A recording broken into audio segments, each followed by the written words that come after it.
Jane Eyre by Charlotte Brontë. Chapter 1. There was no possibility of taking a walk that day. We had been wandering, indeed, in the leafless shrubbery an hour in the morning; but since dinner Mrs. Reed, when there was no company, dined early. The cold winter wind had brought with it clouds so sombre, and a rain so penetrating, that further outdoor exercise was now out of the question. I was glad of it. I never liked long walks, especially on chilly afternoons. Dreadful to me was the coming home in the raw twilight, with nipped fingers and toes, and a heart saddened by the chidings of Bessie, the nurse, and humbled by the consciousness of my physical inferiority to Eliza, John, and Georgiana Reed. The said Eliza, John, and Georgiana were now clustered round their mamma in the drawing-room. She lay reclined on a sofa by the fireside, and with her darlings about her, for the time neither quarrelling nor crying, looked perfectly happy. Me she had dispensed from joining the group, saying, "She regretted to be under the necessity of keeping me at a distance, but that until she heard from Bessie, and could discover by her own observation that I was endeavouring in good earnest to acquire a more sociable and childlike disposition, a more attractive and sprightly manner, something lighter, franker, more natural, as it were, she really must exclude me from privileges intended only for contented, happy little children." "What does Bessie say I have done?" I asked. "Jane, I don't like cavillers or questioners. Besides, there is something truly forbidding in a child taking up her elders in that manner. Be seated somewhere, and until you can speak pleasantly, remain silent." A breakfast-room adjoined the drawing-room. I slipped in there. It contained a bookcase. I soon possessed myself of a volume, taking care that it should be one stored with pictures. I mounted into the window-seat. Gathering up my feet, I sat cross-legged, like a Turk; and having drawn the red moreen curtain nearly close, I was shrined in double retirement.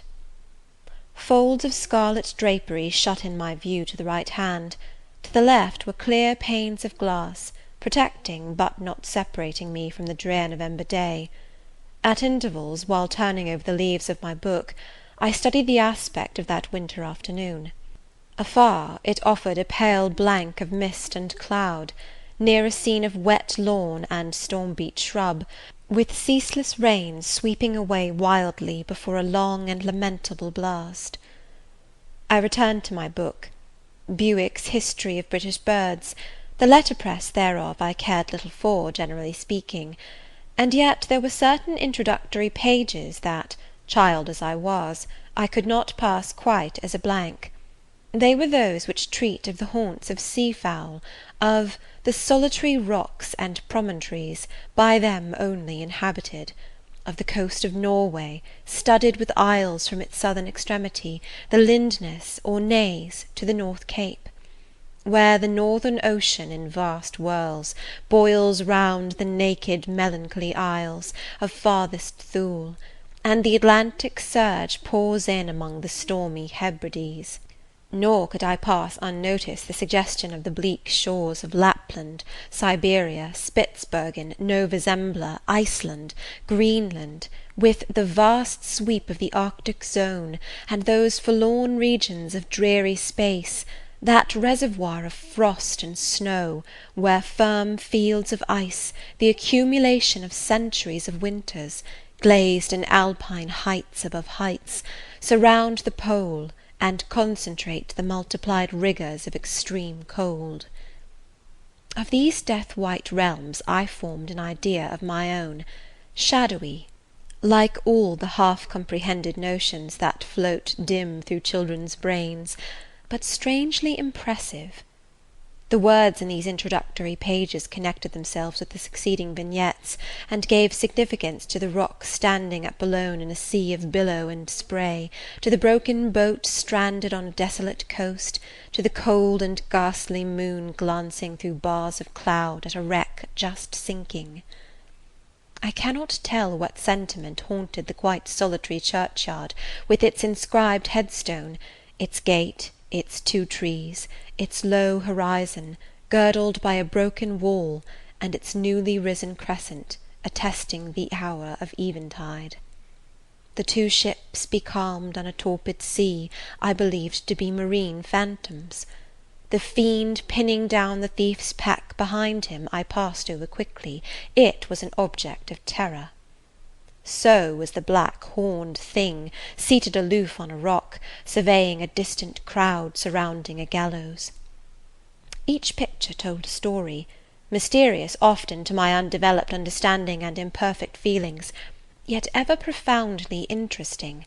As interesting as the tales Bessie sometimes narrated on winter evenings, when she chanced to be in a good humour, and when, having brought her ironing table to the nursery hearth, she allowed us to sit about it, and while she got up Mrs. Reed's lace frills, and crimped her nightcap borders, fed our eager attention with passages of love and adventure taken from old fairy tales and other ballads. Or, as at a later period I discovered, from the pages of Pamela and Henry Earl of Morland. With Buick on my knee I was then happy at least in my way.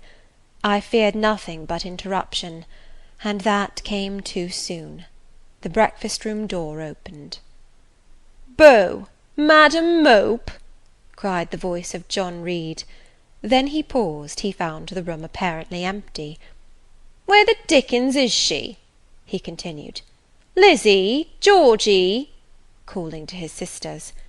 "Joan is not here. Tell mamma she is run out into the rain. Bad animal!"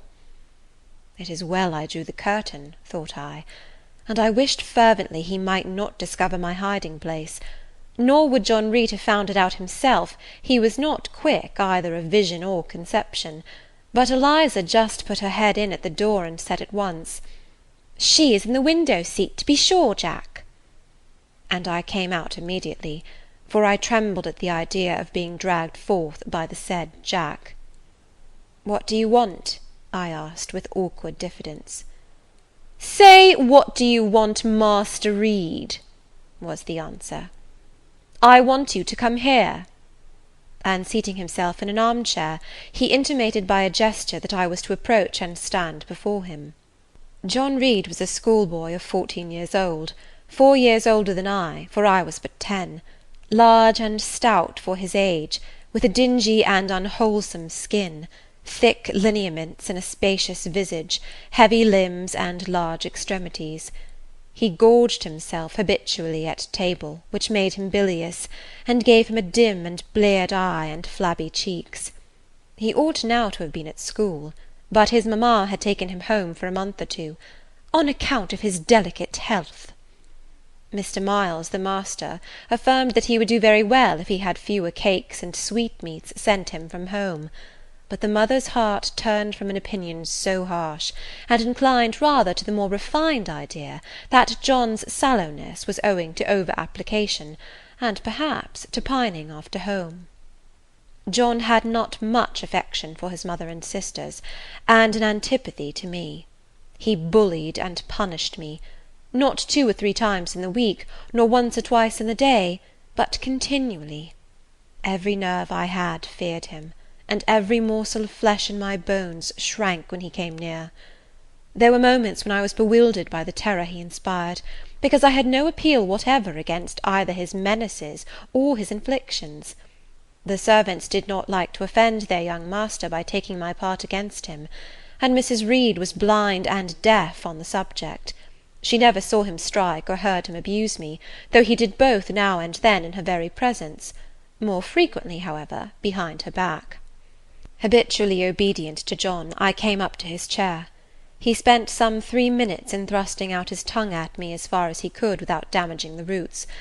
I knew he would soon strike, and while dreading the blow, I mused on the disgusting and ugly appearance of him who would presently deal it.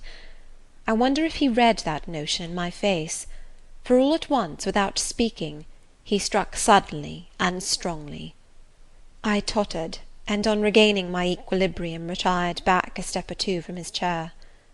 "That is for your impudence in answering mamma a while since," said he, "and for your sneaking way of getting behind curtains, and for the look you had in your eyes 2 minutes since, you rat." Accustomed to John Reed's abuse, I never had an idea of replying to it. My care was how to endure the blow which would certainly follow the insult. "What were you doing behind the curtain?" he asked. "I was reading." "Show the book." I returned to the window and fetched it thence. "You have no business to take our books. You are a dependent, mamma says. You have no money. Your father left you none. You ought to beg, and not to live here with gentlemen's children like us, and eat the same meals we do, and wear clothes at our mamma's expense. Now I'll teach you to rummage my bookshelves, for they are mine. All the house belongs to me, or will do in a few years. Go and stand by the door, out of the way of the mirror and windows." I did so, not at first aware what was his intention. But when I saw him lift and poise the book and stand in act to hurl it, I instinctively started aside with a cry of alarm. Not soon enough, however. The volume was flung, it hit me, and I fell, striking my head against the door and cutting it. The cut bled, the pain was sharp, my terror had passed its climax, other feelings succeeded. "Wicked and cruel boy," I said, "you are like a murderer. You are like a slave-driver. You are like the Roman emperors." I had read Goldsmith's History of Rome, and had formed my opinion of Nero, Caligula, etc. Also I had drawn parallels in silence, which I never thought thus to have declared aloud. "What? What?" he cried. "Did she say that to me? Did you hear her, Eliza and Georgiana? Won't I tell mamma? But first—" He ran headlong at me. I felt him grasp my hair and my shoulder. He had closed with a desperate thing. I really saw in him a tyrant, a murderer. I felt a drop or two of blood from my head trickle down my neck, and was sensible of somewhat pungent suffering. These sensations for the time predominated over fear, and I received him in frantic sort. I don't very well know what I did with my hands, but he called me "Rat! Rat!" and bellowed out aloud. Aid was near him. Eliza and Georgiana had run for Mrs. Reed, who was gone upstairs. She now came upon the scene, followed by Bessie and her maid Abbot. We were parted. I heard the words, "Dear, dear, what a fury to fly at Master John! Did ever anybody see such a picture of passion?" Then Mrs. Reed subjoined, "Take her away to the Red Room, and lock her in there."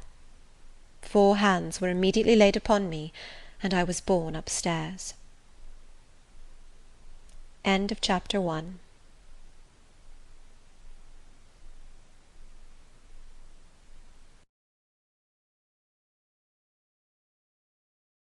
Chapter 2. I resisted all the way, a new thing for me, and a circumstance which greatly strengthened the bad opinion Bessie and Miss Abbot were disposed to entertain of me. The fact is, I was a trifle beside myself, or rather out of myself, as the French would say. I was conscious that a moment's mutiny had already rendered me liable to strange penalties, and, like any other rebel slave, I felt resolved in my desperation to go all lengths. "Hold her arms, Miss Abbot, she's like a mad cat." "For shame, for shame!" cried the lady's maid. "What shocking conduct, Miss Eyre, to strike a young gentleman, your benefactress's son, your young master!" "Master? How is he my master? Am I a servant?" "No, you are less than a servant, for you do nothing for your keep. There, sit down, and think over your wickedness." They had got me by this time into the apartment indicated by Mrs. Reed, and had thrust me upon a stool. My impulse was to rise from it like a spring. Their 2 pair of hands arrested me instantly. "If you don't sit still, you must be tied down," said Bessie. "Miss Abbot, lend me your garters. She would break mine directly." Miss Abbot turned to divest a stout leg of the necessary ligature. This preparation for bonds, and the additional ignominy it inferred, took a little of the excitement out of me. "Don't take them off," I cried. "I will not stir." In guarantee whereof I attached myself to my seat by my hands. "Mind you don't," said Bessie; and when she had ascertained that I was really subsiding, she loosened her hold of me. Then she and Miss Abbot stood with folded arms, looking darkly and doubtfully on my face, as incredulous of my sanity. "She never did so before," at last said Bessie, turning to Abigail. "But it was always in her," was the reply.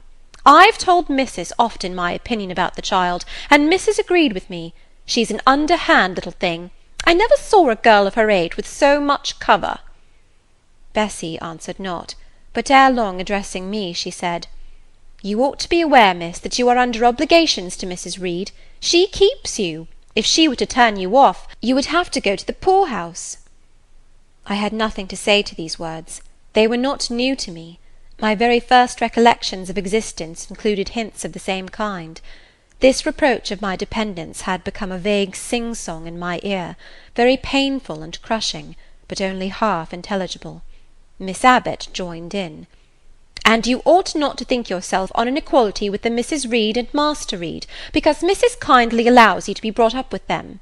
They will have a great deal of money, and you will have none. It is your place to be humble, and to try to make yourself agreeable to them." "What we tell you is for your good," added Bessie in no harsh voice. "You should try to be useful and pleasant, then perhaps you would have a home here. But if you become passionate and rude, Missus will send you away, I am sure." "Besides," said Miss Abbot, "God will punish her. He might strike her dead in the midst of her tantrums, and then where would she go? Come, Bessie, we will leave her. I wouldn't have her heart for anything. Say your prayers, Miss Eyre, when you are by yourself, for if you don't repent, something bad might be permitted to come down the chimney and fetch you away." They went, shutting the door and locking it behind them. The Red Room was a square chamber, very seldom slept in, I might say never, indeed, unless when a chance influx of visitors at Gateshead Hall rendered it necessary to turn to account all the accommodation it contained. Yet it was one of the largest and stateliest chambers in the mansion. A bed supported on massive pillars of mahogany, hung with curtains of deep red damask, stood out like a tabernacle in the centre. The two large windows, with their blinds always drawn down, were half shrouded in festoons and falls of similar drapery. The carpet was red. The table at the foot of the bed was covered with a crimson cloth. The walls were a soft fawn colour with a blush of pink in it. The wardrobe, the toilet table, the chairs were of darkly polished old mahogany. Out of these deep surrounding shades rose high, and glared white, the piled-up mattresses and pillows of the bed, spread with a snowy Marseille counterpane. Scarcely less prominent was an ample cushioned easy-chair near the head of the bed, also white, with a footstool before it, and looking, as I thought, like a pale throne. This room was chill, because it seldom had a fire. It was silent, because remote from the nursery and kitchen; solemn, because it was known to be so seldom entered. The housemaid alone came here on Saturdays, to wipe from the mirrors and the furniture a week's quiet dust, and Mrs. Reed herself, at far intervals, visited it to review the contents of a certain secret drawer in the wardrobe, where were stored divers parchments, her jewel casket, and a miniature of her deceased husband. And in those last words lies the secret of the Red Room, the spell which kept it so lonely in spite of its grandeur. Mr. Reed had been dead 9 years. It was in this chamber he breathed his last. Here he lay in state, hence his coffin was borne by the undertaker's men, and since that day a sense of dreary consecration had guarded it from frequent intrusion. My seat, to which Bessie and the bitter Miss Abbot had left me riveted, was a low ottoman near the marble chimney-piece. The bed rose before me. To my right hand there was the high dark wardrobe, with subdued broken reflections varying the gloss of its panels. To my left were muffled windows. A great looking-glass between them repeated the vacant majesty of the bed and room. I was not quite sure whether they had locked the door, and when I dared move I got up and went to see. Alas! Yes, no jail was ever more secure. Returning, I had to cross before the looking-glass. My fascinated glance involuntarily explored the depth it revealed. All looked colder and darker in that visionary hollow than in reality. And the strange little figure there gazing at me, with a white face and arms specking the gloom, and glittering eyes of fear moving where all else was still, had the effect of a real spirit. I thought it like one of the tiny phantoms, half fairy, half imp, Bessie's evening stories represented as coming out of lone ferny dells and moors, and appearing before the eyes of belated travellers. I returned to my stool. Superstition was with me at that moment, but it was not yet her hour for complete victory. My blood was still warm, the mood of the revolted slave was still bracing me with its bitter vigour. I had to stem a rapid rush of retrospective thought before I quailed to the dismal present. All John Reed's violent tyrannies, all his sister's proud indifference, all his mother's aversion, all the servants' partiality, turned up in my disturbed mind like a dark deposit in a turbid well. Why was I always suffering, always browbeaten, always accused, for ever condemned? Why could I never please? Why was it useless to try to win anyone's favour? Eliza, who was headstrong and selfish, was respected. Georgiana, who had a spoiled temper, a very acrid spite, a captious and insolent carriage, was universally indulged. Her beauty, her pink cheeks and golden curls, seemed to give delight to all who looked at her, and to purchase indemnity for every fault. John no one thwarted, much less punished, though he twisted the necks of the pigeons, killed the little pea-chicks, set the dogs at the sheep, stripped the hothouse vines of their fruit, and broke the buds off the choicest plants in the conservatory. He called his mother old girl, too, sometimes reviled her for her dark skin, similar to his own, bluntly disregarded her wishes, not unfrequently tore and spoiled her silk attire, and he was still her own darling. I dared commit no fault, I strove to fulfil every duty, and I was termed naughty and tiresome, sullen and sneaking, from morning to noon, and from noon to night. My head still ached and bled with the blow and fall I had received. No one had reproved John for wantonly striking me, and because I had turned against him to avert farther irrational violence, I was loaded with general opprobrium. Unjust, unjust, said my reason, forced by the agonizing stimulus into precocious though transitory power; and resolve, equally wrought up, instigated some strange expedient to achieve escape from insupportable oppression, as running away, or, if that could not be effected, never eating or drinking more, and letting myself die. What a consternation of soul was mine that dreary afternoon! How all my brain was in tumult, and all my heart in insurrection! Yet in what darkness, what dense ignorance, was the mental battle fought! I could not answer the ceaseless inward question, why I thus suffered, now at the distance of, I will not say how many years. I see it clearly. I was a discord in Gateshead Hall. I was like nobody there. I had nothing in harmony with Mrs. Reed or her children, or her chosen vassalage. If they did not love me, in fact, as little did I love them. They were not bound to regard with affection a thing that could not sympathize with one amongst them, a heterogeneous thing, opposed to them in temperament, in capacity, in propensities, a useless thing, incapable of serving their interest or adding to their pleasure, a noxious thing, cherishing the germs of indignation at their treatment, of contempt of their judgment. I know that had I been a sanguine, brilliant, careless, exacting, handsome, romping child, though equally dependent and friendless, Mrs. Reed would have endured my presence more complacently. Her children would have entertained for me more of the cordiality of fellow-feeling, the servants would have been less prone to make me the scapegoat of the nursery. Daylight began to forsake the Red Room. It was past 4 o'clock, and the beclouded afternoon was tending to drear twilight. I heard the rain still beating continuously on the staircase window, and the wind howling in the grove behind the hall.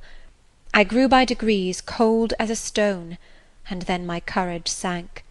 My habitual mood of humiliation, self-doubt, forlorn depression, fell damp on the embers of my decaying ire. All said I was wicked, and perhaps I might be so. What thought had I been but just conceiving of starving myself to death? That certainly was a crime, and was I fit to die? Or was the vault under the chancel of Gateshead Church an inviting bourne? In such vault, I had been told, did Mr. Reed lie buried, and, led by this thought to recall his idea, I dwelt on it with gathering dread. I could not remember him, but I knew that he was my own uncle, my mother's brother, that he had taken me when a parentless infant to his home, and that in his last moments he had required a promise of Mrs. Reed that she would rear and maintain me as one of her own children. Mrs. Reed probably considered she had kept this promise, and so she had, I dare say, as well as her nature would permit her. But how could she really like an interloper not of her race, and unconnected with her, after her husband's death, by any tie? It must have been most irksome to find herself bound by a hard-wrung pledge to stand in the stead of a parent to a strange child she could not love, and see an uncongenial alien permanently intruded on her own family group. A singular notion dawned upon me.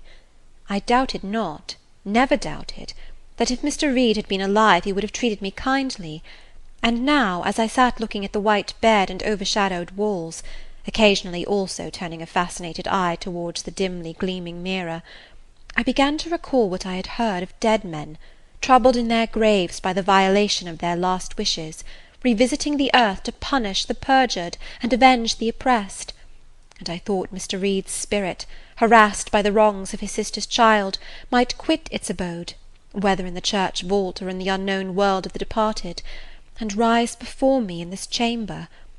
I wiped my tears and hushed my sobs, fearful lest any sign of violent grief might waken a preternatural voice to comfort me, or elicit from the gloom some haloed face, bending over me with strange pity. This idea, consolatory in theory, I felt would be terrible if realized. With all my might I endeavoured to stifle it, I endeavoured to be firm. Shaking my hair from my eyes, I lifted my head and tried to look boldly round the dark room. At this moment a light gleamed on the wall. Was it, I asked myself, a ray from the moon penetrating some aperture in the blind? No, moonlight was still, and this stirred. While I gazed, it glided up to the ceiling and quivered over my head. I can now conjecture readily that this streak of light was, in all likelihood, a gleam from a lantern carried by some one across the lawn.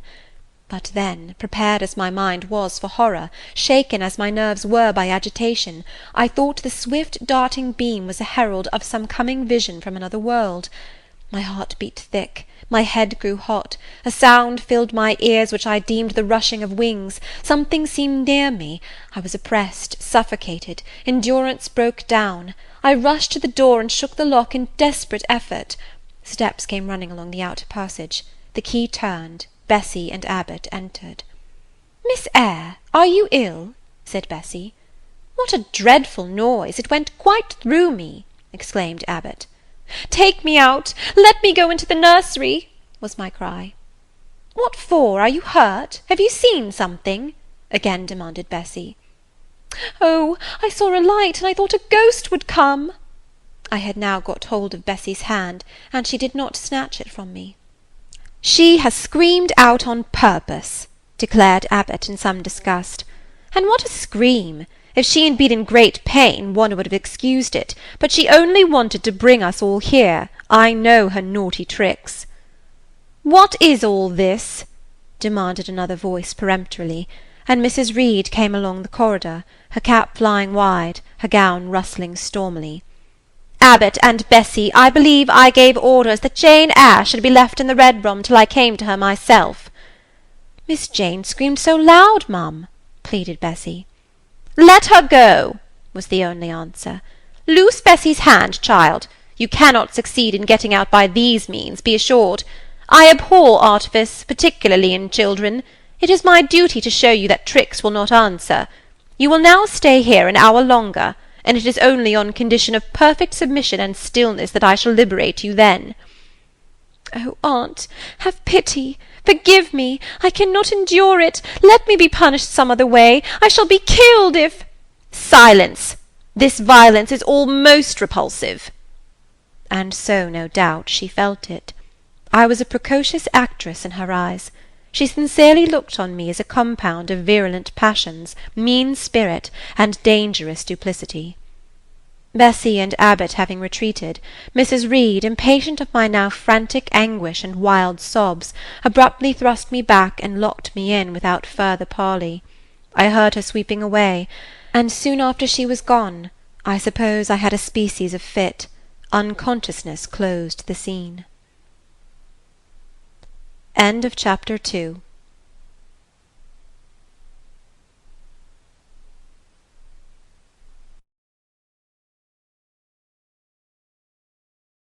Chapter 3.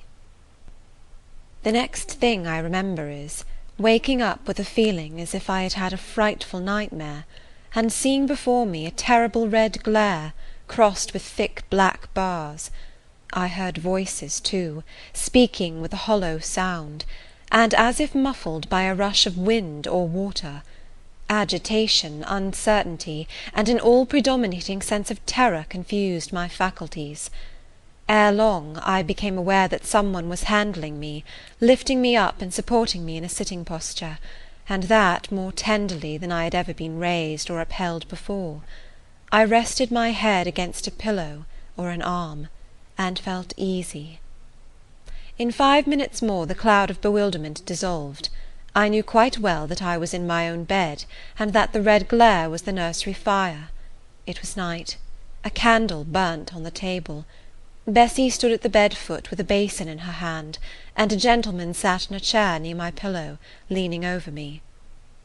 I felt an inexpressible relief, a soothing conviction of protection and security, when I knew that there was a stranger in the room, an individual not belonging to Gateshead, and not related to Mrs. Reed.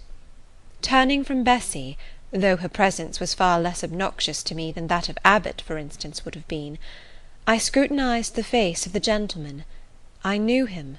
It was Mr. Lloyd, an apothecary, sometimes called in by Mrs. Reed when the servants were ailing. For herself and the children she employed a physician. "Well, who am I?" he asked. I pronounced his name, offering him at the same time my hand. He took it, smiling and saying, "We shall do very well by and by."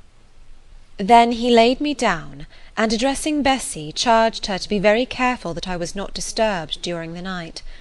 Having given some further directions, and intimates that he should call again the next day, he departed, to my grief. I felt so sheltered and befriended while he sat in the chair near my pillow, and as he closed the door after him, all the room darkened, and my heart again sank. Inexpressible sadness weighed it down. "Do you feel as if you should sleep, miss?" asked Bessie, rather softly.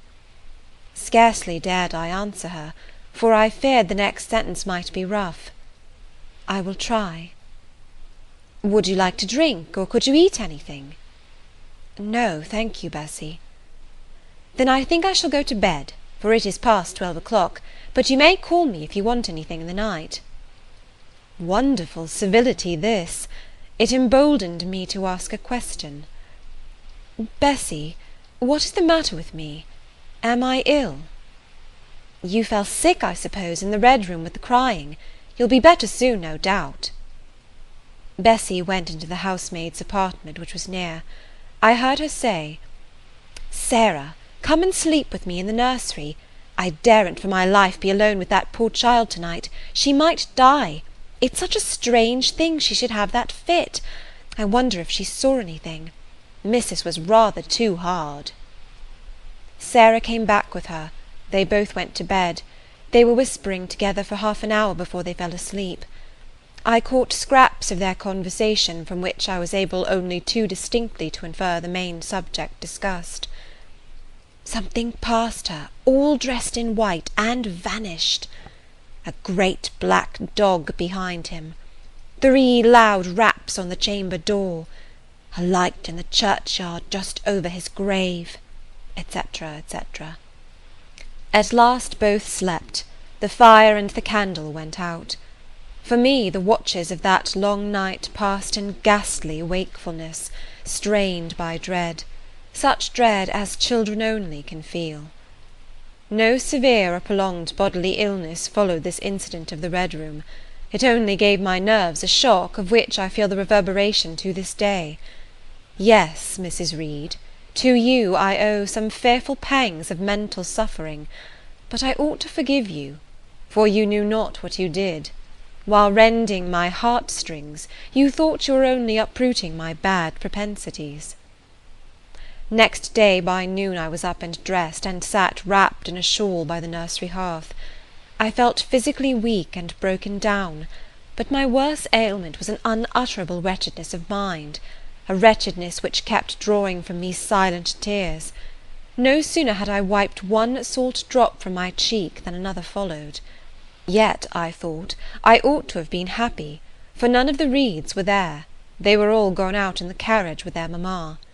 Abbot, too, was sewing in another room, and Bessy, as she moved hither and thither, putting away toys and arranging drawers, addressed to me every now and then a word of unwonted kindness.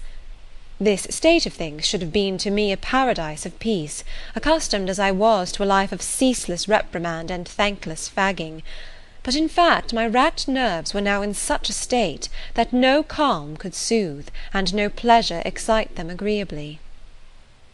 Bessy had been down into the kitchen, and she brought up with her a tart on a certain brightly painted china plate, whose bird of paradise, nestling in a wreath of convolvuli and rosebuds, had been wont to stir in me a most enthusiastic sense of admiration, and which plate I had often petitioned to be allowed to take in my hand in order to examine it more closely, but had always hitherto been deemed unworthy of such a privilege. This precious vessel was now placed on my knee, and I was cordially invited to eat the circlet of delicate pastry upon it. Vain favour! Coming, like most other favours, long deferred, and often wished for, too late. I could not eat the tart, and the plumage of the bird, the tints of the flowers, seemed strangely faded. I put both plate and tart away. Bessy asked if I would have a book. The word book acted as a transient stimulus, and I begged her to fetch Gulliver's Travels from the library. This book I had again and again perused with delight. I considered it a narrative of facts, and discovered in it a vein of interest deeper than what I found in fairy tales; for as to the elves, having sought them in vain among foxglove leaves and bells, under mushrooms, and beneath the ground ivy mantling old wall nooks, I had at length made up my mind to the sad truth, that they were all gone out of England to some savage country, where the woods were wilder and thicker, and the population more scant; whereas Lilliput and Brobdignag being, in my creed, solid parts of the earth's surface, I doubted not that I might one day, by taking a long voyage, see with my own eyes the little fields, houses, and trees, the diminutive people, the tiny cows, sheep, and birds of the one realm, and the cornfields forest high, the mighty mastiffs, the monster cats, the tower-like men and women of the other. Yet, when this cherished volume was now placed in my hand, when I turned over its leaves and sought in its marvellous pictures the charm I had, till now, never failed to find, all was eerie and dreary. The giants were gaunt goblins, the pygmies malevolent and fearful imps, Gulliver a most desolate wanderer in most dread and dangerous regions. I closed the book, which I dared no longer peruse, and put it on the table beside the untasted tart. Bessy had now finished dusting and tidying the room, and having washed her hands, she opened a certain little drawer, full of splendid shreds of silk and satin, and began making a new bonnet for Georgiana's doll. Meantime she sang. Her song was, "In the days when we went gypsying, a long time ago." I had often heard the song before, and always with lively delight, for Bessy had a sweet voice. At least I thought so. But now, though her voice was still sweet, I found in its melody an indescribable sadness. Sometimes, preoccupied with her work, she sang the refrain very low, very lingeringly. "A long time ago" came out like the saddest cadence of a funeral hymn. She passed into another ballad, this time a really doleful one. "My feet they are sore, and my limbs they are weary. Long is the way, and the mountains are wild. Soon will the twilight close moonless and dreary over the path of the poor orphan child. Why did they send me so far and so lonely, up where the moors spread and grey rocks are piled? Men are hard-hearted, and kind angels only watch o'er the steps of a poor orphan child. Yet distant and soft the night breeze is blowing, clouds there are none, and clear stars beam mild. God in his mercy protection is showing, comfort and hope to the poor orphan child. Even should I fall o'er the broken bridge passing, or stray in the marshes by false lights beguiled, still will my Father with promise and blessing take to his bosom the poor orphan child. There is a thought that for strength should avail me, though both of shelter and kindred despoiled. Heaven is a home, and a rest will not fail me. God is a friend to the poor orphan child. "Come, Miss Jane, don't cry," said Bessie as she finished. She might as well have said to the fire, "Don't burn," but how could she divine the morbid suffering to which I was a prey? In the course of the morning Mr. Lloyd came again. "What, already up?" said he as he entered the nursery. "Well, nurse, how is she?" Bessie answered that I was doing very well. "Then she ought to look more cheerful. Come here, Miss Jane. Your name is Jane, is it not?" "Yes, sir, Jane Eyre." "Well, you have been crying, Miss Jane Eyre. Can you tell me what about? Have you any pain?" "No, sir." "Oh, I dare say she is crying because she could not go out with missus in the carriage," interposed Bessie. "Surely not. Why, she is too old for such pettishness." I thought so too, and my self-esteem being wounded by the false charge, I answered promptly, "I never cried for such a thing in my life. I hate going out in the carriage. I cry because I am miserable." "Oh, fie, miss," said Bessie. The good apothecary appeared a little puzzled. I was standing before him. He fixed his eyes on me very steadily. His eyes were small and grey, not very bright, but I dare say I should think them shrewd now. He had a hard-featured, yet good-natured looking face. Having considered me at leisure, he said, "What made you ill yesterday?" "She had a fall," said Bessie, again putting in her word. "Fall? Why, that is like a baby again. Can't she manage to walk at her age? She must be 8 or 9 years old." "I was knocked down," was the blunt explanation, jerked out of me by another pang of mortified pride. "But that did not make me ill," I added, while Mr. Lloyd helped himself to a pinch of snuff. As he was returning the books to his waistcoat pocket, a loud bell rang for the servants' dinner. He knew what it was. "That's for you, nurse," said he. "You can go down. I'll give Miss Jane a lecture till you come back." Bessie would rather have stayed, but she was obliged to go, because punctuality at meals was rigidly enforced at Gateshead Hall. "The fall did not make you ill. What did then?" pursued Mr. Lloyd when Bessie was gone. "I was shut up in a room where there is a ghost, till after dark." I saw Mr. Lloyd smile and frown at the same time. "Ghost? What, you are a baby after all. You are afraid of ghosts?" "Of Mr. Reed's ghost I am. He died in that room, and was laid out there. Neither Bessie nor any one else will go into it at night if they can help it, and it was cruel to shut me up alone without a candle. So cruel, I think I shall never forget it." "Nonsense! And is it that makes you so miserable? Are you afraid now in daylight?" "No, but night will come again before long. And besides, I am unhappy, very unhappy, for other things." "What other things? Can you tell me some of them?" How much I wished to reply fully to this question! How difficult it was to frame any answer! Children can feel, but they cannot analyze their feelings, and if the analysis is partially effected in thought, they know not how to express the result of the process in words. Fearful, however, of losing this first and only opportunity of relieving my grief by imparting it, I, after a disturbed pause, contrived to frame a meagre, though, as far as it went, true response. "For one thing, I have no father or mother, brothers or sisters." "You have a kind aunt and cousins."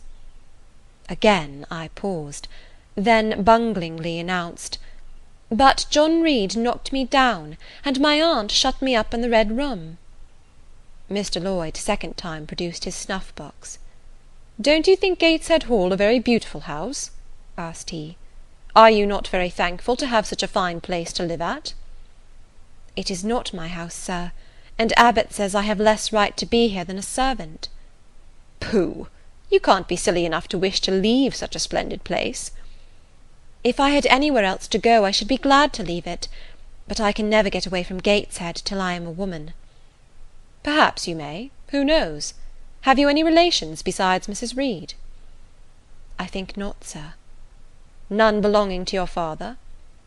"I don't know. I asked Aunt Reed once, and she said possibly I might have some poor, low relations called Eyre, but she knew nothing about them." "If you had such, would you like to go to them?" I reflected. Poverty looks grim to grown people, still more so to children. They have not much idea of industrious, working, respectable poverty.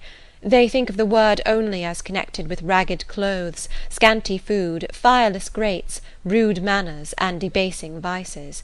Poverty for me was synonymous with degradation.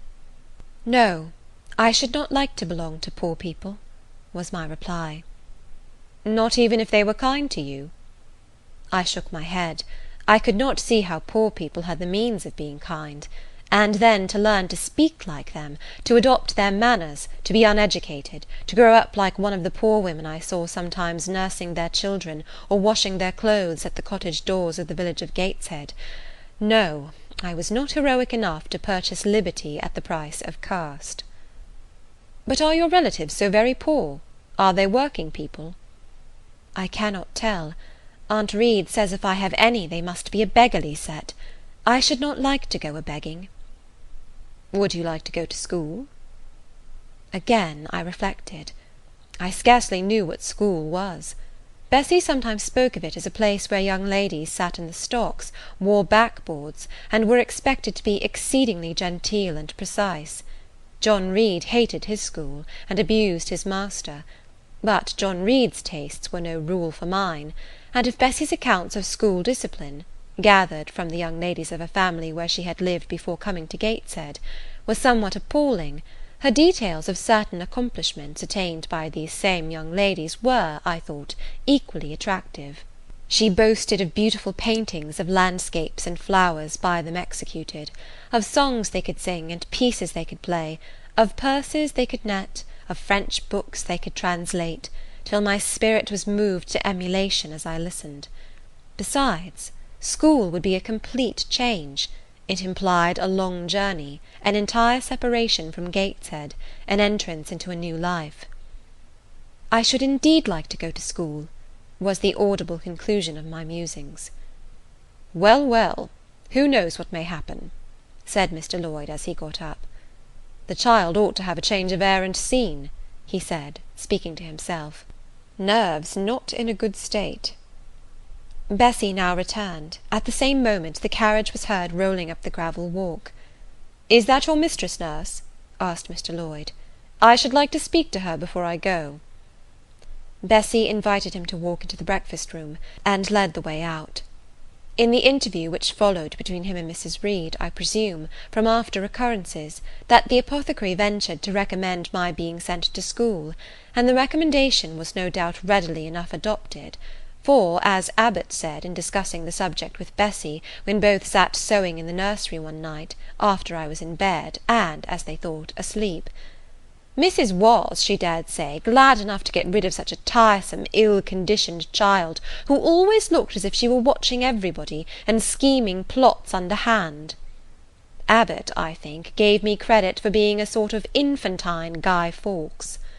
On that same occasion I learned, for the first time, from Miss Abbot's communications to Bessie, that my father had been a poor clergyman, that my mother had married him against the wishes of her friends, who considered the match beneath her, that my grandfather Reed was so irritated at her disobedience, he cut her off without a shilling, that after my mother and father had been married a year, the latter caught the typhus fever while visiting among the poor of a large manufacturing town where his curacy was situated, and where that disease was then prevalent, that my mother took the infection from him, and both died within a month of each other. Bessie, when she heard this narrative, sighed and said, "Poor Miss Jane is to be pitied too, Abbot." "Yes," responded Abbot, "if she were a nice pretty child, one might compassionate her forlornness, but one really cannot care for such a little toad as that." "Not a great deal, to be sure," agreed Bessie. "At any rate, a beauty like Miss Georgiana would be more moving in the same condition." "Oh, yes, I dote on Miss Georgiana," cried the fervent Abbot. "Little darling, with her long curls and her blue eyes, and such a sweet colour as she has, just as if she were painted. Bessie, I could fancy a Welsh rabbit for supper." "So could I, with a roast onion. Come, we'll go down." They went. End of Chapter 3.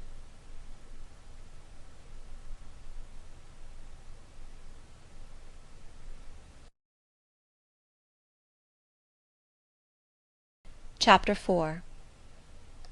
From my discourse with Mr. Lloyd, and from the above reported conference between Bessie and Abbot, I gathered enough of hope to suffice as a motive for wishing to get well. A change seemed near. I desired and waited it in silence. It tarried, however. Days and weeks passed. I had regained my normal state of health, but no new allusion was made to the subject over which I brooded. Mrs. Reed surveyed me at times with a severe eye, but seldom addressed me. Since my illness she had drawn a more marked line of separation than ever between me and her own children, appointing me a small closet to sleep in by myself, condemning me to take my meals alone, and pass all my time in the nursery, while my cousins were constantly in the drawing-room.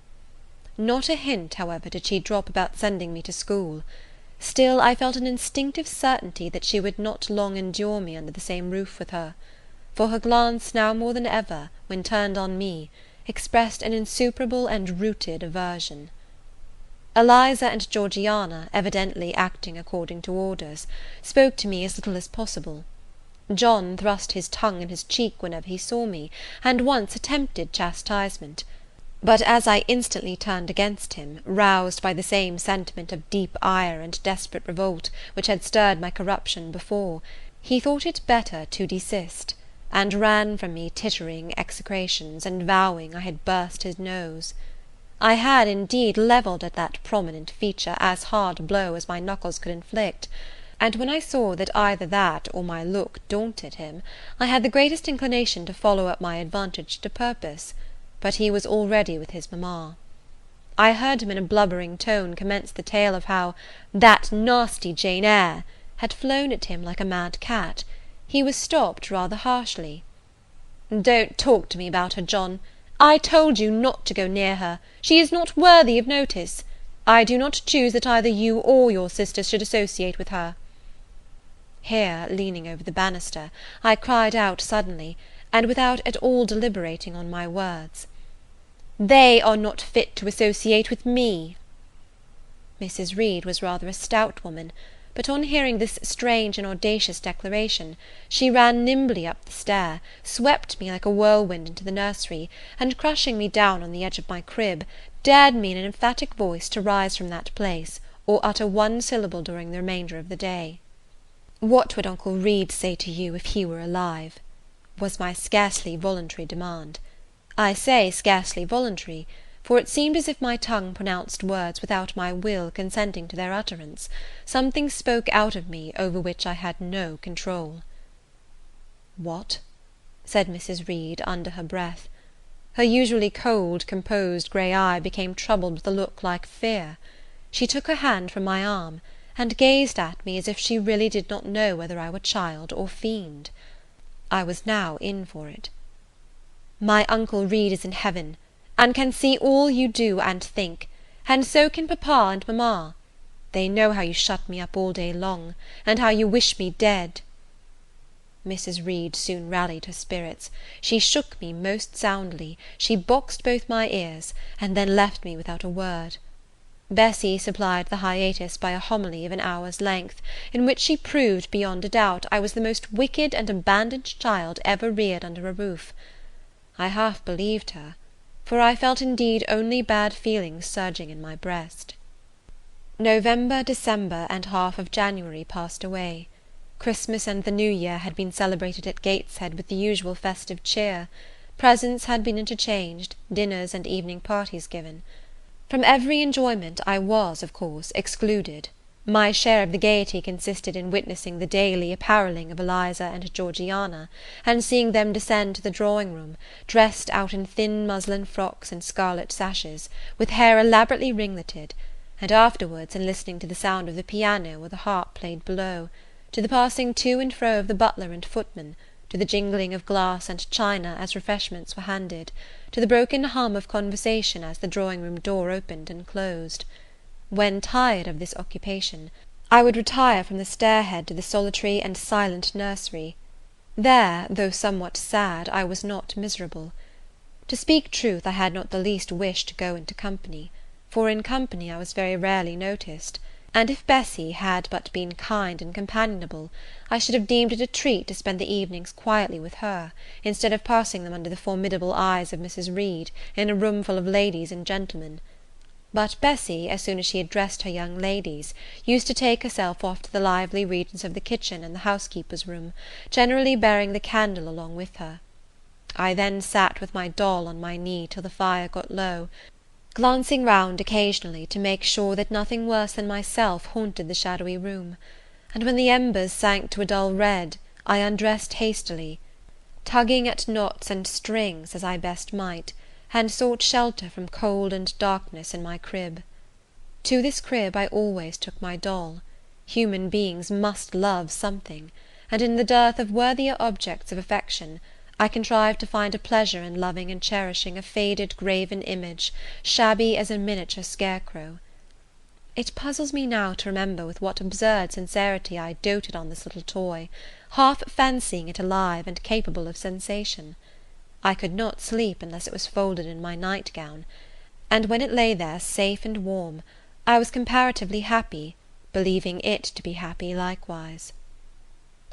Long did the hours seem while I waited the departure of the company, and listened for the sound of Bessie's step on the stairs. Sometimes she would come up in the interval to seek her thimble or her scissors, or perhaps to bring me something by way of supper, a bun or a cheesecake. Then she would sit on the bed while I ate it, and when I had finished, she would tuck the clothes round me, and twice she kissed me, and said, "Good night, Miss Jane." When thus gentle, Bessie seemed to me the best, prettiest, kindest being in the world, and I wished most intensely that she would be always so pleasant and amiable, and never push me about, or scold, or task me unreasonably, as she was too often wont to do. Bessie Lee must, I think, have been a girl of good natural capacity, for she was smart in all she did, and had a remarkable knack of narrative. So at least I judge from the impression made on me by her nursery tales. She was pretty, too, if my recollections of her face and person are correct. I remember her as a slim young woman, with black hair, dark eyes, very nice features, and good clear complexion; but she had a capricious and a hasty temper, and indifferent ideas of principle or justice. Still, such as she was, I preferred her to any one else at Gateshead Hall. It was the 15th of January, about 9 o'clock in the morning. Bessie was gone down to breakfast. My cousins had not yet been summoned to their mamma. Eliza was putting on her bonnet and warm garden coat to go and feed her poultry, an occupation of which she was fond, and not less so of selling the eggs to the housekeeper, and hoarding up the money she thus obtained. She had a turn for traffic, and a marked propensity for saving, shown not only in the vending of eggs and chickens, but also in driving hard bargains with the gardener about flower roots, seeds, and slips of plants, that functionary having orders from Mrs. Reed to buy of his young lady all the products of her parterre she wished to sell, and Eliza would have sold the hair off her head if she could have made a handsome profit thereby. As to her money, she first secreted it in odd corners, wrapping it in a rag or an old curl paper; but some of these hoards having been discovered by the housemaid, Eliza, fearful of one day losing her valued treasure, consented to entrust it to her mother, at a usurious rate of interest, 50 or 60 per cent., which interest she exacted every quarter, keeping her accounts in a little book with anxious accuracy. Georgiana sat on a high stool, dressing her hair at the glass, and interweaving her curls with artificial flowers and faded feathers, of which she had found a store in a drawer in the attic. I was making my bed, having received strict orders from Bessie to get it arranged before she returned; for Bessie now frequently employed me as a sort of under-nursery maid, to tidy the room, dust the chairs, etc. Having spread the quilt and folded my night-dress, I went to the window-seat to put in order some picture-books and doll's-house furniture scattered there. An abrupt command from Georgiana to let her playthings alone, for the tiny chairs and mirrors, the fairy plates and cups were her property, stopped my proceedings; and then, for lack of other occupation, I fell to breathing on the frost flowers with which the window was fretted, and thus clearing a space in the glass through which I might look out on the grounds, where all was still and petrified under the influence of a hard frost. From this window were visible the porter's lodge and the carriage road, and just as I had dissolved so much of the silver-white foliage veiling the panes as left room to look out, I saw the gates thrown open and a carriage roll through. I watched it ascending the drive with indifference.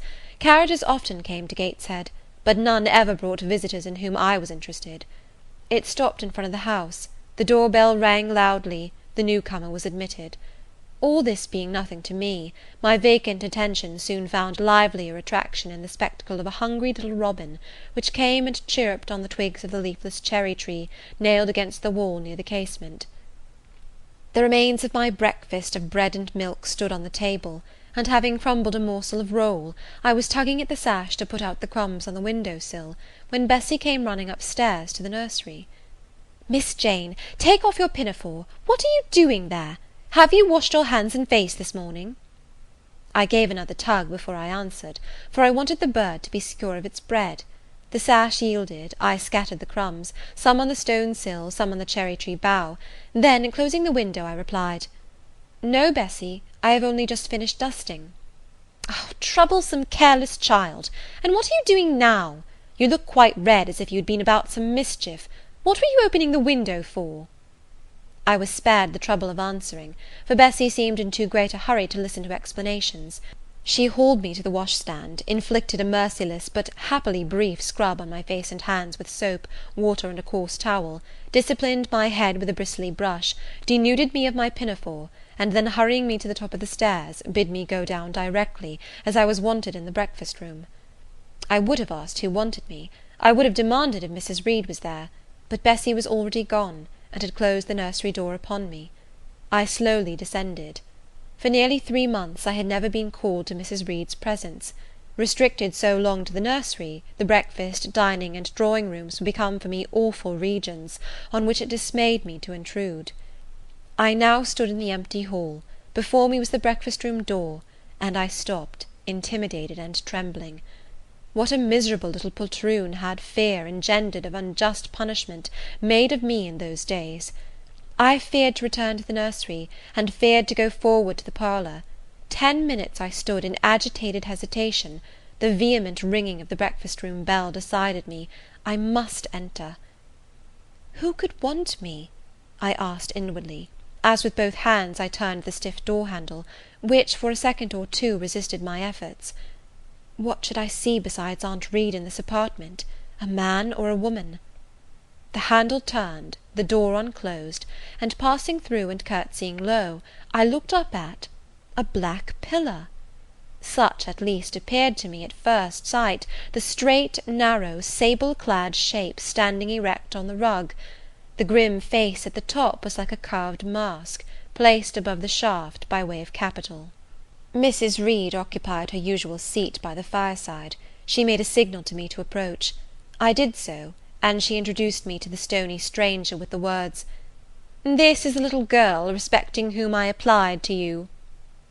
He, for it was a man, turned his head slowly towards where I stood, and having examined me with the 2 inquisitive-looking grey eyes which twinkled under a pair of bushy brows, said solemnly, and in a bass voice, "Her size is small. What is her age?" 10 years. "So much," was the doubtful answer, and he prolonged his scrutiny for some minutes. Presently he addressed me. "Your name, little girl?" "Jane Eyre, sir." In uttering these words I looked up. He seemed to me a tall gentleman. but then I was very little. His features were large, and they and all the lines of his frame were equally harsh and prim. "Well, Jane Eyre, and are you a good child?" Impossible to reply to this in the affirmative. My little world held a contrary opinion. I was silent. Mrs. Reed answered for me by an expressive shake of the head, adding soon, "Perhaps the less said on that subject the better, Mr. Brocklehurst." "Sorry indeed to hear it. She and I must have some talk." And bending from the perpendicular, he installed his person in the arm-chair opposite Mrs. Reed's. "Come here," he said. I stepped across the rug. He placed me square and straight before him. What a face he had, now that it was almost on a level with mine! What a great nose! And what a mouth! And what large prominent teeth!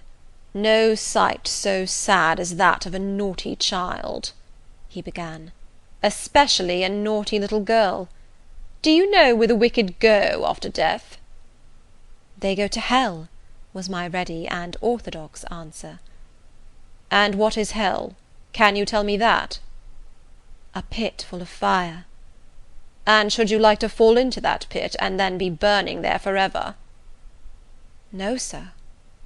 "What must you do to avoid it?" I deliberated a moment.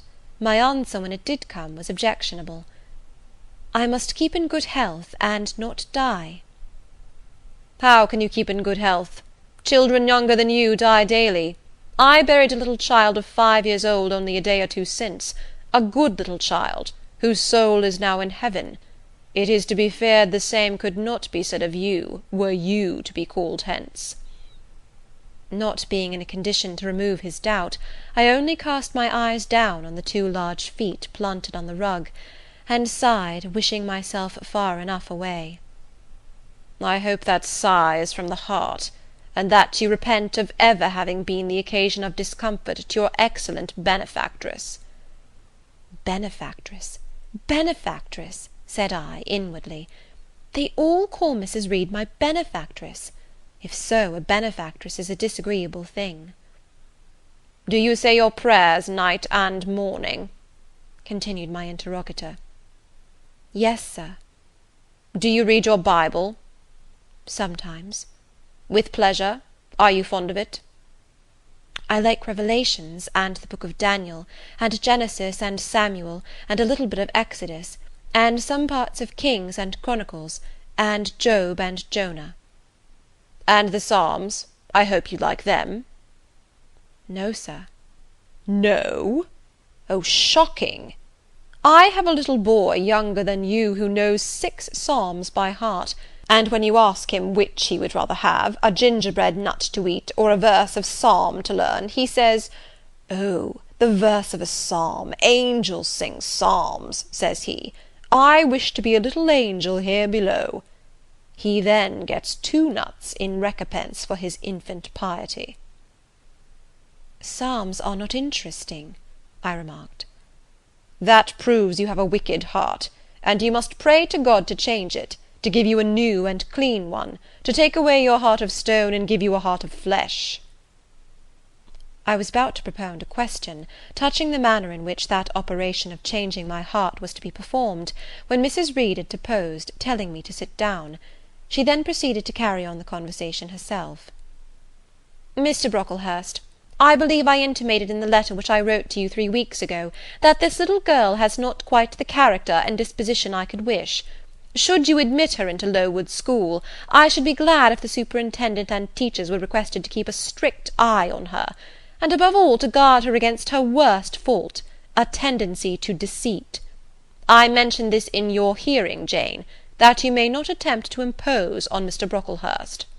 Well might I dread, well might I dislike Mrs. Reed, for it was her nature to wound me cruelly. Never was I happy in her presence. However carefully I obeyed, however strenuously I strove to please her, my efforts were still repulsed and repaid by such sentences as the above. Now, uttered before a stranger, the accusation cut me to the heart. I dimly perceived that she was already obliterating hope from the new phase of existence which she destined me to enter. I felt, though I could not have expressed the feeling, that she was sowing aversion and unkindness along my future path. I saw myself transformed under Mr. Brocklehurst's eye into an artful, noxious child; and what could I do to remedy the injury? Nothing, indeed, thought I, as I struggled to repress a sob, and hastily wiped away some tears, the impotent evidences of my anguish. "Deceit is, indeed, a sad fault in a child," said Mr. Brocklehurst. "It is akin to falsehood, and all liars will have their portion in the lake burning with fire and brimstone. She shall, however, be watched, Mrs. Reed. I will speak to Miss Temple and the teachers." "I should wish her to be brought up in a manner suiting her prospects," continued my benefactress, "to be made useful, to be kept humble. As for the vacations, she will, with your permission, spend them always at Lowood." "Your decisions are perfectly judicious, madam," returned Mr. Brocklehurst. "Humility is a Christian grace, and one peculiarly appropriate to the pupils of Lowood. I, therefore, direct that especial care shall be bestowed on its cultivation amongst them. I have studied how best to mortify in them the worldly sentiment of pride, and only the other day I had a pleasing proof of my success. My second daughter, Augusta, went with her mamma to visit the school, and on her return she exclaimed, "Oh dear, papa, how quiet and plain all the girls at Lowood look, with their hair combed behind their ears, and their long pinafores, and the little holland pockets outside their frocks. They are almost like poor people's children. And," said she, "they looked at my dress and mamma's as if they had never seen a silk gown before." "This is the state of things I quite approve," returned Mrs. Reed. "Had I sought all England over, I could scarcely have found a system more exactly fitting a child like Jane Eyre. Consistency, my dear Mr. Brocklehurst. I advocate consistency in all things." "Consistency, madam, is the first of Christian duties, and it has been observed in every arrangement connected with the establishment of Lowood. Plain fare, simple attire, unsophisticated accommodations, hardy and active habits. Such is the order of the day in the house and its inhabitants." "Quite right, sir. I may then depend upon this child being received as a pupil at Lowood, and there being trained in conformity to her position and prospects?" "Madam, you may. She shall be placed in that nursery of chosen plants, and I trust she will show herself grateful for the inestimable privilege of her election." "I will send to them as soon as possible, Mr. Brocklehurst, for I assure you I feel anxious to be relieved of a responsibility that was becoming too irksome." No doubt, madam. And now I wish you good morning. I shall return to Brocklehurst Hall in the course of a week or two. My good friend, the Archdeacon, will not permit me to leave him sooner.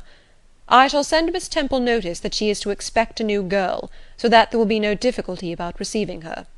Good-bye." "Good-bye, Mr. Brocklehurst. Remember me to Mrs. and Miss Brocklehurst, and to Augusta and Theodore, and Master Broughton Brocklehurst." "I will, madam. Little girl, here is a book entitled The Child's Guide. Read it with prayer, especially that part containing an account of the awfully sudden death of Martha G., a naughty child addicted to falsehood and deceit." With these words, Mr. Brocklehurst put into my hand a thin pamphlet sewn in a cover, and having rung for his carriage, he departed. Mrs. Reed and I were left alone. Some minutes passed in silence. She was sewing. I was watching her. Mrs. Reed might be at that time some 6 or 7 and 30. She was a woman of robust frame, square-shouldered and strong-limbed, not tall, and though stout, not obese. She had a somewhat large face, the under jaw being much developed and very solid. Her brow was low, her chin large and prominent, mouth and nose sufficiently regular. Under her light eyebrows glimmered an eye devoid of ruth. Her skin was dark and opaque, her hair nearly flaxen. Her constitution was sound as a bell. Illness never came near her. She was an exact, clever manager. Her household and tenantry were thoroughly under her control. Her children only at times defied her authority and laughed to scorn. She dressed well, and had a presence and port calculated to set off handsome attire. Sitting on a low stool a few yards from her armchair, I examined her figure, I perused her features. In my hand I held the tract containing the sudden death of the liar, to which narrative my attention had been pointed as to an appropriate warning. What had just passed, what Mrs. Reed had said concerning me to Mr. Brocklehurst, the whole tenor of their conversation, was recent, raw, and stinging in my mind. I had felt every word as acutely as I had heard it plainly, and a passion of resentment fermented now within me. Mrs. Reed looked up from her work. Her eye settled on mine, her fingers at the same time suspended their nimble movements. "Go out of the room. Return to the nursery," was her mandate. My look, or something else, must have struck her as offensive, for she spoke with extreme though suppressed irritation. I got up. I went to the door. I came back again. I walked to the window, across the room, then close up to her. Speak I must. I had been trodden on severely, and must turn. But how? What strength had I to dart retaliation at my antagonist? I gathered my energies, and launched them in this blunt sentence. I am not deceitful. If I were, I should say I loved you. But I declare I do not love you. I dislike you the worst of anybody in the world except John Reed. And this book about the liar you may give to your girl, Georgiana, for it is she who tells lies, and not I." Mrs. Reed's hands still lay on her work, inactive. Her eye of ice continued to dwell freezingly on mine. "What more have you to say?" she asked, rather in the tone in which a person might address an opponent of adult age than such as ordinarily used to a child. That eye of hers, that voice, stirred every antipathy I had. Shaking from head to foot, thrilled with ungovernable excitement, I continued, "I am glad you are no relation of mine. I will never call you aunt again as long as I live. I will never come to see you when I am grown up; and if any one asks me how I liked you, and how you treated me, I will say the very thought of you makes me sick, and that you treated me with miserable cruelty." "How dare you affirm that, Jane Eyre?" "How dare I, Mrs. Reed? How dare I? Because it is the truth. You think I have no feelings, and that I can do without one bit of love or kindness; but I cannot live so, and you have no pity. I shall remember how you thrust me back, roughly and violently thrust me back, into the Red Room, and locked me up there to my dying day, though I was in agony, though I cried out, while suffocating with distress, have mercy, Aunt Reed! And that punishment you made me suffer because your wicked boy struck me, knocked me down for nothing. I will tell anybody who asks me questions this exact tale. People think you a good woman, but you are bad, hard-hearted. You are deceitful." Ere I had finished this reply, my soul began to expand, to exult, with the strangest sense of freedom, of triumph, I ever felt. It seemed as if an invisible bond had burst, and that I had struggled out into unhoped-for liberty. Not without cause with this sentiment. Mrs. Reed looked frightened. Her work had slipped from her knee. She was lifting up her hands, rocking herself to and fro, and even twisting her face as if she would cry. "Jane, you are under a mistake. What is the matter with you? Why do you tremble so violently? Would you like to drink some water?" "No, Mrs. Reed." "Is there anything else you wish for, Jane? I assure you I desire to be your friend." "Not you. You told Mr. Brocklehurst I had a bad character, a deceitful disposition, and I'll let everybody at Lowood know what you are, and what you have done." "Jane, you don't understand these things. Children must be corrected for their faults." "Deceit is not my fault," I cried out in a high, savage voice. "But you are passionate, Jane, that you must allow. And now return to the nursery, there's a dear, and lie down a little." "I am not your dear. I cannot lie down. Send me to school soon, Mrs. Reed, for I hate to live here." "I will indeed send her to school soon," murmured Mrs. Reed sotto voce, and gathering up her work, she abruptly quitted the apartment. I was left there alone, winner of the field. It was the hardest battle I had fought, and the first victory I had gained. I stood a while on the rug where Mr. Brocklehurst had stood, and I enjoyed my conqueror's solitude. First I smiled to myself and felt elated, but this fierce pleasure subsided in me as fast as did the accelerated throb of my pulses. A child cannot quarrel with its elders as I had done, cannot give its furious feelings uncontrolled play as I had given mine, without experiencing afterwards the pang of remorse and the chill of reaction. A ridge of lighted heath, alive, glancing, devouring, would have been a meet emblem of my mind when I accused and menaced Mrs. Reed.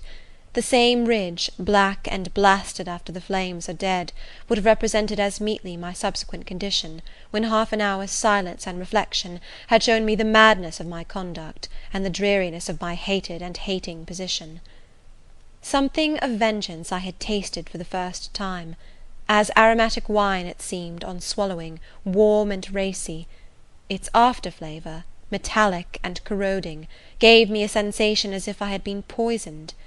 Willingly would I now have gone and asked Mrs. Reed's pardon; but I knew, partly from experience and partly from instinct, that was the way to make her repulse me with double scorn, thereby re-exciting every turbulent impulse of my nature.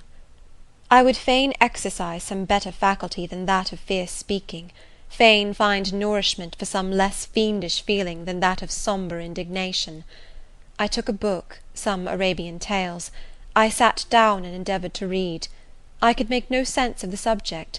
My own thoughts swam always between me and the page I had usually found fascinating. I opened the glass door in the breakfast-room. The shrubbery was quite still.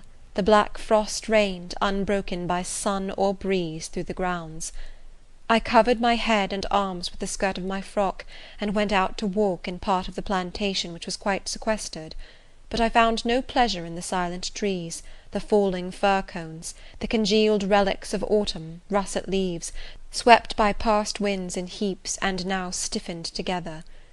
I leaned against a gate, and looked into an empty field where no sheep were feeding, where the short grass was nipped and blanched. It was a very grey day, a most opaque sky, onding on snaw, canopied all. Thence flakes fell in intervals, which settled on the hard path and on the hoary lea without melting. I stood, a wretched child enough, whispering to myself over and over again, "What shall I do? What shall I do?" All at once I heard a clear voice call, "Miss Jane, where are you? Come to lunch." It was Bessie, I knew well enough, but I did not stir. Her light step came tripping down the path. "You naughty little thing," she said, "why don't you come when you are called?" Bessie's presence, compared with the thoughts over which I had been brooding, seemed cheerful, even though, as usual, she was somewhat cross. The fact is, after my conflict with and victory over Mrs. Reed, I was not disposed to care much for the nursemaid's transitory anger, and I was disposed to bask in her youthful lightness of heart. I just put my two arms round her, and said, "Come, Bessie, don't scold." The action was more frank and fearless than any I was habituated to indulge in. Somehow it pleased her. "You are a strange child, Miss Jane," she said, as she looked down at me. "A little roving, solitary thing. And you are going to school, I suppose?" I nodded. "And won't you be sorry to leave poor Bessie?" "What does Bessie care for me? She's always scolding me." "Because you're such a queer, frightened, shy little thing. You should be bolder." "What, to get more knocks?" "Nonsense." "But you are rather put upon, that's certain. My mother said, when she came to see me last week, that she would not like a little one of her own to be in your place.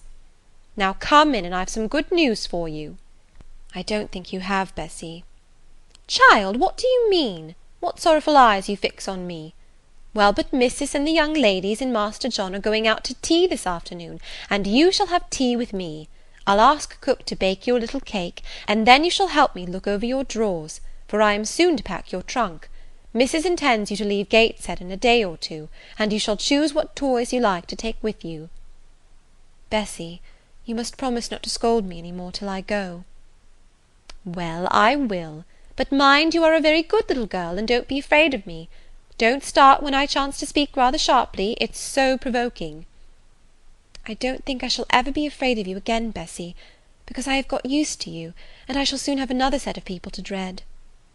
"If you dread them, they'll dislike you." "As you do, Bessie." "I don't dislike you, miss. I believe I am fonder of you than of all the others." "You don't show it." "You sharp little thing! You've got quite a new way of talking.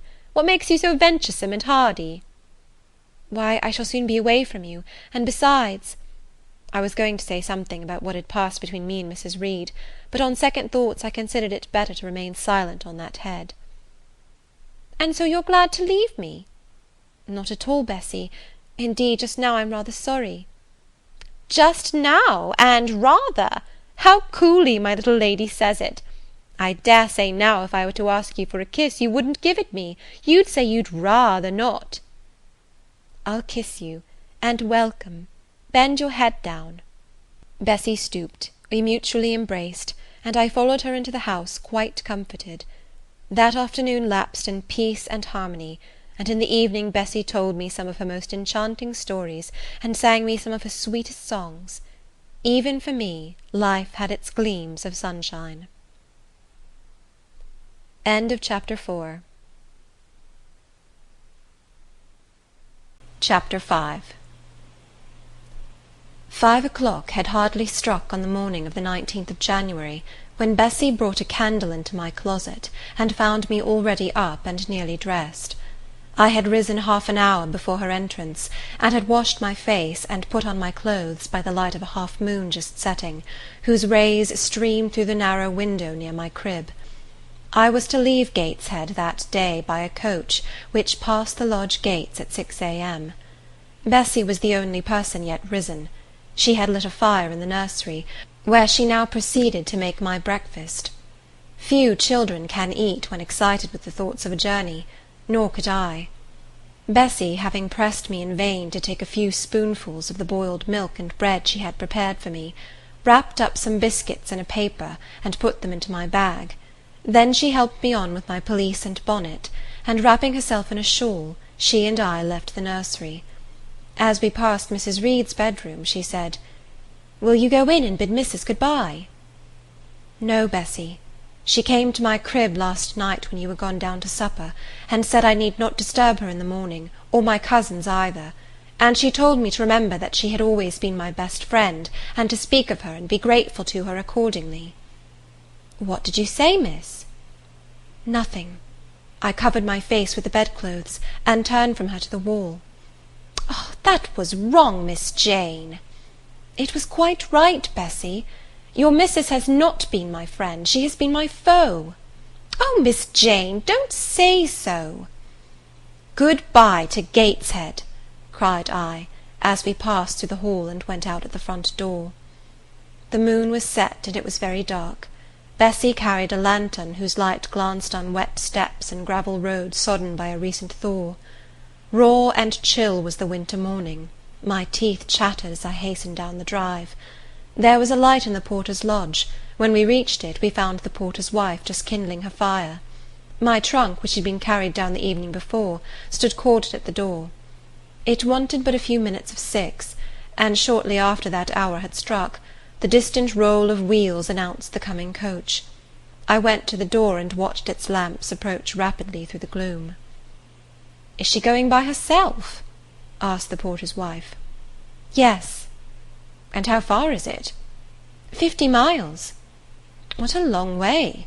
I wonder Mrs. Reed is not afraid to trust her so far alone." The coach drew up. There it was at the gates, with its 4 horses, and its top laden with passengers. The guard and coachman loudly urged haste. My trunk was hoisted up. I was taken from Bessy's neck, to which I clung with kisses. "Be sure and take good care of her," cried she to the guard, as he lifted me into the inside. "Aye, aye," was the answer.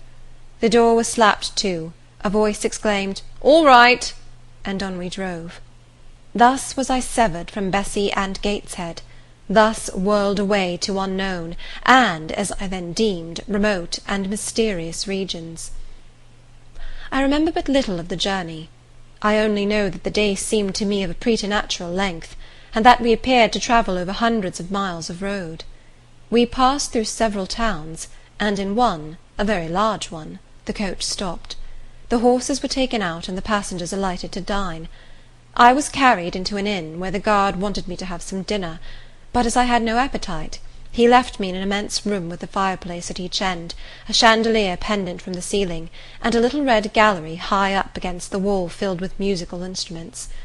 Here I walked about for a long time, feeling very strange, and mortally apprehensive of some one coming in and kidnapping me, for I believed in kidnappers, their exploits having frequently figured in Bessie's fireside chronicles. At last the guard returned. Once more I was stowed away in the coach. My protector mounted his own seat, sounded his hollow horn, and away we rattled over the stony street of L. The afternoon came on wet and somewhat misty. As it waned into dusk, I began to feel that we were getting very far indeed from Gateshead. We ceased to pass through towns, the country changed, great grey hills heaved up round the horizon. As twilight deepened, we descended a valley dark with wood, and long after night had overclouded the prospect, I heard a wild wind rushing amongst trees.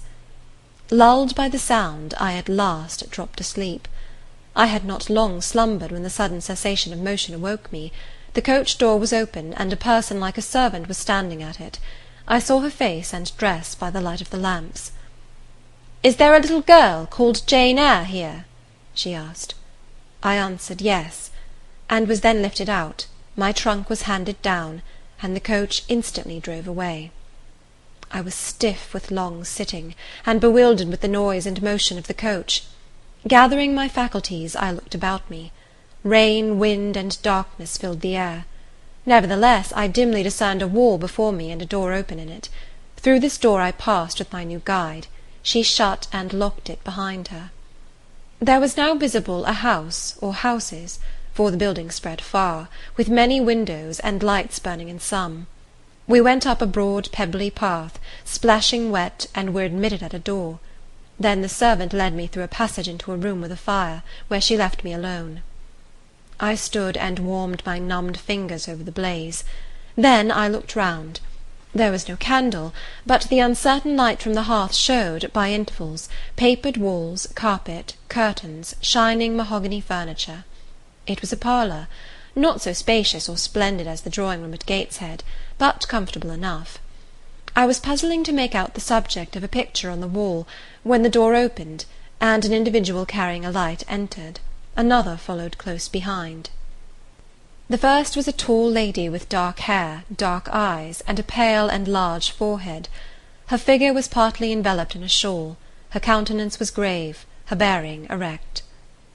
"The child is very young to be sent alone," said she, putting her candle down on the table. She considered me attentively for a minute or two, then further added, "She had better be put to bed soon. She looks tired. Are you tired?" she asked, placing her hand on my shoulder. "A little, mum." "And hungry too, no doubt. Let her have some supper before she goes to bed, Miss Miller. Is this the first time you have left your parents to come to school, my little girl?" I explained to her that I had no parents. She inquired how long they had been dead, then how old I was, what was my name, whether I could read, write, and sew a little. Then she touched my cheek gently with her forefinger, and saying, she hoped I should be a good child, dismissed me along with Miss Miller. The lady I had left might be about 29. The one who went with me appeared some years younger. The first impressed me by her voice, look, and air. Miss Miller was more ordinary, ruddy in complexion, though of a careworn countenance, hurried in gait and action, like one who had always a multiplicity of tasks on hand. She looked, indeed, what I afterwards found she really was, an under-teacher.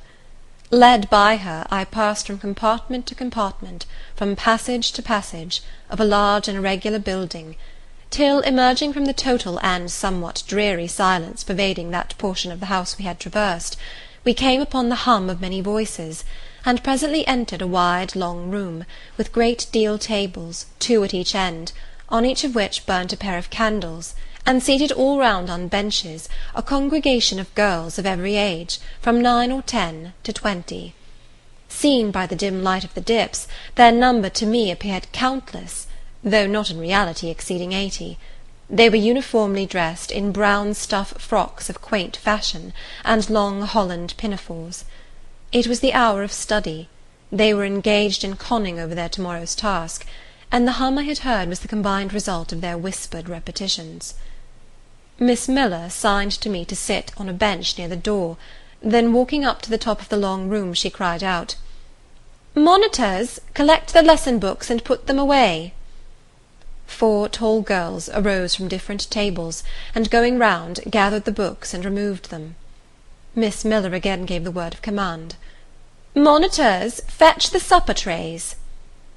The tall girls went out and returned presently, each bearing a tray with portions of something, I knew not what, arranged thereon, and a pitcher of water and mug in the middle of each tray. The portions were handed round. Those who liked took a draught of the water, the mug being common to all. When it came to my turn, I drank, for I was thirsty, but did not touch the food, excitement and fatigue rendering me incapable of eating. I now saw, however, that it was a thin oaten cake shared into fragments. The meal over, prayers were read by Miss Miller, and the classes filed off, 2 and 2, upstairs. Overpowered by this time with weariness, I scarcely noticed what sort of a place the bedroom was, except that, like the schoolroom, I saw it was very long.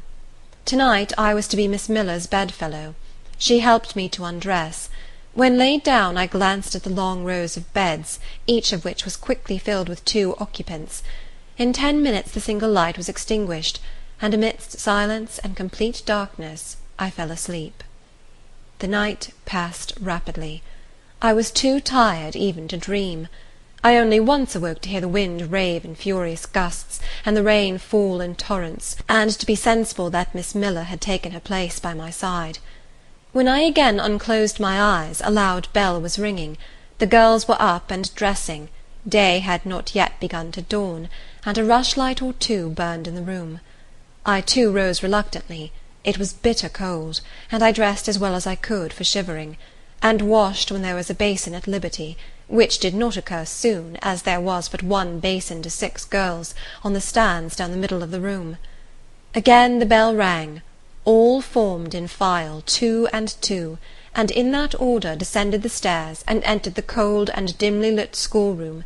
Here prayers were read by Miss Miller. Afterwards she called out, "Form classes."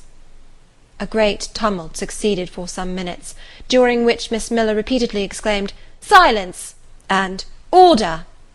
When it subsided, I saw them all drawn up in 4 semicircles, before 4 chairs, placed at the 4 tables.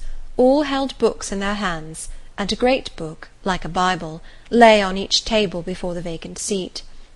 A pause of some seconds succeeded, filled up by the low, vague hum of numbers. Miss Miller walked from class to class, hushing this indefinite sound. A distant bell tinkled. Immediately 3 ladies entered the room. Each walked to a table and took her seat. Miss Miller assumed the 4th vacant chair, which was that nearest the door, and around which the smallest of the children were assembled.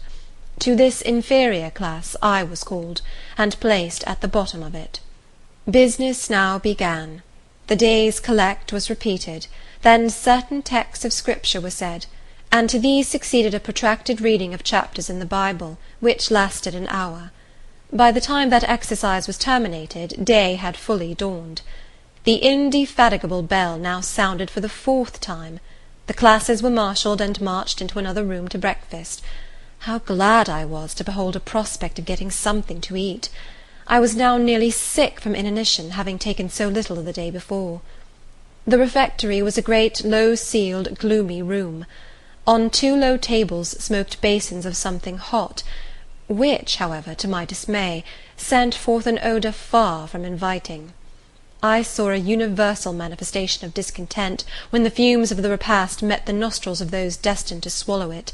From the van of the procession, the tall girls of the 1st class, rose the whispered words, "Disgusting!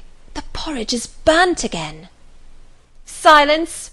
ejaculated a voice, but not that of Miss Miller, but one of the upper teachers, a little and dark personage, smartly dressed, but of somewhat morose aspect, who installed herself at the top of one table, while a more buxom lady presided at the other. I looked in vain for her I had first seen the night before. She was not visible. Miss Miller occupied the foot of the table where I sat, and a strange, foreign-looking, elderly lady, the French teacher, as I afterwards found, took the corresponding seat at the other board. A long grace was said, and a hymn sung. Then a servant brought in some tea for the teachers, and the meal began. Ravenous, and now very faint, I devoured a spoonful or two of my portion without thinking of its taste; but the first edge of hunger blunted, I perceived I had got in hand a nauseous mess. Burnt porridge is almost as bad as rotten potatoes. Famine itself soon sickens over it. The spoons were moved slowly. I saw each girl taste her food and try to swallow it, but in most cases the effort was soon relinquished. Breakfast was over, and none had breakfasted. Thanks being returned for what we had not got, and a second hymn chanted, the refectory was evacuated for the schoolroom. I was one of the last to go, and in passing the tables, I saw one teacher take a basin of the porridge and taste it.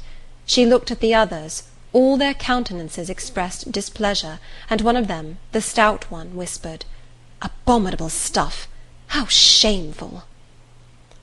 A quarter of an hour passed before lessons again began, during which the schoolroom was in glorious tumult. For that space of time it seemed to be permitted to talk loud and more freely, and they used their privilege.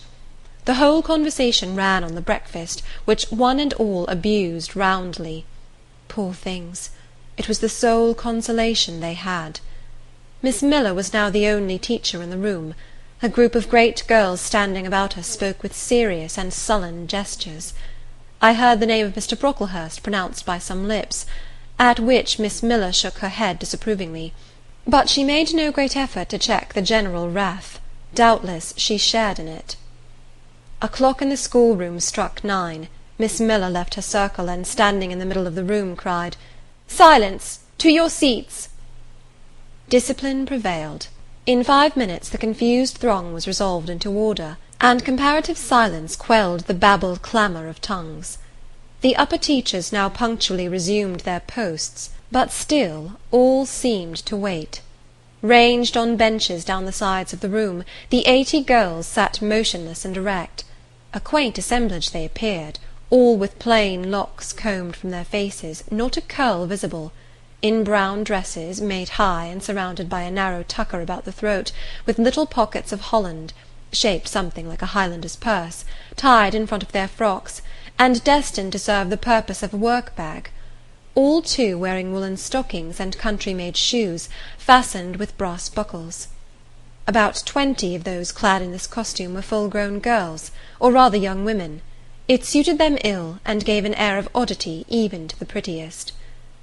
I was still looking at them, and also at intervals examining the teachers, none of whom precisely pleased me, for the stout one was a little coarse, the dark one not a little fierce, the foreigner harsh and grotesque, and Miss Miller, poor thing, looked purple, weather-beaten, and overworked. When, as my eye wandered from face to face, the whole school rose simultaneously, as if moved by a common spring. What was the matter? I had heard no order given. I was puzzled. Ere I had gathered my wits, the classes were again seated, but as all eyes were now turned to one point, mine followed the general direction, and encountered the personage who had received me last night. She stood at the bottom of the long room, on the hearth, for there was a fire at each end. She surveyed the 2 rows of girls silently and gravely. Miss Miller, approaching, seemed to ask her a question, and having received her answer, went back to her place, and said aloud, "Monitor of the first class, fetch the globes." While the direction was being executed, the lady consulted moved slowly up the room. I suppose I have a considerable organ of veneration, for I retain yet the sense of admiring awe with which my eyes traced her steps. Seen now in broad daylight, she looked tall, fair, and shapely. Brown eyes with a benignant light in their irids, and a fine pencilling of long lashes round, relieved the whiteness of her large front. On each of her temples her hair, of a very dark brown, was clustered in round curls, according to the fashion of those times, when neither smooth bands nor long ringlets were in vogue. Her dress, also in the mode of the day, was of purple cloth, relieved by a sort of Spanish trimming of a black velvet. A gold watch, watches were not so common then as now, shone at her girdle. Let the reader add, to complete the picture, refined features, a complexion, if pale, clear, and a stately air and carriage, and he will have, at least, as clearly as words can give it, a correct idea of the exterior of Miss Temple, Maria Temple, as I afterwards saw the name written in a prayer book entrusted to me to carry to church.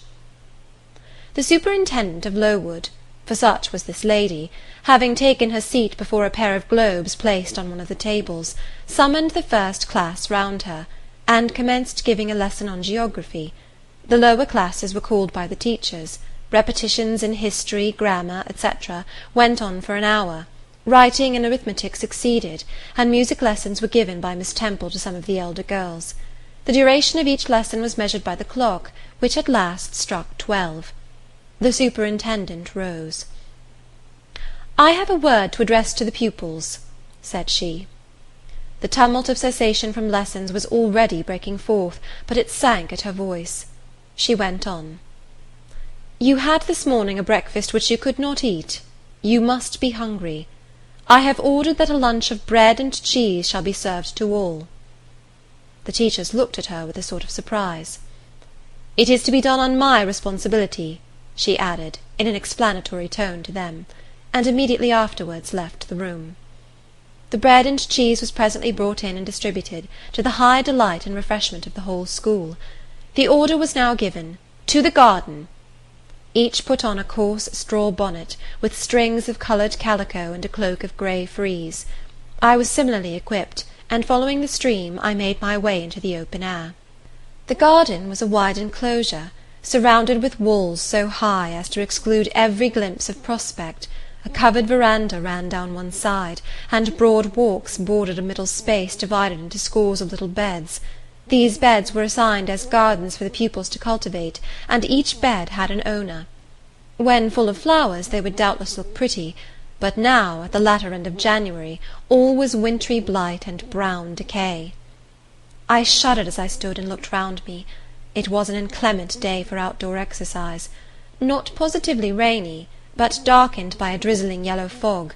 All under foot was still soaking wet with the floods of yesterday. The stronger among the girls ran about and engaged in active games, but sundry pale and thin ones herded together for shelter and warmth in the veranda, and amongst these, as the dense mist penetrated to their shivering frames, I heard frequently the sound of a hollow cough. As yet I had spoken to no one, nor did anybody seem to take notice of me.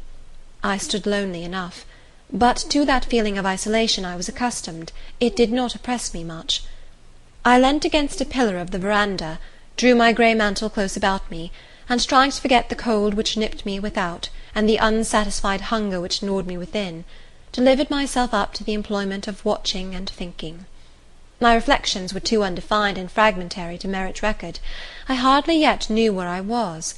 Gateshead and my past life seemed floated away to an immeasurable distance. The present was vague and strange, and of the future I could form no conjecture. I looked round the convent-like garden, and then up at the house, a large building, half of which seemed grey and old, the other half quite new. The new part, containing the schoolroom and dormitory, was lit by mullioned and latticed windows, which gave it a church-like aspect. A stone tablet over the door bore this inscription: "Lowood Institution. This portion was rebuilt A.D. by Naomi Brocklehurst of Brocklehurst Hall, in this county. Let your light so shine before men, that they may see your good works, and glorify your Father which is in heaven." St. Matthew, verse 16. I read these words over and over again. I felt that an explanation belonged to them, and was unable fully to penetrate their import. I was still pondering the significance of institution, and endeavouring to make out a connection between the first words and verse of Scripture, when the sound of a cough close behind me made me turn my head. I saw a girl sitting on a stone bench near. She was bent over a book, on the perusal of which she seemed intent. From where I stood I could see the title. It was Rasselas, a name that struck me as strange, and consequently attractive. In turning a leaf she happened to look up, and I said to her directly, "Is your book interesting?" I had already formed the intention of asking her to lend it to me some day. "I like it," she answered. after a pause of a second or two, during which she examined me. "What is it about?" I continued. I hardly know where I found the hardihood thus to open a conversation with a stranger. The step was contrary to my nature and habits. But I think her occupation touched a chord of sympathy somewhere, for I too liked reading, though of a frivolous and childish kind. I could not digest or comprehend the serious or substantial. "You may look at it," replied the girl, offering me the book. I did so. A brief examination convinced me that the contents were less taking than the title. Rasselas looked dull to my trifling taste. I saw nothing about fairies, nothing about genii, no bright variety seemed spread over the closely printed pages. I returned it to her. She received it quietly, and without saying anything she was about to relapse into her former studious mood. Again I ventured to disturb her. "Can you tell me what the writing on that stone over the door means? What is Lowood Institution?" "This house where you are come to live." "And why do they call it an institution? Is it in any way different from other schools?" "It is partly a charity school. You and I and all the rest of us are charity children. I suppose you are an orphan. Are not either your father or your mother dead?" "Both died before I can remember." "Well, all the girls here have lost either one or both parents, and this is called an institution for educating orphans." "Do we pay no money? Do they keep us for nothing?" "We pay, or our friends pay, £15 a year for each." "Then why do they call us charity children?" "Because £15 is not enough for board and teaching, and the deficiency is supplied by subscription." "Who subscribes?" "Different benevolent-minded ladies and gentlemen in this neighbourhood and in London." "Who is Naomi Brocklehurst?" "The lady who built the new part of this house, as that tablet records, and whose son overlooks and directs everything here." "Why?" "Because he is treasurer and manager of the establishment." "Then this house does not belong to that tall lady who wears a watch, and who said we were to have some bread and cheese?" "To Miss Temple? Oh, no, I wish it did. She has to answer to Mr. Brocklehurst for all she does. Mr. Brocklehurst buys all our food and all our clothes." "Does he live here?" "No, 2 miles off at a large hall." "Is he a good man?" "He is a clergyman, and is said to do a great deal of good." "Did you say that tall lady was called Miss Temple?" "Yes." "And what are the other teachers called?" "The one with red cheeks is called Miss Smith. She attends to the work, and cuts out, for we make our own clothes, our frocks and pelisses, and everything. And the little one with black hair is Miss Scatcherd. She teaches history and grammar, and hears the second-class repetitions. And the one who wears a shawl, and has a pocket-handkerchief tied to her side with a yellow ribbon, is Madame Pirot. She comes from Lille, in France, and teaches French." "Do you like the teachers?" "Well enough." "Do you like the little black one, and the Madame— I cannot pronounce her name as you do. Miss Scatcherd is hasty. You must take care not to offend her. Madame Pirot is not a bad sort of person." "But Miss Temple is the best, isn't she?" "Miss Temple is very good, and very clever. She is above the rest, because she knows far more than they do." "Have you been long here?" 2 years. "Are you an orphan?" "My mother is dead." "Are you happy here?" "You ask rather too many questions. I have given you enough answers for the present. Now I want to read." But at that moment the summons sounded for dinner. All re-entered the house. The odour which now filled the refectory was scarcely more appetizing than that which had regaled our nostrils at breakfast. The dinner was served in 2 huge tin-plated vessels, whence rose a strong steam redolent of rancid fat. I found the mess to consist of indifferent potatoes and strange shreds of rusty meat, mixed and cooked together. Of this preparation a tolerably abundant plateful was apportioned to each pupil. I ate what I could, and wondered within myself whether every day's fare would be like this. After dinner we immediately adjourned to the schoolroom. Lessons recommenced, and were continued till 5 o'clock. The only marked event of the afternoon was, that I saw the girl with whom I had conversed in the verandah dismissed and disgraced by Miss Scatcherd from a history class, and sent to stand in the middle of the large schoolroom. The punishment seemed to me in high degree ignominious, especially for so great a girl. She looked 13 or upwards. I expected she would show signs of great distress and shame, but to my surprise she neither wept nor blushed. Composed, though grave, she stood, the central mark of all eyes. How can she bear it so quietly, so firmly? I asked myself. Were I in her place, it seems to me I should wish the earth to open and swallow me up. She looks as if she were thinking of something beyond her punishment, beyond her situation, of something not round her, nor before her. I have heard of daydreams. Is she in a daydream now? Her eyes are fixed on the floor, but I am sure they do not see it. Her sight seems turned in, gone down into her heart. She is looking at what she can remember, I believe, not at what is really present. I wonder what sort of a girl she is, whether good or naughty. Soon after 5 p.m. we had another meal, consisting of a small mug of coffee and half a slice of brown bread. I devoured my bread and drank my coffee with relish, but I should have been glad of as much more. I was still hungry. Half an hour's recreation succeeded, then study, then the glass of water and the piece of oat-cake, prayers, and bed. Such was my first day at Lowood. End of Chapter 5. Chapter 6. The next day commenced as before, getting up and dressing by rushlight, but this morning we were obliged to dispense with the ceremony of washing. The water in the pitchers was frozen. A change had taken place in the weather the preceding evening, and a keen north-east wind, whistling through the crevices of our bedroom windows all night long, had made us shiver in our beds, and turned the contents of the ewers to ice. Before the long hour and a half of prayers and Bible reading was over, I felt ready to perish with cold. Breakfast time came at last, and this morning the porridge was not burnt. The quality was eatable, the quantity small. How small my portion seemed! I wished it had been doubled. In the course of the day I was enrolled a member of the 4th class, and regular tasks and occupations were assigned me. Hitherto I had only been a spectator of the proceedings at Lowood. I was now to become an actor therein. At first, being little accustomed to learn by heart, the lessons appeared to me both long and difficult. The frequent change from task to task, too, bewildered me, and I was glad when, about 3 o'clock in the afternoon, Miss Smith put into my hands a border of muslin 2 yards long, together with needle, thimble, etc., and sent me to sit in a quiet corner of the schoolroom, with directions to hem the same.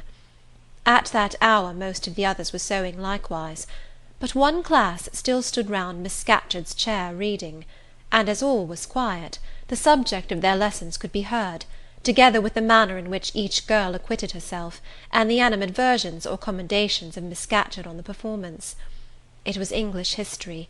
Among the readers I observed my acquaintance of the veranda. At the commencement of the lesson, her place had been at the top of the class, but for some error of pronunciation, or some inattention to stops, she was suddenly sent to the very bottom. Even in that obscure position, Miss Scatcherd continued to make her an object of constant notice.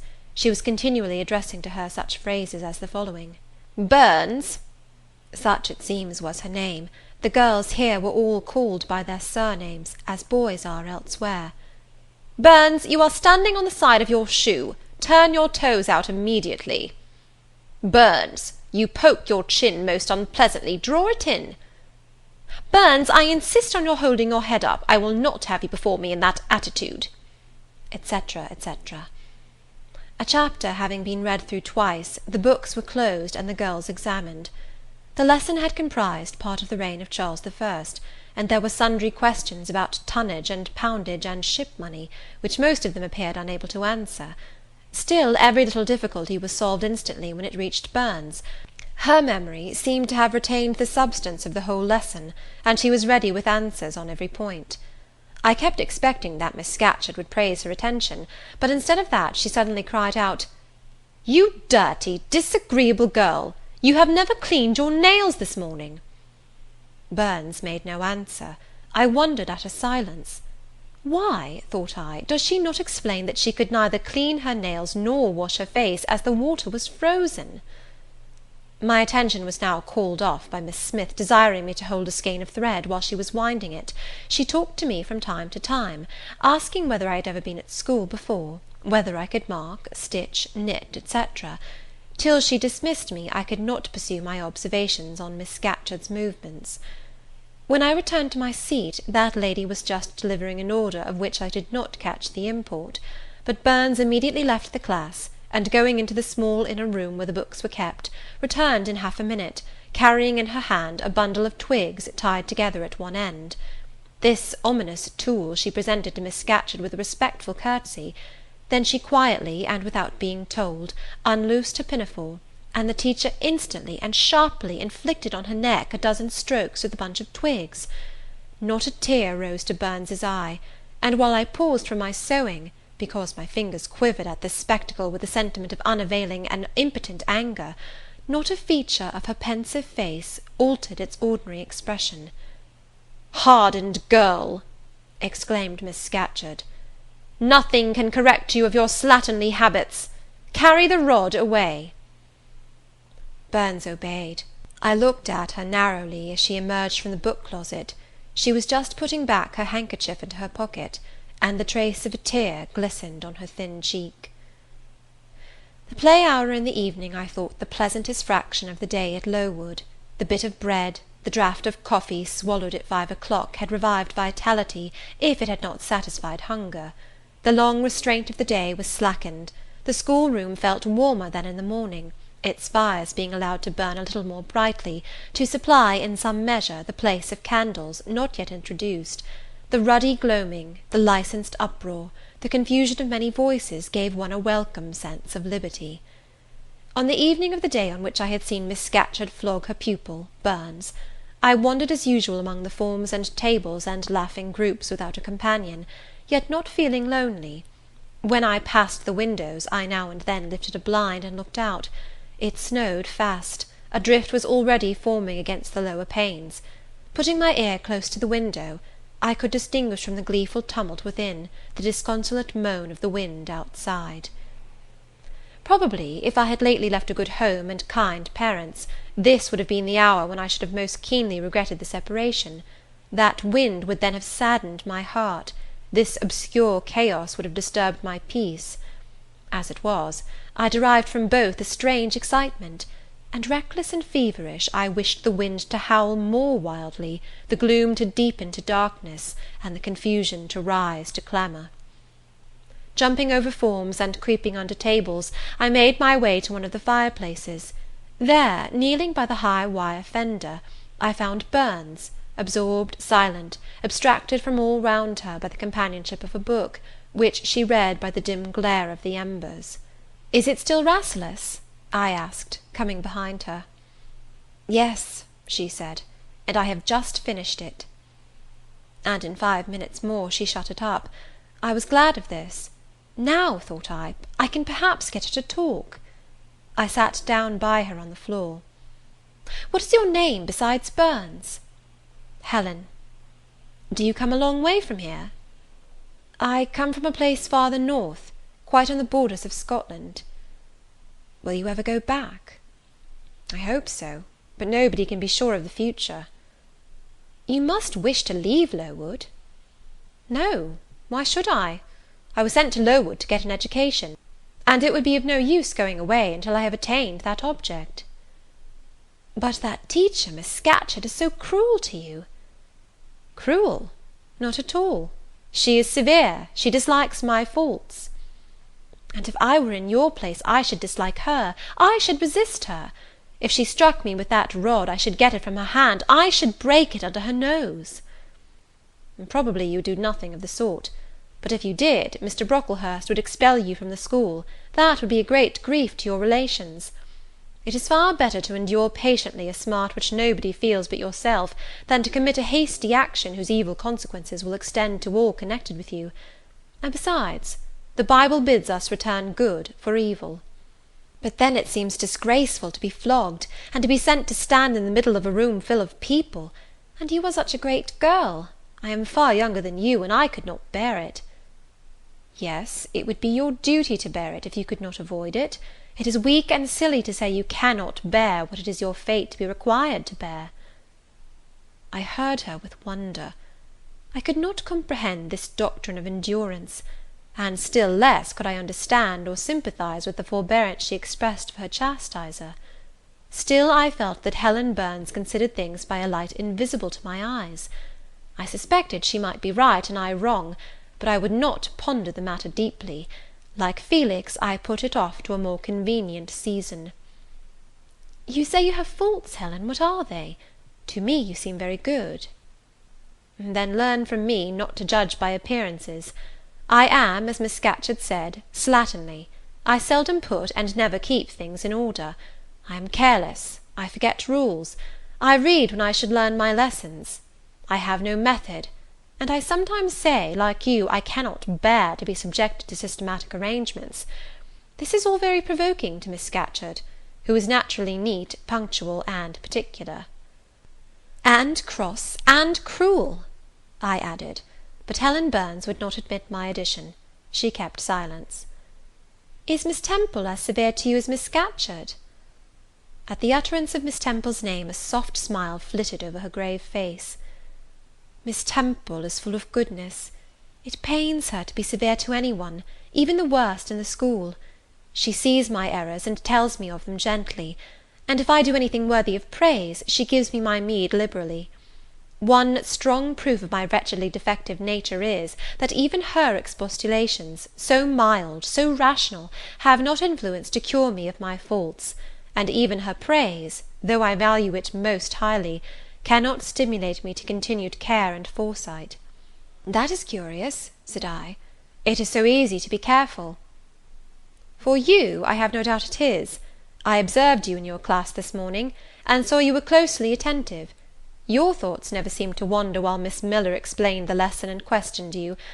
Now mine continually rove away. When I should be listening to Miss Scatcherd and collecting all she says with assiduity, often I lose the very sound of her voice. I fall into a sort of dream. Sometimes I think I am in Northumberland, and that the noises I hear round me are the bubbling of a little brook which runs through Deepton near our house. Then, when it comes to my turn to reply, I have to be awakened, and having heard nothing of what was read for listening to the visionary brook, I have no answer ready." "Yet how well you replied this afternoon!" "It was mere chance. The subject on which we had been reading had interested me. This afternoon, instead of dreaming of Deepton, I was wondering how a man who wished to do right could act so unjustly and unwisely as Charles I sometimes did; and I thought what a pity it was that, with his integrity and conscientiousness, he could see no farther than the prerogatives of the crown. If he had but been able to look to a distance, and see how what they call the spirit of the age was tending. Still, I like Charles. I respect him. I pity him, poor murdered king. Yes, his enemies were the worst. They shed blood they had no right to shed. How dared they kill him?" Helen was talking to herself now. She had forgotten I could not very well understand her, that I was ignorant, or nearly so, of the subject she discussed. I recalled her to my level. "And when Miss Temple teaches you, do your thoughts wander then?" "No, certainly, not often. Because Miss Temple has generally something to say which is newer than my own reflections, her language is singularly agreeable to me, and the information she communicates is often just what I wish to gain." "Well, then, with Miss Temple you are good." "Yes, in a passive way. I make no effort. I follow as inclination guides me. There is no merit in such goodness." "A great deal. You are good to those who are good to you. It is all I ever desire to be. If people were always kind and obedient to those who are cruel and unjust, the wicked people would have it all their own way.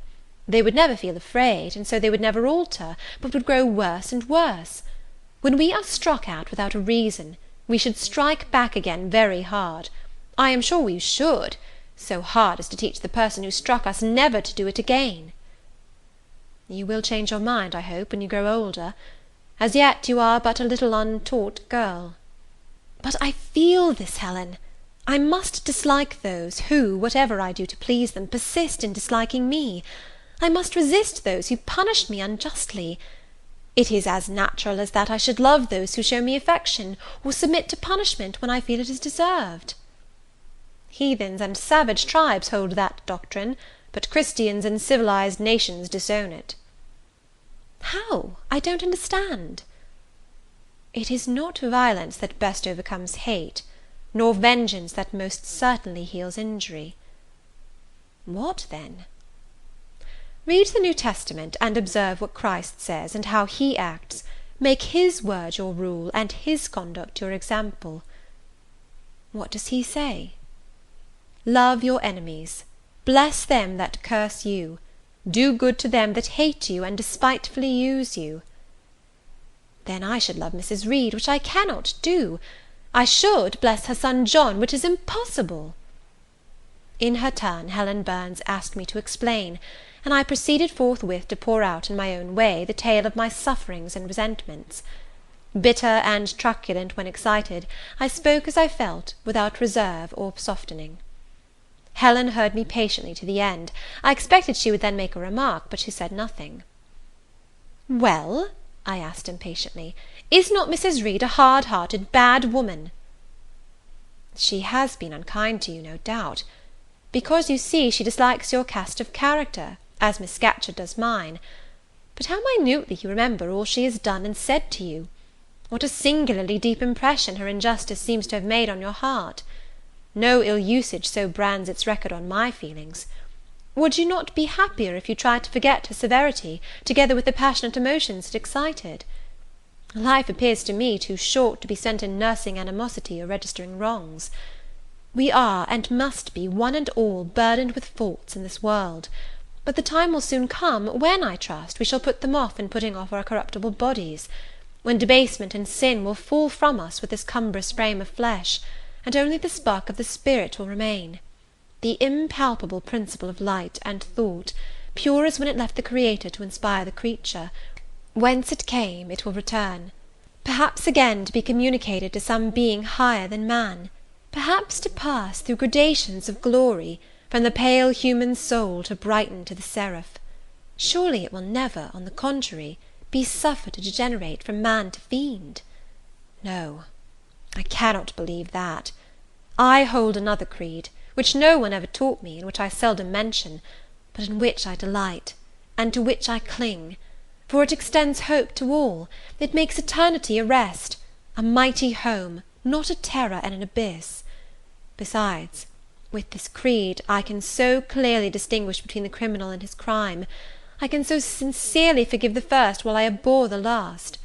With this creed, revenge never worries my heart, degradation never too deeply disgusts me, injustice never crushes me too low. I live in calm, looking to the end. Helen's head, always drooping, sank a little lower as she finished this sentence. I saw by her look she wished no longer to talk to me, but rather to converse with her own thoughts. She was not allowed much time for meditation. A monitor, a great rough girl, presently came up, exclaiming in a strong Cumberland accent, "Helen Burns, if you don't go and put your drawer in order, and fold up your work this minute, I'll tell Miss Scatcherd to come and look at it."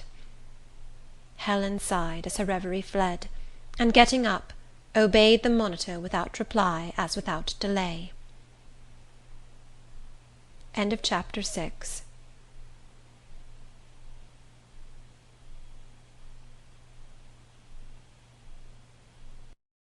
Chapter 7. My first quarter at Lowood seemed an age, and not the golden age either. It comprised an irksome struggle with difficulties in habituating myself to new rules and unwonted tasks. The fear of failure in these points harassed me worse than the physical hardships of my lot, though these were no trifles. During January, February, and part of March, the deep snows, and after their melting, the almost impassable roads, prevented our stirring beyond the garden walls, except to go to church; but within these limits we had to pass an hour every day in the open air. Our clothing was insufficient to protect us from the severe cold. We had no boots, the snow got into our shoes and melted there, our ungloved hands became numbed and covered with chilblains, as were our feet. I remember well the distracting irritation I endured from this cause every evening, when my feet inflamed. and the torture of thrusting the swelled, raw, and stiff toes into my shoes in the morning. Then the scanty supply of food was distressing. With the keen appetites of growing children, we had scarcely sufficient to keep alive a delicate invalid. From this deficiency of nourishment resulted an abuse, which pressed hardly on the younger pupils. Whenever the famished great girls had an opportunity, they would coax or menace the little ones out of their portion. Many a time I have shared between two claimants the precious morsel of brown bread distributed at tea-time, and after relinquishing to a third half the contents of my mug of coffee, I have swallowed the remainder with an accompaniment of secret tears, forced from me by the exigency of hunger. Sundays were dreary days in that wintry season. We had to walk 2 miles to Brocklebridge Church, where our patron officiated. We set out cold, we arrived at church colder. During the morning service we became almost paralyzed. It was too far to return to dinner, and an allowance of cold meat and bread, in the same penurious proportion observed in our ordinary meals, was served round between the services. At the close of the afternoon service we returned by an exposed and hilly road, where the bitter winter wind, blowing over a range of snowy summits to the north, almost flayed the skin from our faces. I can remember Miss Temple walking lightly and rapidly along our drooping line, her plaid cloak, which the frosty wind fluttered, gathered close about her, and encouraging us by precept and example to keep up our spirits and march forward, as she said, like stalwart soldiers. The other teachers, poor things, were generally themselves too much dejected to attempt the task of cheering others. How we longed for the light and heat of a blazing fire when we got back! But to the little ones at least this was denied. Each hearth in the schoolroom was immediately surrounded by a double row of great girls, and behind them the younger children crouched in groups, wrapping their starved arms in their pinafores. A little solace came at tea-time in the shape of a double ration of bread, a whole instead of a half slice, with the delicious addition of a thin scrape of butter. It was the hebdomadal treat to which we all looked forward from Sabbath to Sabbath. I generally contrived to reserve a moiety of this bounteous repast for myself, but the remainder I was invariably obliged to part with. The Sunday evening was spent in repeating by heart the church catechism, and the 5th, 6th, and 7th chapters of St. Matthew, and in listening to a long sermon read by Miss Miller, whose irrepressible yawns attested her weariness. A frequent interlude of these performances was the enactment of the part of Eutychus by some half-dozen of little girls, who, overpowered with sleep, would fall down, if not out of the 3rd loft, yet off the 4th form, and be taken up half dead. The remedy was to thrust them forward into the centre of the schoolroom, and oblige them to stand there till the sermon was finished. Sometimes their feet failed them, and they sank together in a heap. They were then propped up with the monitor's high stools. I have not yet alluded to the visits of Mr. Brocklehurst, and indeed that gentleman was from home during the great part of the first month after my arrival, perhaps prolonging his stay with his friend the Archdeacon. His absence was a relief to me. I need not say that I had my own reasons for dreading his coming, but come he did at last. One afternoon, I had then been 3 weeks at Lowood, as I was sitting with a slate in my hand, puzzling over a sum in long division, my eyes, raised in abstraction to the window, caught sight of a figure just passing. I recognized almost instinctively that gaunt outline, and when, 2 minutes after, all the school, teachers included, rose en masse, it was not necessary for me to look up in order to ascertain whose entrance they thus greeted. A long stride measured the schoolroom, and presently beside Miss Temple, who had herself risen, stood the same black column which had frowned on me so ominously from the hearthrug of Gateshead. I now glanced sideways at this piece of architecture. Yes, I was right. It was Mr. Brocklehurst, buttoned up in a surtout, and looking longer, narrower, and more rigid than ever. I had my own reasons for being dismayed at this apparition. Too well I remembered the perfidious hints given by Mrs. Reed about my disposition, etc. The promise pledged by Mr. Brocklehurst to apprise Miss Temple and the teachers of my vicious nature. All along I had been dreading the fulfilment of this promise. I had been looking out daily for the coming man, whose information respecting my past life and conversation was to brand me as a bad child for ever. Now there he was. He stood at Miss Temple's side. He was speaking low in her ear. I did not doubt he was making disclosures of my villainy, and I watched her eye with painful anxiety, expecting every moment to see its dark orb turn on me a glance of repugnance and contempt. I listened too, and as I happened to be seated quite at the top of the room, I caught most of what he said. Its import relieved me from immediate apprehension. "I suppose, Miss Temple, the thread I bought at Lowton will do. It struck me that it would be just of the quality for the calico chemises, and I sorted the needles to match. You may tell Miss Smith that I forgot to make a memorandum of the darning needles, but she shall have some papers sent in next week, and she is not on any account to give out more than one at a time to each pupil. If they have more, they are apt to be careless and lose them. And oh, ma'am, I wish the woollen stockings were better looked to. When I was here last, I went into the kitchen garden and examined the clothes drying on the line. There was a quantity of black hose in a very bad state of repair. From the size of the holes in them, I was sure they had not been well mended from time to time." He paused. "Your directions shall be attended to, sir," said Miss Temple. "And, ma'am," he continued, "the laundress tells me some of the girls have 2 clean tuckers in the week. It is too much. The rules limit them to 1. "I think I can explain that circumstance, sir. Agnes and Catherine Johnston were invited to take tea with some friends at Lowton last Thursday, and I gave them leave to put on clean tuckers for the occasion." Mr. Brocklehurst nodded. "Well, for once it may pass. But please not to let the circumstance occur too often. And there is another thing which surprised me. I find in settling accounts with the housekeeper that a lunch consisting of bread and cheese has twice been served out to the girls during the past fortnight. How is this? I looked over the regulations, and I find no such meal as lunch mentioned. Who introduced this innovation, and by what authority?" "I must be responsible for the circumstance, sir," replied Miss Temple. "The breakfast was so ill prepared that the pupils could not possibly eat it, and I dared not allow them to remain fasting till dinner-time." "Madam, allow me an instant. You are aware that my plan in bringing up these girls is not to accustom them to habits of luxury and indulgence, but to render them hardy, patient, self-denying. Should any little accidental disappointment of the appetite occur, such as the spoiling of a meal, the under or the over-dressing of a dish, the incident ought not to be neutralized by replacing with something more delicate the comfort lost, thus pampering the body and obviating the aim of this institution. It ought to be improved to the spiritual edification of the pupils by encouraging them to evince fortitude under temporary privation.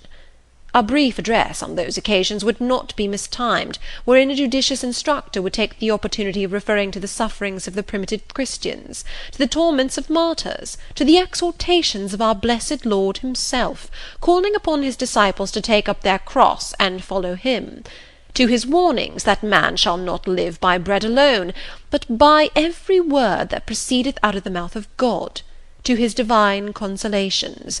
If ye suffer hunger or thirst for my sake, happy are ye. Oh, madam, when you put bread and cheese instead of burnt porridge into these children's mouths, you may indeed feed their vile bodies, but you little think how you starve their immortal souls." Mr. Brocklehurst again paused, perhaps overcome by his feelings. Miss Temple had looked down when he first began to speak to her, but she now gazed straight before her, and her face, naturally pale as marble, appeared to be assuming also the coldness and fixity of that material, especially her mouth, closed as if it would have required a sculptor's chisel to open it, and her brow settled gradually into petrified severity. Meantime Mr. Brocklehurst, standing on the hearth with his hands behind his back, majestically surveyed the whole school. Suddenly his eye gave a blink, as if it had met something that either dazzled or shocked its pupil. Turning, he said in more rapid accents than he had hitherto used, Miss Temple, what is that girl with curled hair? Red hair, ma'am, curled all over?" And extending his cane, he pointed to the awful object, his hand shaking as he did so. "It is Julius Seven," replied Miss Temple very quietly. "Julius Seven, ma'am? And why has she or any other curled hair? Why, in defiance of every precept and principle of this house, does she conform to the world so openly, here in an evangelical charitable establishment, as to wear her hair one mass of curls?" "Julia's hair curls naturally," returned Miss Temple, still more quietly. "Naturally? Yes, but we are not to conform to nature. I wish these girls to be the children of grace. And why that abundance? I have again and again intimated that I desire the hair to be arranged closely, modestly, plainly. Miss Temple, that girl's hair must be cut off entirely. I will send a barber to-morrow. And I see others who have far too much of the excrescence. That tall girl, tell her to turn round. Tell all the first form to rise up and direct their faces to the wall." Miss Temple passed her handkerchief over her lips, as if to smooth away the involuntary smile that curled them. She gave the order, however, and when the first class could take in what was required of them, they obeyed. Leaning a little back on my bench, I could see the looks and grimaces with which they commented on this manoeuvre. It was a pity Mr. Brocklehurst could not see them too.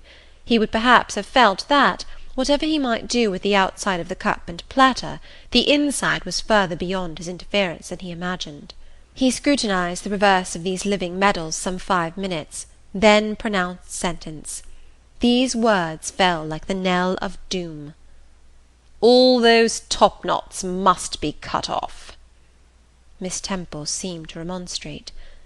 "Madam," he pursued, "I have a master to serve whose kingdom is not of this world.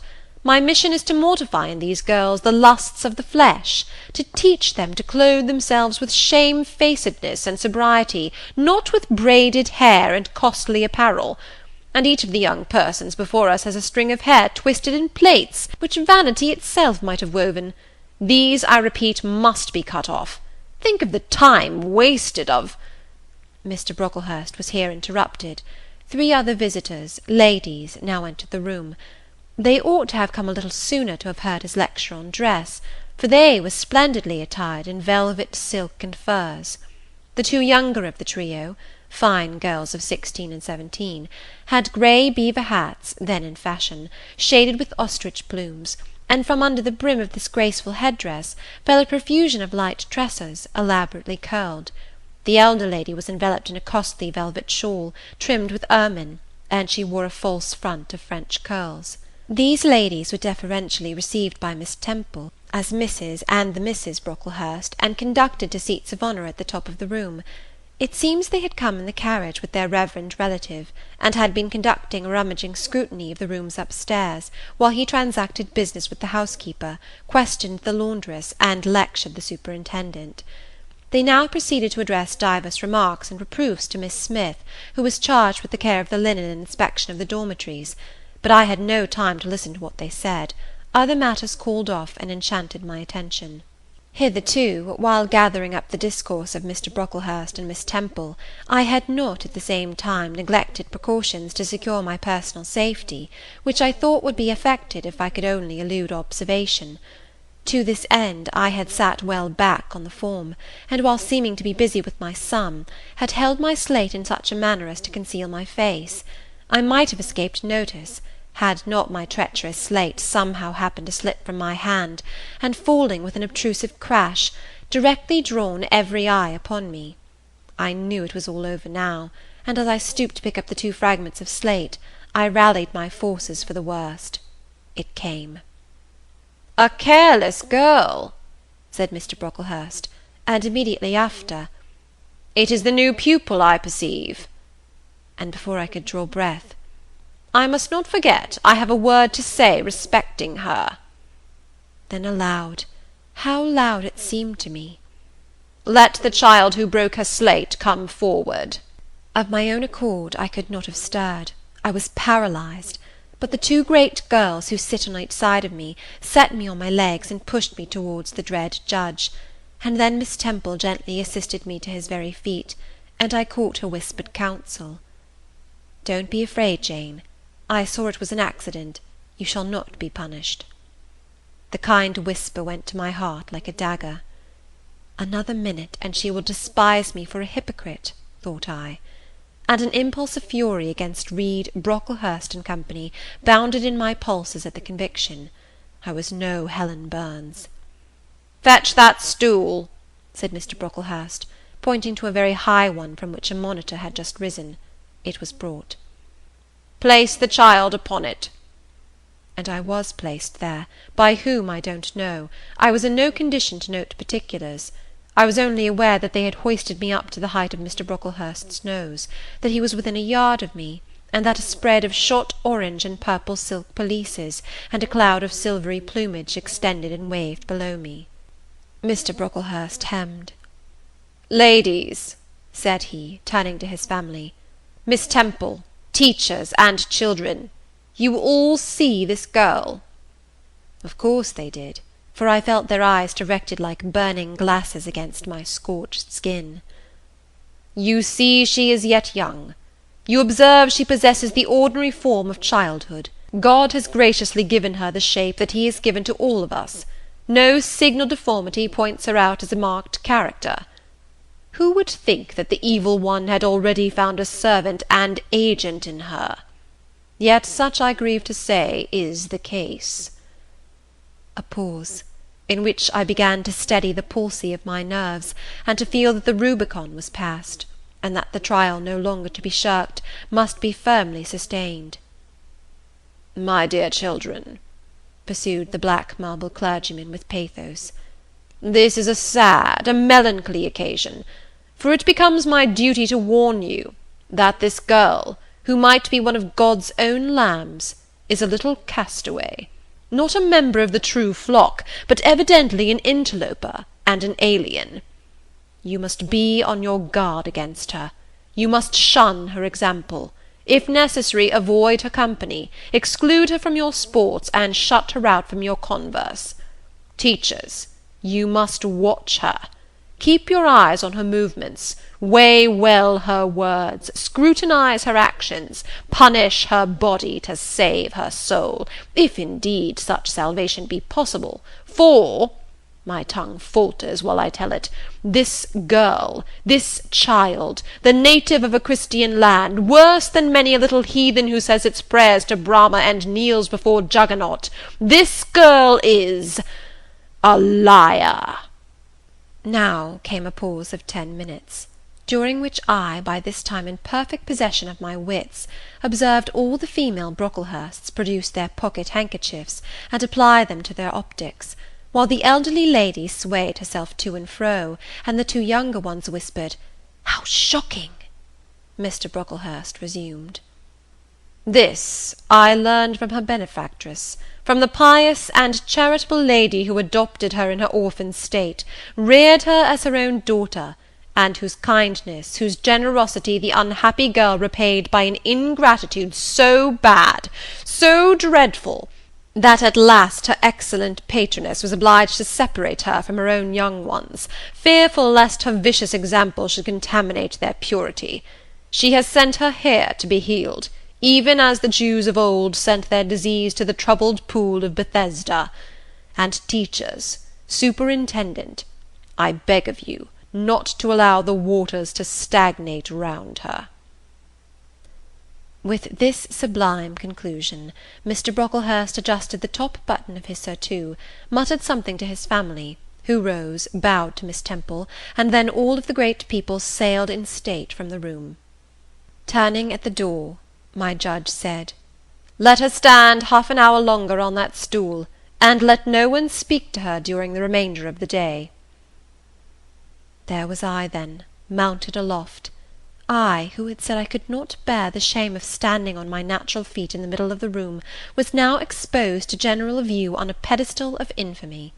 What my sensations were, no language can describe, but just as they all rose, stifling my breath and constricting my throat, a girl came up and passed me, In passing, she lifted her eyes. What a strange light inspired them! What an extraordinary sensation that ray sent through me! How the new feeling bore me up! It was as if a martyr, a hero, had passed a slave or victim, and imparted strength in the transit. I mastered the rising hysteria, lifted up my head, and took a firm stand on the stool. Helen Burns, asked some slight question about her work of Miss Smith, was chidden for the triviality of the inquiry, returned to her place, and smiled at me again as she went by. What a smile!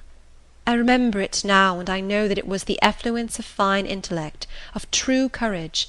It lit up her marked lineaments, her thin face, her sunken grey eye, like a reflection from the aspect of an angel.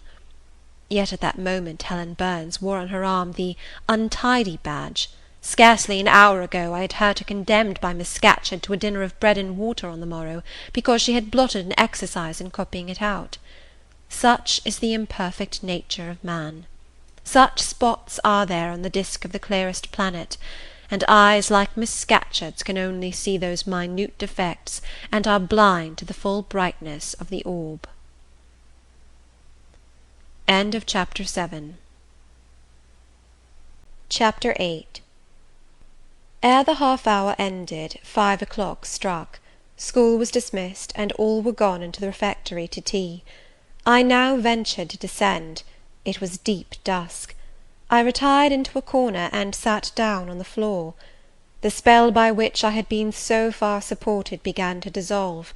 Reaction took place, and soon so overwhelming was the grief that seized me, I sank prostrate with my face to the ground. Now I wept. Helen Burns was not here. Nothing sustained me. Left to myself, I abandoned myself, and my tears watered the boards. I had meant to be so good, and to do so much at Lowood, to make so many friends, to earn respect, and win affection. Already I had made visible progress. That very morning I had reached the head of my class. Miss Miller had praised me warmly, Miss Temple had smiled approbation. She had promised to teach me drawing, and to let me learn French, if I continued to make similar improvement 2 months longer; and then I was well received by my fellow pupils, treated as an equal by those of my own age, and not molested by any. Now, here I lay again, crushed and trodden on, and could I ever rise more? Never, I thought, and ardently I wished to die. While sobbing out this wish in broken accents, some one approached. I started up. Again Helen Burns was near me. The fading fires just showed her coming up the long vacant room. She brought my coffee and bread. "Come, eat something," she said. But I put both away from me, feeling as if a drop or a crumb would have choked me in my present condition. Helen regarded me, probably with surprise. I could not now abate my agitation, though I tried hard. I continued to weep aloud. She sat down on the ground near me, embraced her knees with her arms, and rested her head upon them. In that attitude she remained silent as an Indian. I was the first who spoke. "Helen, why do you stay with a girl whom everybody believes to be a liar?" "Everybody, Jane? Why, there are only 80 people who have heard you called so, and the world contains hundreds of millions." "But what have I to do with millions? The 80 I know despise me." "Jane, you are mistaken. Probably not one in the school either despises or dislikes you. Many, I am sure, pity you much." "How can they pity me after what Mr. Brocklehurst has said?" "Mr. Brocklehurst is not a god, nor is he even a great and admired man. He is little liked here. He never took steps to make himself liked.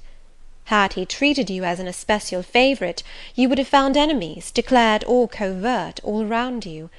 As it is, the greater number would offer you sympathy if they dared.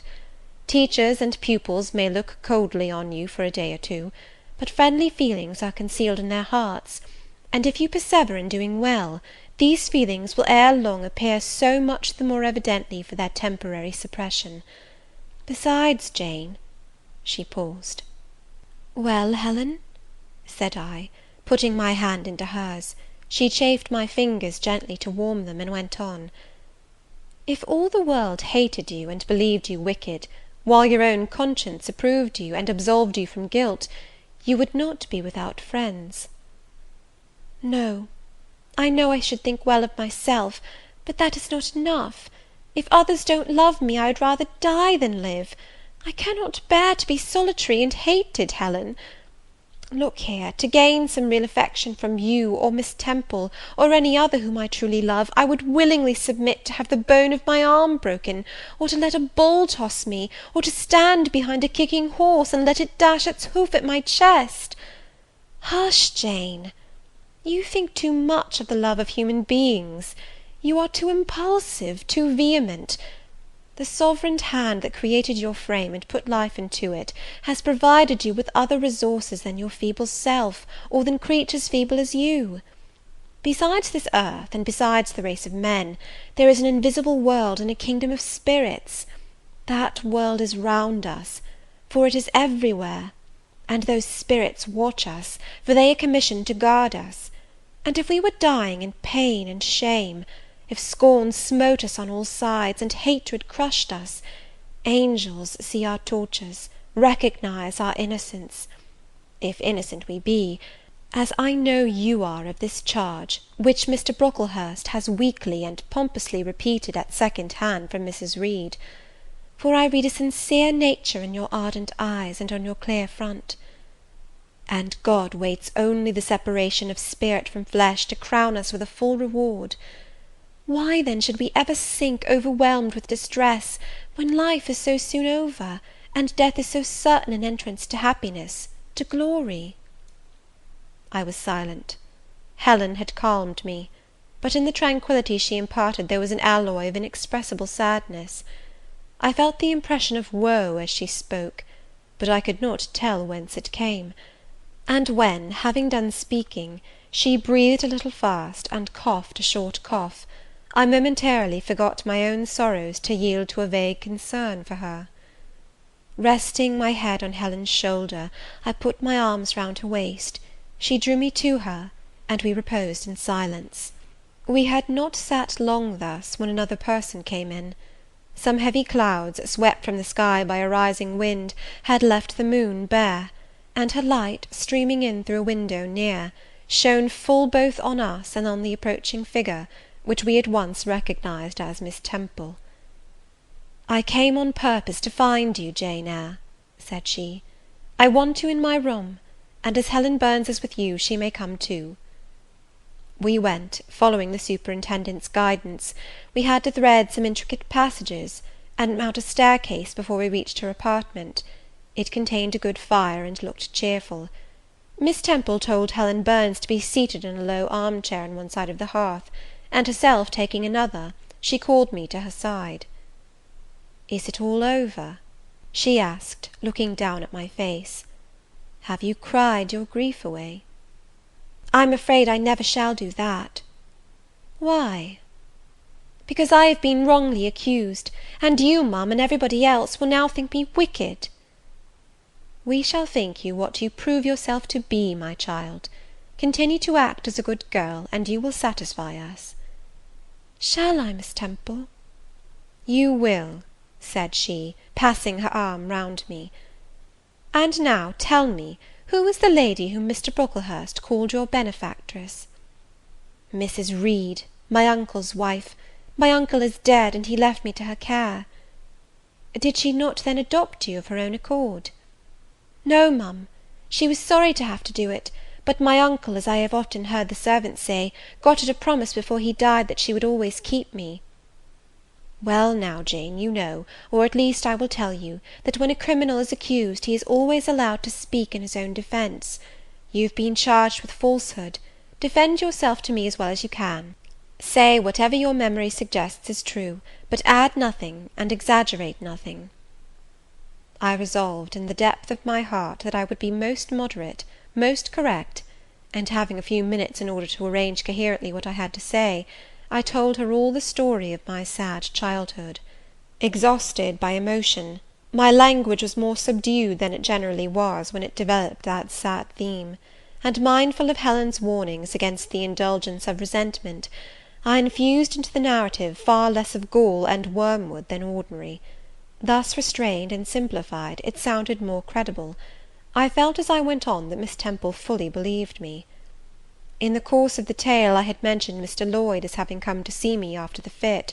I never forgot the, to me, frightful episode of the Red Room, in detailing which my excitement was sure in some degree to break bounds, for nothing could soften in my reflection the spasm of agony which clutched my heart when Mrs. Reed spurned my wild supplication for pardon, and locked me a second time in the dark and haunted chamber. I had finished. Miss Temple regarded me a few minutes in silence. She then said, "I know something of Mr. Lloyd. I shall write to him. If his reply agrees with your statement, you shall be publicly cleared from every imputation. To me, Jane, you are clear now." She kissed me, and still keeping me at her side, where I was well contented to stand, for I derived a child's pleasure from the contemplation of her face, her dress, her one or two ornaments, her white forehead, her clustered and shining curls, and beaming dark eyes. She proceeded to address Helen Burns. "How are you to-night, Helen? Have you coughed much to-day?" "Not quite so much, I think, ma'am." "And the pain in your chest?" "It is a little better." Miss Temple got up, took her hand, and examined her pulse. Then she returned to her own seat. As she resumed it, I heard her sigh low. She was pensive a few minutes; then, rousing herself, she said cheerfully, "But you two are my visitors to-night. I must treat you as such." She rang her bell. "Barbara," she said to the servant who answered it, "I have not yet had tea. Bring the tray, and place cups for these two young ladies." And a tray was soon brought. How pretty, to my eyes, did the china cups and bright teapot look, placed on the little round table near the fire! How fragrant was the steam of the beverage, and the scent of the toast! Of which, however, I, to my dismay, for I was beginning to be hungry, discerned only a very small portion. Miss Temple discerned it too. "Barbara," said she, "can you not bring a little more bread and butter? There is not enough for 3. Barbara went out. She returned soon. "Madam, Mrs. Harden says she has sent up the usual quantity." Mrs. Harden, be it observed, was the housekeeper, a woman after Mr. Brocklehurst's own heart, made up of equal parts of whalebone and iron. "Oh, very well," returned Miss Temple, "we must make it do, Barbara, I suppose." As the girl withdrew, she added, smiling, "Fortunately, I have it in my power to supply deficiencies for this once." Having invited Helen and me to approach the table, and placed before each of us a cup of tea with one delicious but thin morsel of toast, she got up, unlocked a drawer, and taking from it a parcel wrapped in paper, disclosed presently to our eyes a good-sized seed cake. "I meant to give each of you some of this to take with you," said she, "but as there is so little toast, you must have it now." And she proceeded to cut slices with a generous hand. We feasted that evening as on nectar and ambrosia, and not the least delight of the entertainment was the smile of gratification with which our hostess regarded us, as we satisfied our famished appetites on the delicate fare she liberally supplied. Tea over, and the tray removed, she again summoned us to the fire. We sat one on each side of her, and now a conversation followed between her and Helen, which it was indeed a privilege to be admitted to hear. Miss Temple had always something of serenity in her air, of state in her mien, of refined propriety in her language, which precluded deviation into the ardent, the excited, the eager; something which chastened the pleasure of those who looked on her and listened to her, by a controlling sense of awe; and such was my feeling now; but as to Helen Burns, I was struck with wonder. The refreshing meal, the brilliant fire, the presence and kindness of her beloved instructress, or perhaps, more than all these, something in her own unique mind, had roused her powers within her. They woke, they kindled. First they glowed in the bright tint of her cheek, which till this hour I had never seen but pale and bloodless. Then they shone in the liquid lustre of her eyes, which had suddenly acquired a beauty more singular than that of Miss Temple's, a beauty neither of fine colour, nor long eyelash, nor pencilled brow, but of meaning, of movement, of radiance. Then her soul sat on her lips, and language flowed, from what source I cannot tell. Has a girl of 14 a heart large enough, vigorous enough, to hold the swelling spring of pure, full, fervid eloquence? Such was the characteristic of Helen's discourse on that, to me, memorable evening. Her spirit seemed hastening to live, within a very brief span, as much as many live during a protracted existence. They conversed of things I had never heard of nations and times past, of countries far away, of secrets of nature discovered or guessed at. They spoke of books, how many they had read, what stores of knowledge they possessed.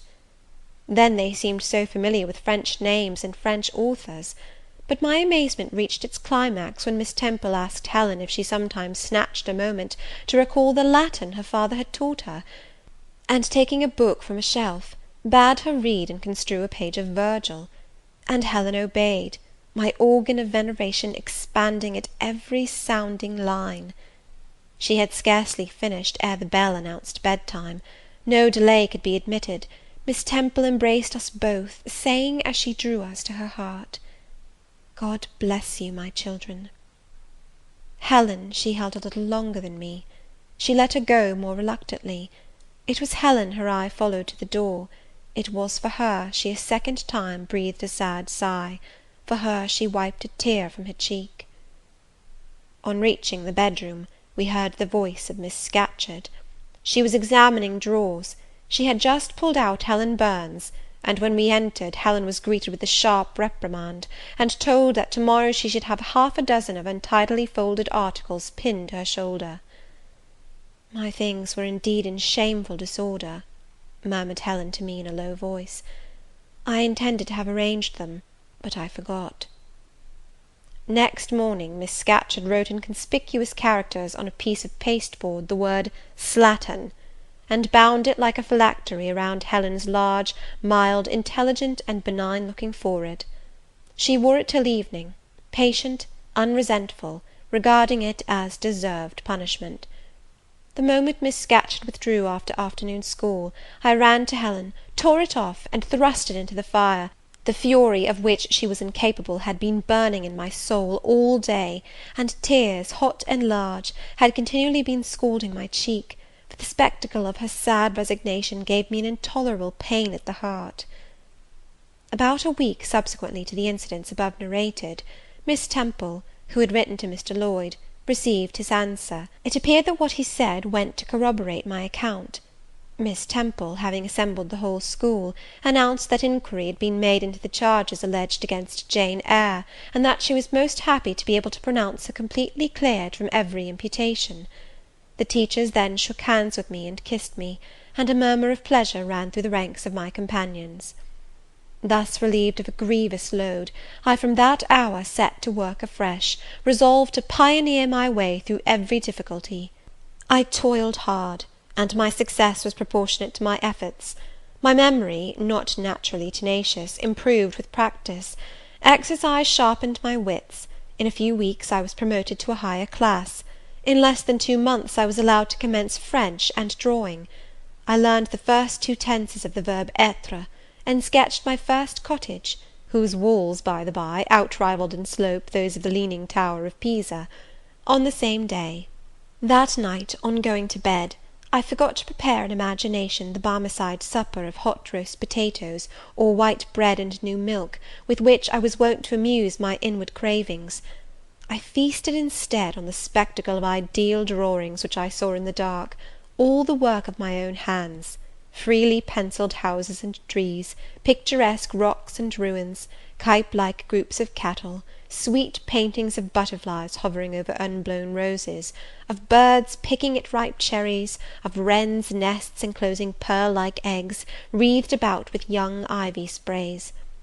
I examined, too, in thought, the possibility of my ever being able to translate currently a certain little French story which Madame Pirot had that day shown me, nor was that problem solved to my satisfaction ere I fell sweetly asleep. Well has Solomon said, better is a dinner of herbs where love is, than a stalled ox and hatred therewith. I would not now have exchanged Lowood with all its privations for Gateshead and its daily luxuries.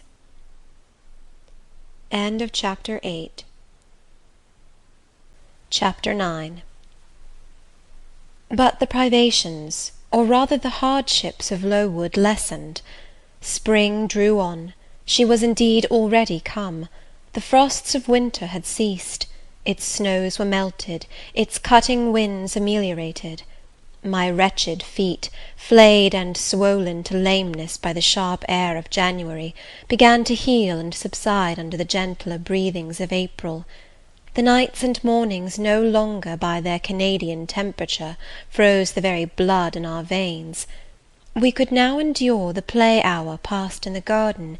Sometimes on a sunny day it began even to be pleasant and genial, and a greenness grew over those brown beds, which, freshening daily, suggested the thought that hope traversed them at night, and left each morning brighter traces of her steps. Flowers peeped out amongst the leaves, snowdrops, crocuses, purple auriculas, and golden-eyed pansies. On Thursday afternoons, half-holidays, we now took walks, and found still sweeter flowers opening by the wayside, under the hedges. I discovered too that a great pleasure, an enjoyment which the horizon only bounded, lay all outside the high and spike-guarded walls of our garden. This pleasure consisted in prospect of noble summits girdling a great hill-hollow, rich in verdure and shadow, in a bright beck, full of dark stones and sparkling eddies. How different had this scene looked when I viewed it laid out beneath the iron sky of winter, stiffened in frost, shrouded with snow! When mists as chill as death wandered to the impulse of east winds along those purple peaks, and rolled down Ing and Holm till they blended with the frozen fog of the beck. The beck itself was then a torrent, turbid and curbless. It tore asunder the wood, and sent a raving sound through the air, often thickened with wild rain or whirling sleet; and for the forest on its banks, that showed only ranks of skeletons. April advanced to May. A bright serene May it was. Days of blue sky, placid sunshine, and soft western or southern gales filled up its duration. And now vegetation matured with vigour. Lowood shook loose its tresses, it became all green, all flowery. Its great elm, ash, and oak skeletons were restored to majestic life. Woodland plants sprang up profusely in its recesses. Unnumbered varieties of moss filled its hollows, and it made a strange ground sunshine out of the wealth of its wild primrose plants. I have seen their pale gold gleam in overshadowed spots, like scatterings of the sweetest lustre.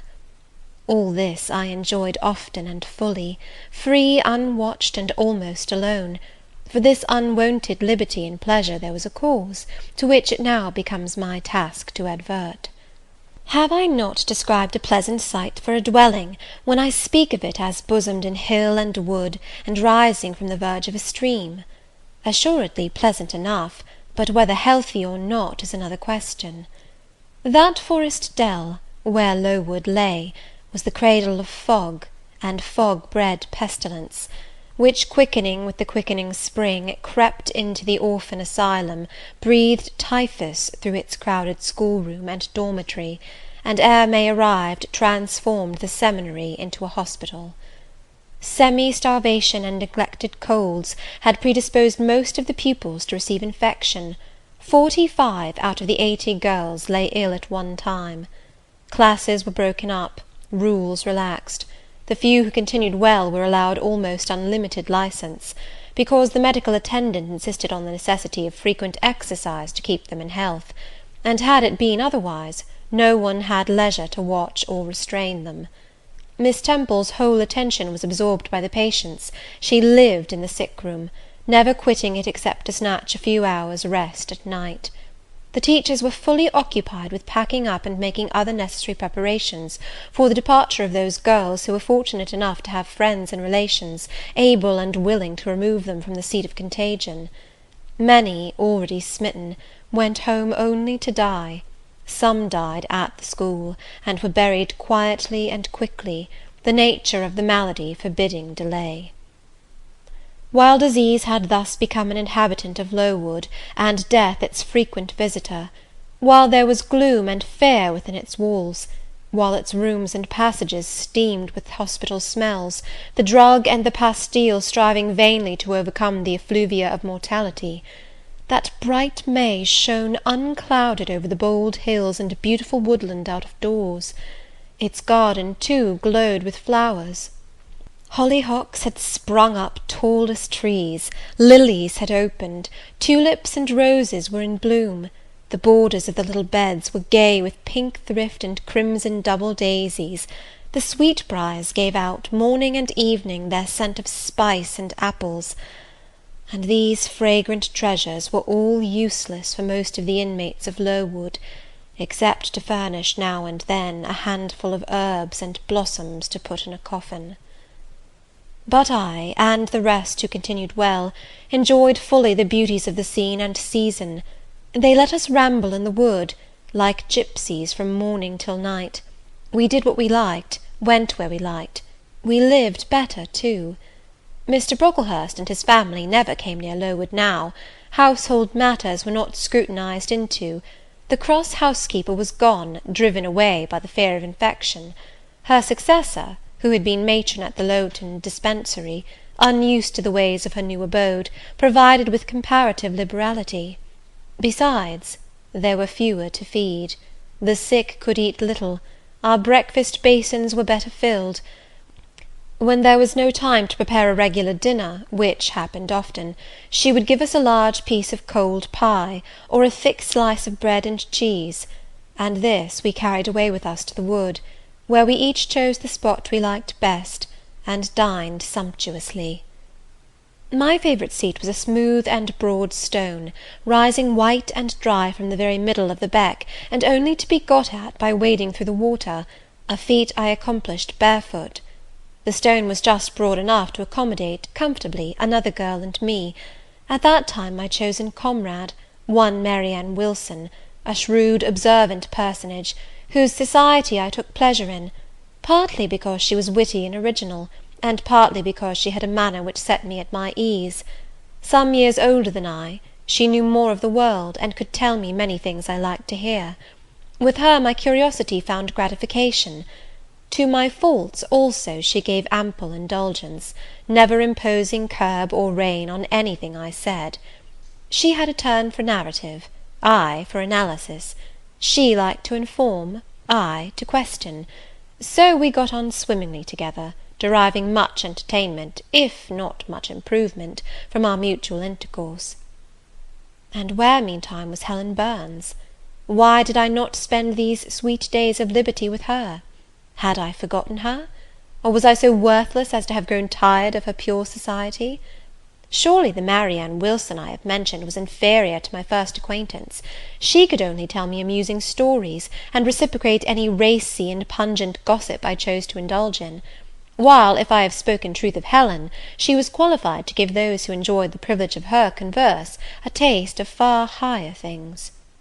True, reader, and I knew and felt this; and though I am a defective being, with many faults and few redeeming points, yet I never tired of Helen Burns, nor ever ceased to cherish for her a sentiment of attachment, as strong, tender, and respectful as any that ever animated my heart. How could it be otherwise, when Helen, at all times and under all circumstances, evinced for me a quiet and faithful friendship, which ill humour never soured, nor irritation never troubled? But Helen was ill at present. For some weeks she had been removed from my sight to I knew not what room upstairs. She was not, I was told, in the hospital portion of the house with the fever patients; for her complaint was consumption, not typhus; and by consumption I, in my ignorance, understood something mild, which time and care would be sure to alleviate. I was confirmed in this idea by the fact of her once or twice coming down stairs on very warm sunny afternoons, and being taken by Miss Temple into the garden; but on these occasions I was not allowed to go and speak to her. I only saw her from the schoolroom window, and then not distinctly, for she was much wrapped up, and sat at a distance under the verandah. One evening, in the beginning of June, I had stayed out very late with Mary Ann in the wood. We had, as usual, separated ourselves from the others, and had wandered far, so far that we lost our way, and had to ask it at a lonely cottage, where a man and woman lived who looked after a herd of half-wild swine that fed on the mast in the wood. When we got back, it was after moonrise. A pony, which we knew to be the surgeon's, was standing at the garden door. Mary Ann remarked that she supposed some one must be very ill, as Mr. Bates had been sent for at that time of the evening. She went into the house. I stayed behind a few minutes to plant in my garden a handful of roots I had dug up in the forest, and which I feared would wither if I left them till the morning. This done, I lingered yet a little longer. The flowers smelt so sweet as the dew fell. It was such a pleasant evening, so serene, so warm. The still glowing west promised so fairly another fine day on the morrow. The moon rose with such majesty in the grave east. I was noting these things and enjoying them as a child might, when it entered my mind as it had never done before. How sad to be lying now on a sick bed, and to be in danger of dying! This world is pleasant. It would be dreary to be called from it, and to have to go who knows where. And then my mind made its first earnest effort to comprehend what had been infused into it concerning heaven and hell, and for the first time it recoiled, baffled, and for the first time, glancing behind, on each side, and before it, it saw all round an unfathomed gulf. It felt the one point where it stood, the present; all the rest was formless cloud and vacant depth, and it shuddered at the thought of tottering and plunging amid that chaos. While pondering this new idea, I heard the front door open. Mr. Bates came out, and with him was a nurse. After she had seen him mount his horse and depart, she was about to close the door, but I ran up to her. "How is Helen Burns?" "Very poorly," was the answer. "Is it her Mr. Bates has been to see?" "Yes." "And what does he say about her?" "He says she'll not be here long." This phrase, uttered in my hearing yesterday, would have only conveyed the notion that she was about to be removed to Northumberland, to her own home. I should not have suspected that it meant she was dying, but I knew instantly now. It opened clear on my comprehension that Helen Burns was numbering her last days in this world, and that she was going to be taken to the region of spirits, if such region there were. I experienced a shock of horror, then a strong thrill of grief, then a desire, a necessity to see her, and I asked in what room she lay. "She is in Miss Temple's room," said the nurse. "May I go up and speak to her?" "Oh, no, child, it is not likely; and now it is time for you to come in. You'll catch the fever if you stop out when the dew is falling." The nurse closed the front door.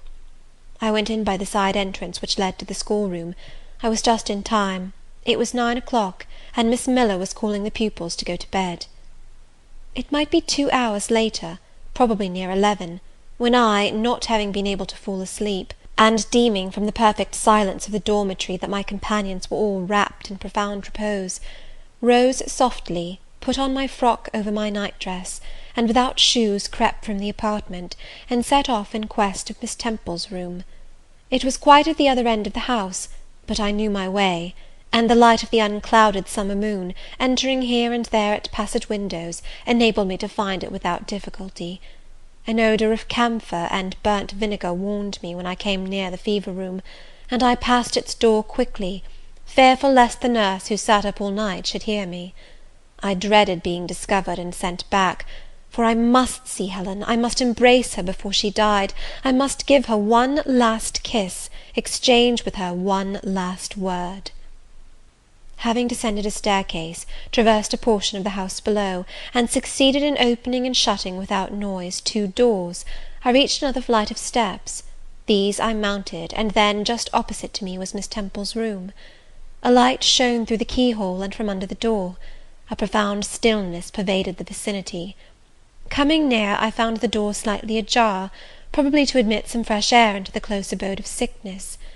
Indisposed to hesitate, and full of impatient impulses, soul and senses quivering with keen throes, I put it back and looked in. My eyes sought Helen, and feared to find death. Close by Miss Temple's bed, and half covered with its white curtains, there stood a little crib. I saw the outline of a form under the clothes, but the face was hid by the hangings. The nurse I had spoken to in the garden sat in an easy chair asleep. An unsnuffed candle burnt dimly on the table. Miss Temple was not to be seen. I knew afterwards that she had been called to a delirious patient in the fever room. I advanced, then paused by the crib's side. My hand was on the curtain, but I preferred speaking before I withdrew it. I still recoiled at the dread of seeing a corpse. "Helen," I whispered softly, "are you awake?" She stirred herself, put back the curtain, and I saw her face, pale, wasted, but quite composed. She looked so little changed that my fear was instantly dissipated. "Can it be you, Jane?" she asked, in her own gentle voice. "Oh," I thought, "she is not going to die! They are mistaken! She could not speak and look so calmly if she were." I got under her crib and kissed her. Her forehead was cold, and her cheek both cold and thin, and so were her hand and wrist, but she smiled as of old. "Why are you come here, Jane?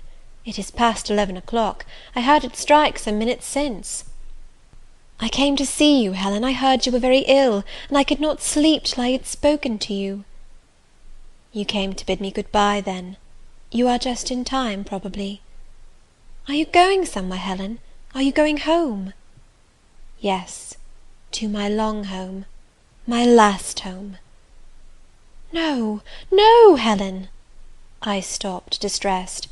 While I tried to devour my tears, a fit of coughing seized Helen. It did not, however, wake the nurse. When it was over, she lay some minutes exhausted. Then she whispered, "Jane, your little feet are bare. Lie down and cover yourself with my quilt." I did so.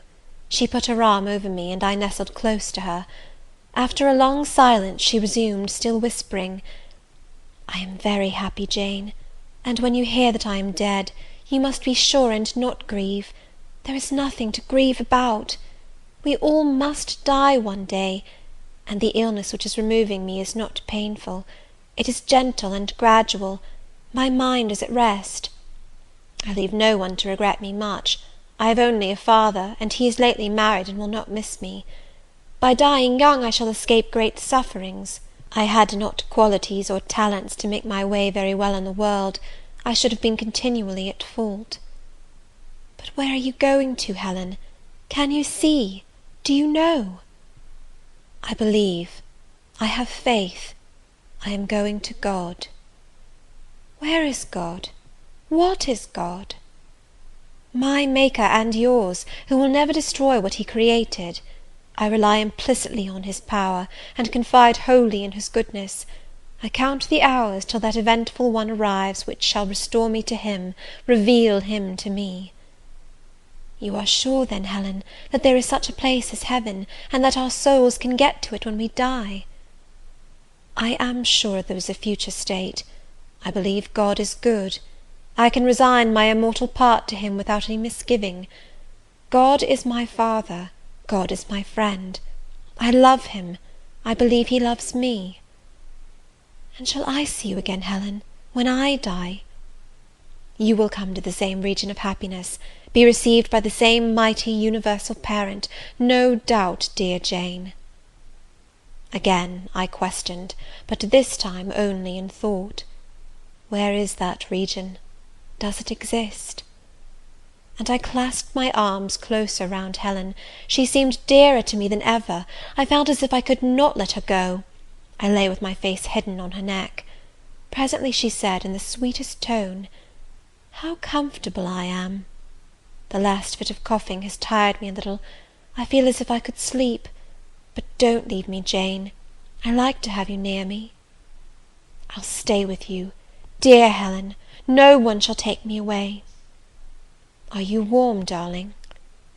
Yes. Good night, Jane. Good night, Helen. She kissed me, and I her, and we both soon slumbered. When I awoke, it was day. An unusual movement roused me. I looked up. I was in somebody's arms. The nurse held me. She was carrying me through the passage back to the dormitory. I was not reprimanded for leaving my bed. People had something else to think about. No explanation was afforded then to my many questions. But a day or two afterwards I learned that Miss Temple, on returning to her own room at dawn, had found me laid in the little crib, my face against Helen Burns's shoulder, my arms round her neck. I was asleep, and Helen was dead. Her grave is in Brocklebridge churchyard. For 15 years after her death it was only covered by a grassy mound, but now a grey marble tablet marks the spot, inscribed with her name and the word Resurgam. End of chapter 9.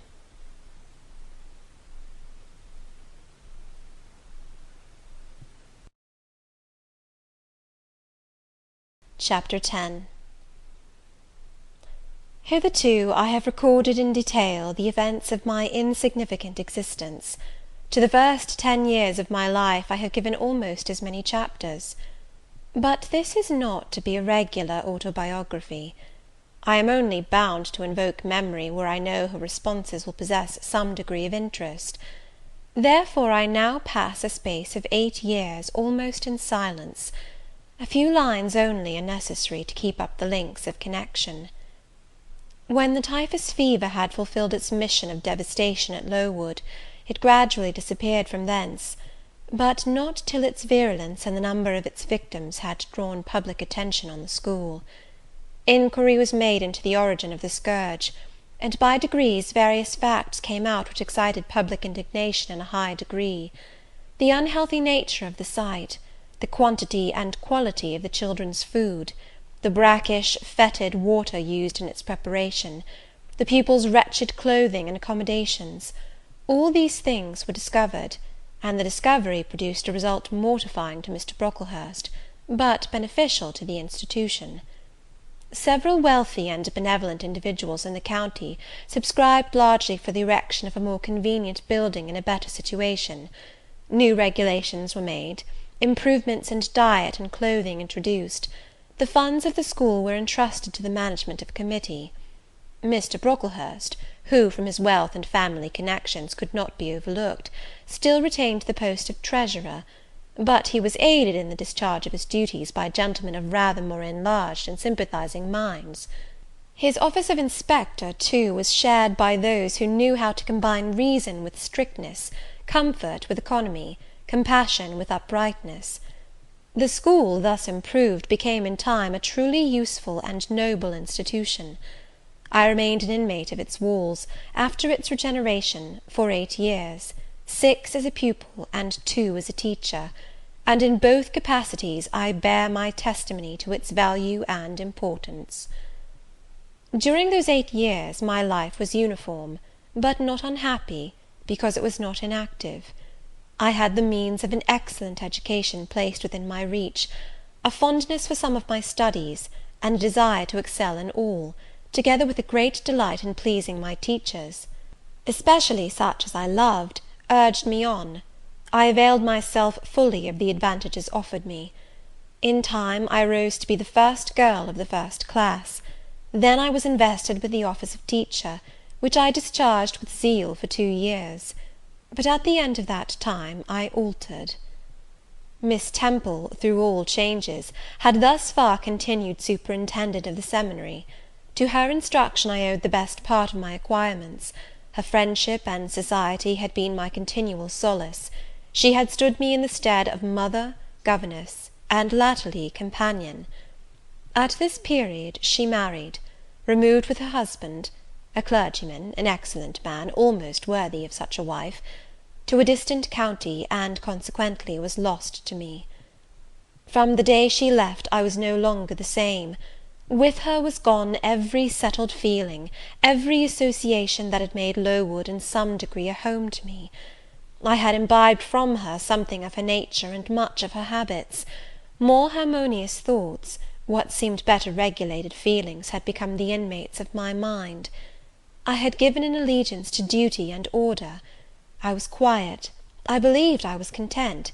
To the eyes of others, usually even to my own, I appeared a disciplined and subdued character.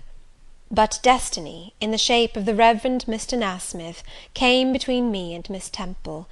I saw her in her travelling dress step into a post chaise, shortly after the marriage ceremony.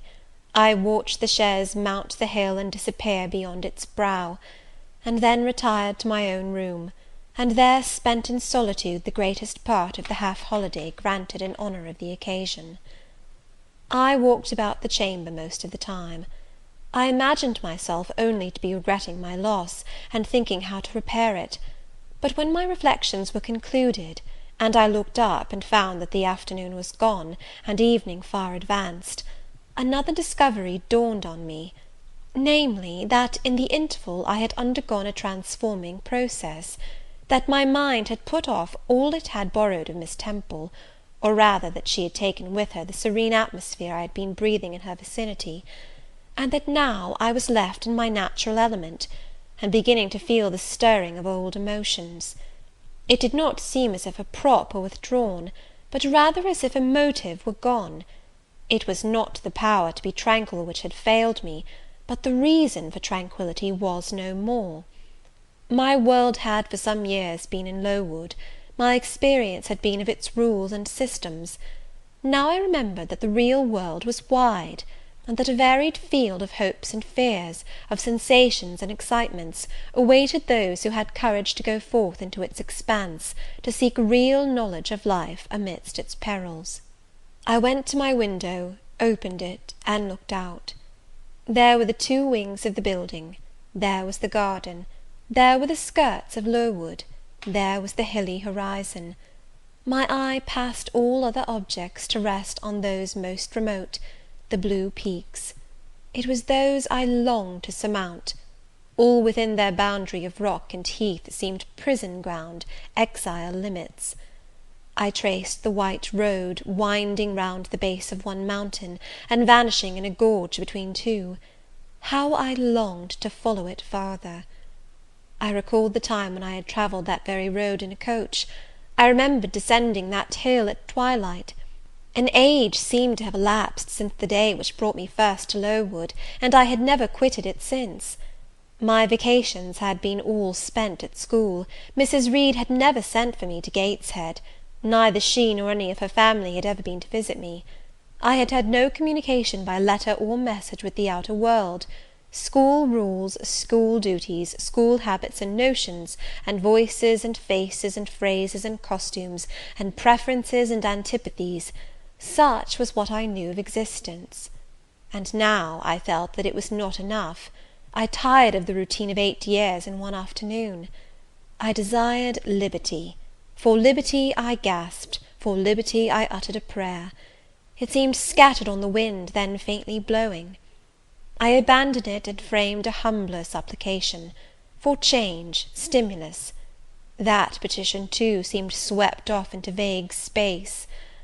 Then, cried I, half desperate, grant me at least a new servitude. Here a bell ringing the hour of supper called me down stairs. I was not free to resume the interrupted chain of my reflections till bedtime. Even then, a teacher who occupied the same room with me kept me from the subject to which I longed to recur, by a prolonged effusion of small talk. How I wished sleep would silence her! It seemed as if, could I but go back to the idea which had last entered my mind as I stood by the window, some inventive suggestion would rise for my relief. Miss Gryce snored at last. She was a heavy Welshwoman, and till now her habitual nasal strains had never been regarded by me in any other light than as a nuisance. To-night I hailed the first deep notes with satisfaction. I was debarrassed of interruption; my half-effaced thought instantly revived. A new servitude, there is something in that, I soliloquized. Mentally, be it understood, I did not talk aloud. I know there is, because it does not sound too sweet. It is not like such words as liberty, excitement, enjoyment. Delightful sounds, truly, but no more than sounds for me, and so hollow and fleeting that it is mere waste of time to listen to them. But servitude, that must be matter of fact. Any one may serve. I have served here 8 years. Now all I want is to serve elsewhere. Can I not get so much of my own will? Is not the thing feasible? Yes, yes, the end is not so difficult, if I had only a brain active enough to ferret out the means of attaining it. I sat up in bed by way of arousing this said brain. It was a chilly night. I covered my shoulders with a shawl, and then I proceeded to think again with all my might. What do I want? A new place, in a new house, amongst new faces, under new circumstances. I want this, because it is of no use wanting anything better. How do people do to get a new place? They apply to friends, I suppose. I have no friends. There are many others who have no friends, who must look about for themselves, and be their own helpers. And what is their resource? I could not tell. Nothing answered me. I then ordered my brain to find a response, and quickly. It worked and worked faster. I felt the pulses throb in my head and temples, but for nearly an hour it worked in chaos, and no result came of its efforts. Feverish with vain labour, I got up and took a turn in the room, undrew the curtains, noted a star or two, shivered with cold, and again crept to bed. A kind fairy, in my absence, had surely dropped the required suggestion on my pillow, for as I lay down it came quietly and naturally to my mind. Those who want situations advertise. You must advertise in the shire Herald. How? I know nothing about advertising. Replies rose smooth and prompt now. You must enclose the advertisement and the money to pay for it under a cover directed to the editor of the Herald. You must put it, the first opportunity you have, into the post at Lowton. Answers must be addressed to J. E. at the post office there. You can go and inquire in about a week after you send your letter, if any are come, and act accordingly. This scheme I went over twice, thrice. It was then digested in my mind. I had it in a clear, practical form. I felt satisfied, and fell asleep. With earliest day I was up. I had my advertisement written, enclosed, and directed before the bell rang to rouse the school. It ran thus: A young lady accustomed to tuition, had I not been a teacher 2 years, is desirous of meeting with a situation in a private family where the children are under 14. I thought that as I was barely 18, it would not do to undertake the guidance of pupils nearer my own age. She is qualified to teach the usual branches of a good English education, together with French, drawing, and music. In those days, reader, this now narrow catalogue of accomplishments would have been held tolerably comprehensive. Address, J. E., Post Office, Lowton, shire. This document remained locked in my drawer all day. After tea, I asked leave of the new superintendent to go to Lowton, in order to perform some small commissions for myself and 1 or 2 of my fellow teachers. Permission was readily granted. I went. It was a walk of 2 miles, and the evening was wet, but the days were still long. I visited a shop or 2, slipped the letter into the post office, and came back through heavy rain, with streaming garments, but with a relieved heart. The succeeding week seemed long. It came to an end at last, however, like all sublunary things, and once more, towards the close of a pleasant autumn day, I found myself afoot on the road to Lowton. A picturesque track it was, by the way, lying along the side of the beck and through the sweetest curves of the dale. But that day I thought more of the letters that might or might not be awaiting me at the little burgh whither I was bound, than of the charms of lea and water. My ostensible errand on this occasion was to get measured for a pair of shoes, so I discharged that business first, and when it was done, I stepped across the clean and quiet little street from the shoemaker's to the post office. It was kept by an old dame, who wore horn spectacles on her nose, and black mittens on her hands. "Are there any letters for J. E.?" I asked. She peered at me over her spectacles, and then she opened a drawer and fumbled among its contents for a long time, so long that my hopes began to falter. At last, having held a document before her glasses for nearly 5 minutes, she presented it across the counter, accompanying the act by another inquisitive and mistrustful glance. It was for J.E. "Is there only one?" I demanded. "There are no more," said she, and I put it in my pocket, and turned my face homeward. I could not open it then; rules obliged me to be back by 8, and it was already 7:30. Various duties awaited me on my arrival. I had to sit with the girls during their hour of study; then it was my turn to read prayers, to see them to bed. Afterwards I supped with the other teachers. Even when we finally retired for the night, the inevitable Miss Gryce was still my companion. We had only a short end of a candle in our candlestick, and I dreaded lest she should talk till it was all burnt out. Fortunately, however, the heavy supper she had eaten produced a soporific effect. She was already snoring before I had finished undressing. There still remained an inch of candle. I now took out my letter. The seal was an initial F. I broke it. The contents were brief. If J.E., who advertised in the shire Herald of last Thursday, possesses the acquirements mentioned, and if she is in a position to give satisfactory references as to character and competency, a situation can be offered her where there is but one pupil, a little girl, under 10 years of age, and where the salary is £30 per annum. J.E. is requested to send references, name, address, and all particulars to the direction Mrs. Fairfax, Thornfield, near Millcote, shire. I examined the document long. The writing was old-fashioned, and rather uncertain, like that of an elderly lady. This circumstance was satisfactory. A private fear had haunted me, that in thus acting for myself and by my own guidance, I ran the risk of getting into some scrape; and, above all things, I wished the result of my endeavours to be respectable, proper, en règle. I now felt that an elderly lady was no bad ingredient in the business I had on hand. Mrs. Fairfax. I saw her in a black gown and widow's cap, frigid perhaps, but not uncivil, a model of elderly English respectability.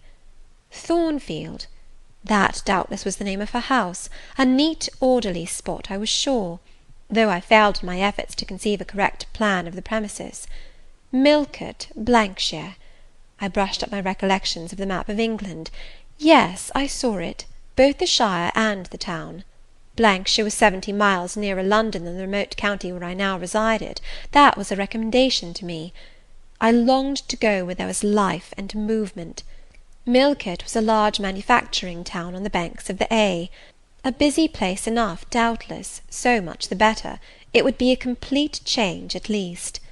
Not that my fancy was much captivated by the idea of long chimneys and clouds of smoke; but, I argued, Thornfield will probably be a good way from the town. Here the socket of the candle dropped, and the wick went out. Next day new steps were to be taken. My plans could no longer be confined to my own breast. I must impart them in order to achieve their success. Having sought and obtained an audience of the superintendent during the noontide recreation, I told her I had a prospect of getting a new situation, where the salary would be double what I now received, for at Lowood I only got £15 per annum, and requested she would break the matter for me to Mr. Brocklehurst, or some of the committee, and ascertain whether they would permit me to mention them as references. She obligingly consented to act as mediatrix in the matter. The next day she laid the affair before Mr. Brocklehurst, who said that Mrs. Reed must be written to, as she was my natural guardian. A note was accordingly addressed to the lady, who returned for answer that I might do as I pleased, she had long relinquished all interference in my affairs. This note went the round of the committee, and at last, after what appeared to me most tedious delay, formal leave was given me to better my condition if I could, and an assurance added, that as I had always conducted myself well, both as teacher and pupil, at Lowood, a testimonial of character and capacity, signed by the inspectors of that institution, should forthwith be furnished me. This testimonial I accordingly received in about a month, forwarded a copy of it to Mrs. Fairfax, got that lady's reply, stating that she was satisfied, and fixing that day fortnight as the period for my assuming the post of governess in her house. I now busied myself in preparations. The fortnight passed rapidly. I had not a very large wardrobe, though it was adequate to my wants, and the last day sufficed to pack my trunk, the same I had brought with me 8 years ago from Gateshead. The box was corded, the card nailed on. In half an hour the carrier was to call for it to take it to Lowton, whither I myself was to repair at an early hour the next morning to meet the coach. I had brushed my black stuff travelling dress, prepared my bonnet, gloves, and muff, sought in all my drawers to see that no article was left behind, and now, having nothing more to do, I sat down and tried to rest. I could not. Though I had been on foot all day, I could not now repose an instant. I was much too excited. A phase of my life was closing to-night, a new one opening to-morrow. Impossible to slumber in the interval. I must watch feverishly while the change was being accomplished. "Miss," said a servant who met me in the lobby, where I was wandering like a troubled spirit, "a person below wishes to see you." The carrier, no doubt, I thought, and ran downstairs without inquiry. I was passing the back parlour or teacher's sitting room, the door of which was half open, to go to the kitchen, when some one ran out. "It's her, I'm sure! I could have told her anywhere!" cried the individual who stopped my progress and took my hand. I looked. I saw a woman attired like a well-dressed servant, matronly, yet still young, very good-looking, with black hair and eyes, and lively complexion. "Well, who is it?" she asked, in a voice and with a smile I half recognized. "You've not quite forgotten me, I think, Miss Jane." In another second I was embracing and kissing her rapturously. "Bessy! Bessy! Bessy!" That was all I said, whereat she half laughed, half cried, and we both went into the parlour. By the fire stood a little fellow of 3 years old, in plaid frock and trousers. "That is my little boy," said Bessy directly. "Then you are married, Bessy?" "Yes, nearly 5 years since, to Robert Levin, the coachman, and I've a little girl besides Bobby there, that I've christened Jane." "And you don't live at Gateshead?" "I live at the lodge. The old porter has left." "Well, and how do they all get on? Tell me everything about them, Bessy. But sit down first, and, Bobby, come and sit at my knee, will you?" But Bobby preferred sidling over to his mother.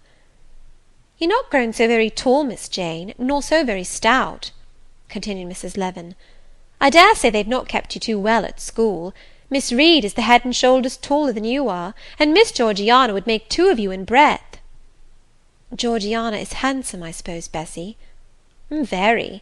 She went up to London last winter with her mamma, and there everybody admired her, and a young lord fell in love with her, but his relations were against the match, and what do you think? He and Miss Georgiana made it up to run away, but they were found out and stopped.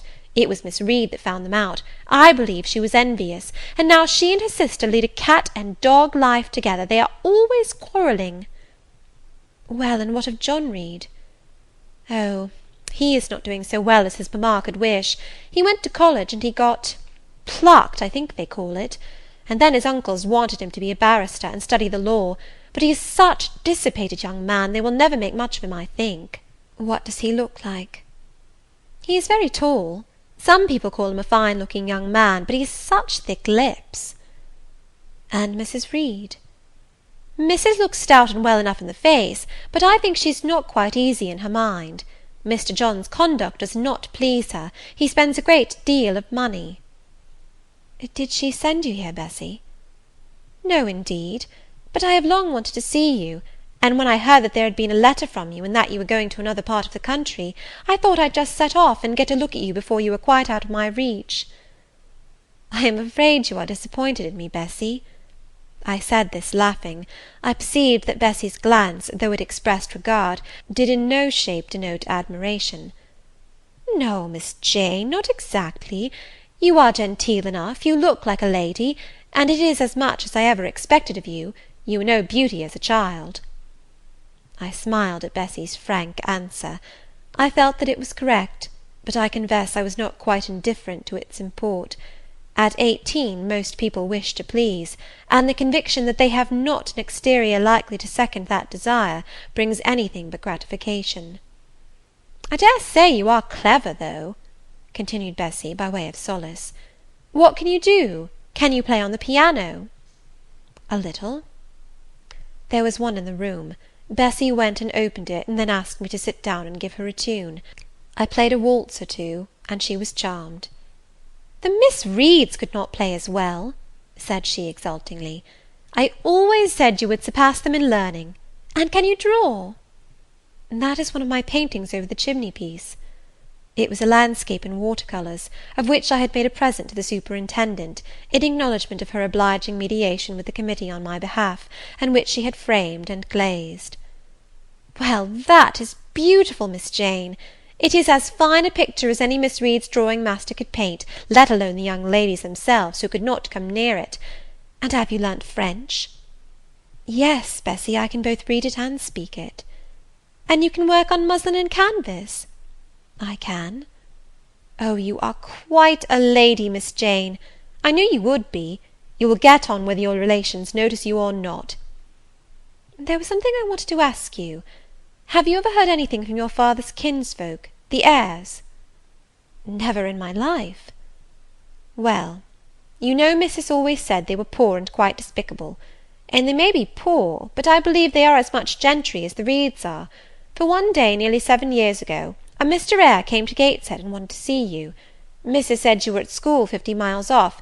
He seemed so much disappointed, for he could not stay. He was going on a voyage to a foreign country, and the ship was to sail from London in a day or two. He looked quite a gentleman, and I believe he was your father's brother." "What foreign country was he going to, Bessie?" "An island thousands of miles off, where they make wine. The butler did tell me." "Madeira?" I suggested. "Yes, that is it, the very word." "So he went?" "Yes, he did not stay many minutes in the house.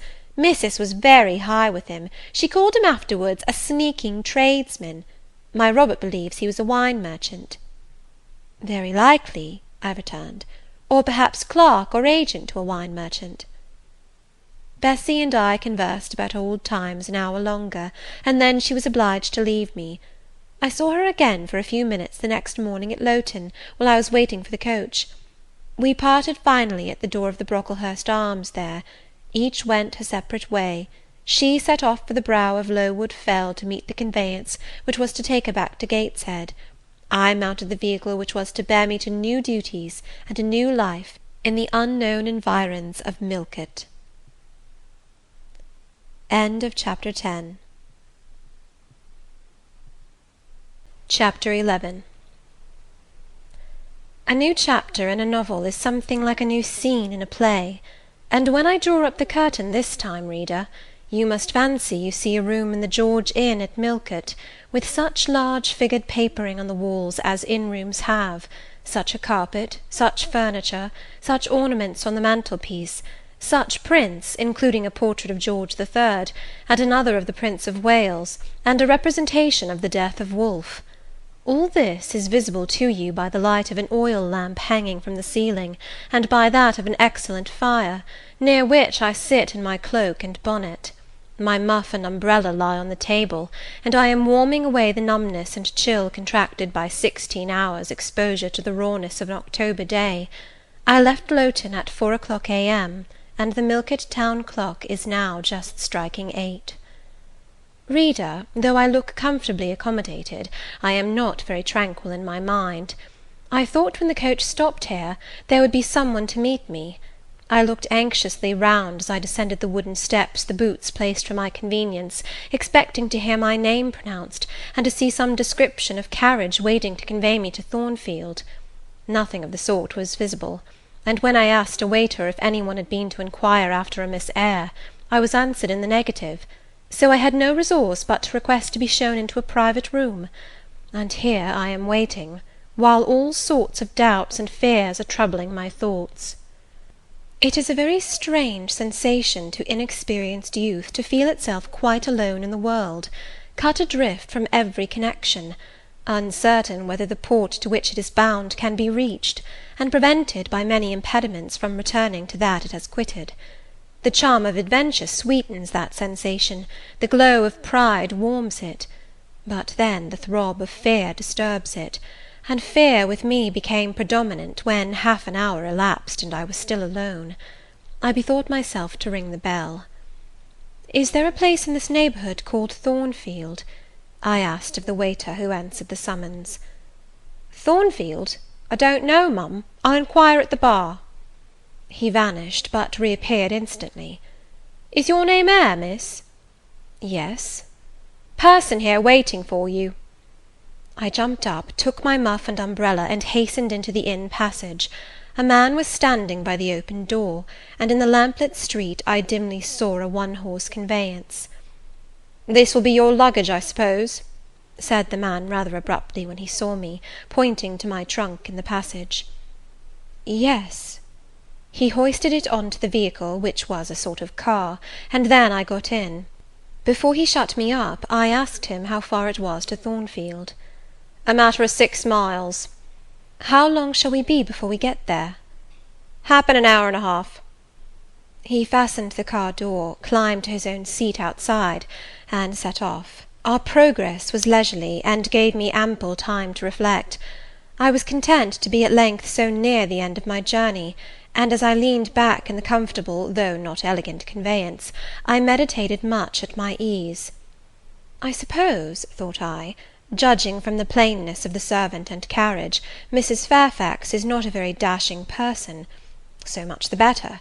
I never lived amongst fine people but once, and I was very miserable with them.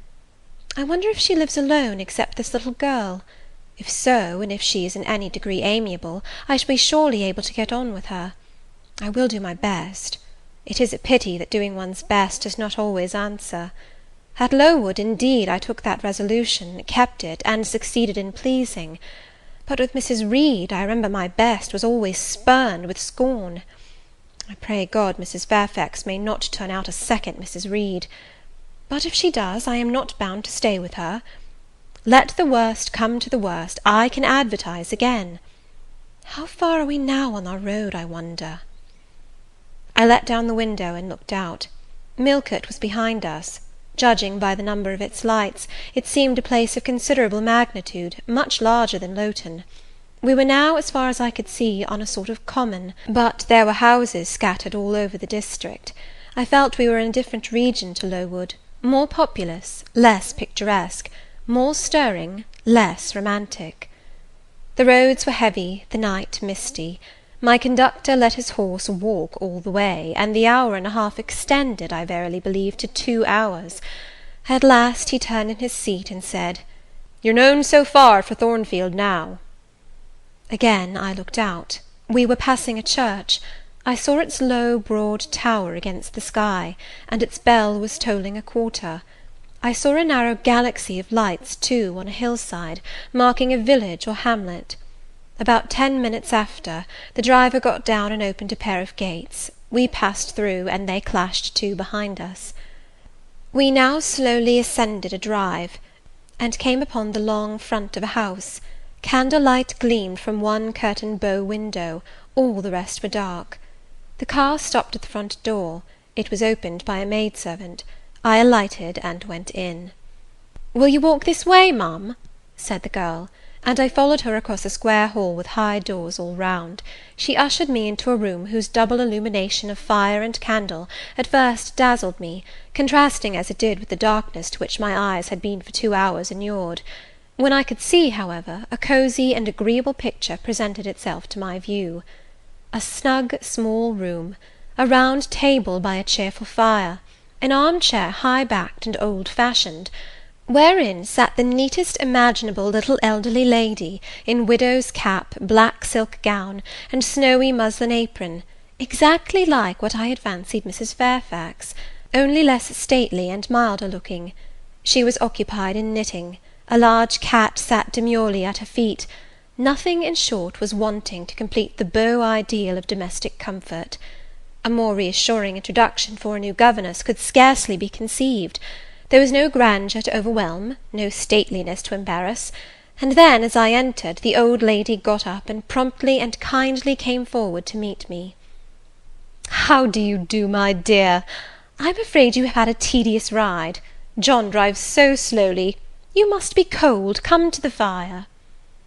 "Mrs. Fairfax, I suppose?" said I. "Yes, you are right. Do sit down." She conducted me to her own chair, and then began to remove my shawl and untie my bonnet strings. I begged she would not give herself so much trouble. "Oh, it is no trouble.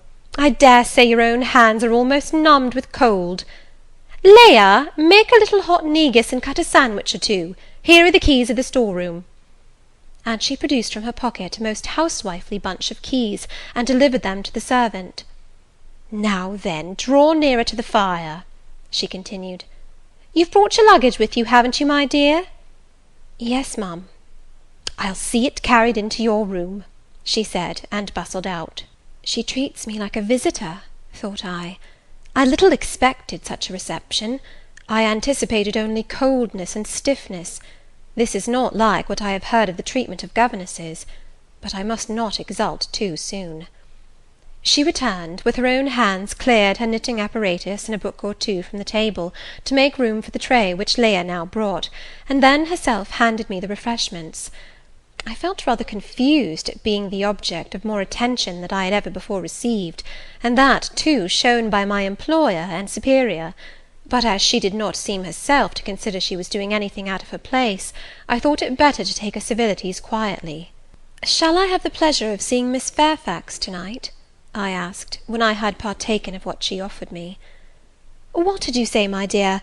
I am a little deaf," returned the good lady, approaching her ear to my mouth. I repeated the question more distinctly. "Miss Fairfax? Oh, you mean Miss Varenne. Varenne is the name of your future pupil." "Indeed? Then she is not your daughter?" "No, I have no family." I should have followed up my first inquiry, by asking in what way Miss Varens was connected with her, but I recollected it was not polite to ask too many questions. Besides, I was sure to hear in time. "I am so glad," she continued, as she sat down opposite to me, and took the cat on her knee, "I am so glad you are come. It will be quite pleasant living here now with a companion. To be sure it is pleasant at any time, for Thornfield is a fine old hall, rather neglected of late years, perhaps, but still it is a respectable place. Yet, you know, in winter time one feels dreary quite alone in the best quarters. I say alone. Leah is a nice girl, to be sure, and John and his wife are very decent people, but then you see they are only servants, and one can't converse with them on terms of equality. One must keep them at due distance, for fear of losing one's authority. I'm sure last winter, it was a very severe one, if you recollect, and when it did not snow, it rained and blew. Not a creature but the butcher and the postman came to the house from November till February, and I really got quite melancholy with sitting night after night alone.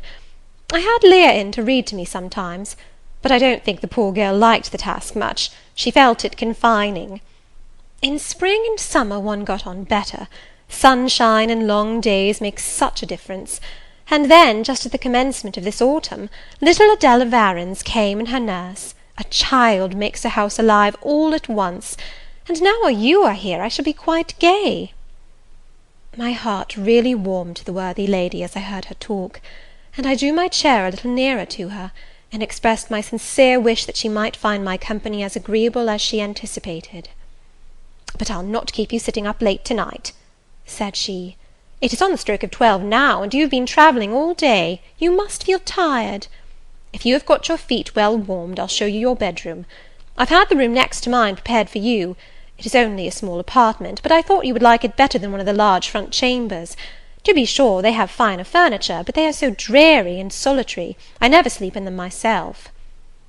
I thanked her for her considerate choice, and, as I really felt fatigued with my long journey, expressed my readiness to retire. She took her candle, and I followed her from the room. First she went to see if the hall door was fastened. Having taken the key from the lock, she led the way up-stairs. The steps and banisters were of oak. The staircase window was high and latticed. Both it and the long gallery into which the bedroom doors opened looked as if they belonged to a church rather than a house. A very chill and vault-like air pervaded the stairs and gallery, suggesting cheerless ideas of space and solitude, and I was glad, when finally ushered into my chamber, to find it of small dimensions, and furnished in ordinary modern style. When Mrs. Fairfax had bidden me a kind good night, and I had fastened my door, gazed leisurely round, and in some measure effaced the eerie impression made by that wide hall, that dark and spacious staircase, and that long cold gallery, by the livelier aspect of my little room, I remembered that, after a day of bodily fatigue and mental anxiety, I was now at last in safe haven. The impulse of gratitude swelled my heart, and I knelt down at the bedside, and offered up thanks where thanks were due, not forgetting, ere I rose, to implore aid on my further path, and the power of meriting the kindness which seemed so frankly offered me before it was earned. My couch had no thorns in it that night, my solitary room no fears. At once weary and content, I slept soon and soundly. When I awoke, it was broad day. The chamber looked such a bright little place to me as the sun shone in between the gay blue chintz window curtains, showing papered walls and a carpeted floor, so unlike the bare planks and stained plaster of Lowood, that my spirits rose at the view. Externals have a great effect on the young. I thought that a fairer era of life was beginning for me, one that was to have its flowers and pleasures, as well as its thorns and toils. My faculties, roused by the change of scene, the new field offered to hope, seemed all astir. I cannot precisely define what they expected, but it was something pleasant; not perhaps that day or that month, but at an indefinite future period. I rose. I dressed myself with care, obliged to be plain, for I had no article of attire that was not made with extreme simplicity. I was still by nature solicitous to be neat. It was not my habit to be disregardful of appearance, or careless of the impression I made. On the contrary, I ever wished to look as well as I could, and to please as much as my want of beauty would permit. I sometimes regretted that I was not handsomer. I sometimes wished to have rosy cheeks, a straight nose, and a small cherry mouth. I desired to be tall, stately, and finely developed in figure. I felt it a misfortune that I was so little, so pale, and had features so irregular and so marked. And why had I these aspirations and these regrets? It would be difficult to say. I could not then distinctly say it to myself, yet I had a reason, and a logical, natural reason too. However, when I had brushed my hair very smooth, and put on my black frock, which, Quaker-like as it was, at least had the merit of fitting to a nicety, and adjusted my clean white tucker, I thought that I should do respectably enough to appear before Mrs. Fairfax, and that my new pupil would not at least recoil from me with antipathy. Having opened my chamber window, and seen that I left all things straight and neat on the toilet table, I ventured forth. Traversing the long and matted gallery, I descended the slippery steps of oak. Then I gained the hall. I halted there a minute. I looked at some pictures on the walls.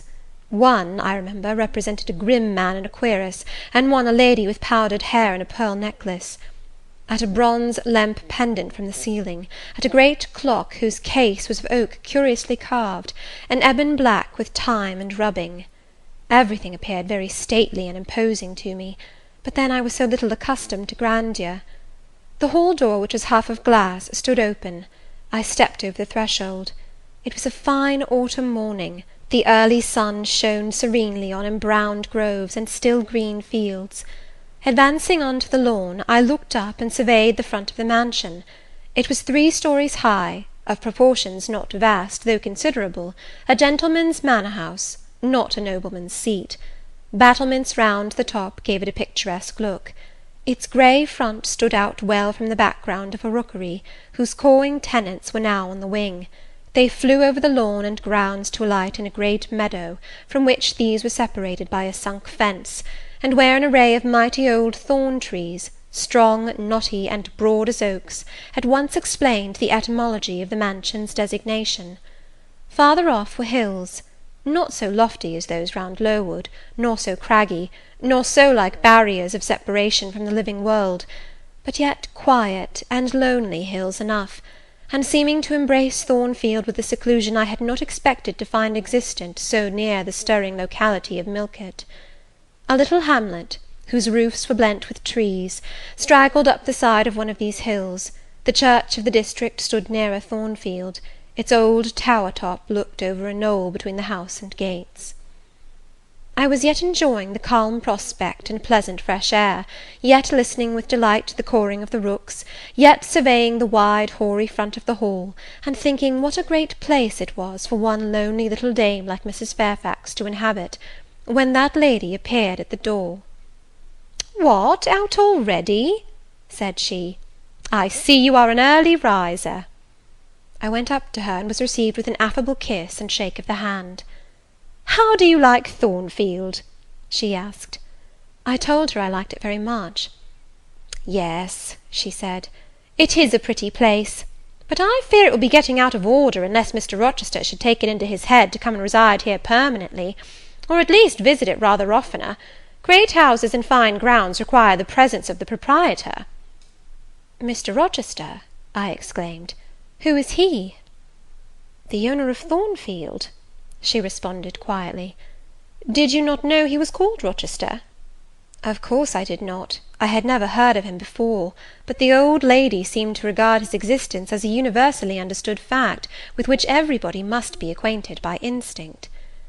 "I thought," I continued, "Thornfield belonged to you." "To me! Bless you, child, what an idea! To me! I am only the housekeeper, the manager.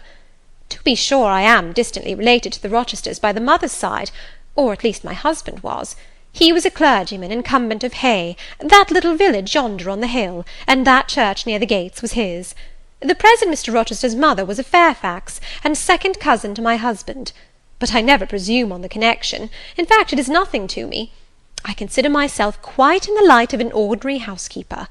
My employer is always civil, and I expect nothing more." "And the little girl, my pupil?" "She is Mr. Rochester's ward. He commissioned me to find a governess for her. He intended to have her brought up in Blankshire, I believe. Here she comes, with her bonne, as she calls her nurse." The enigma then was explained.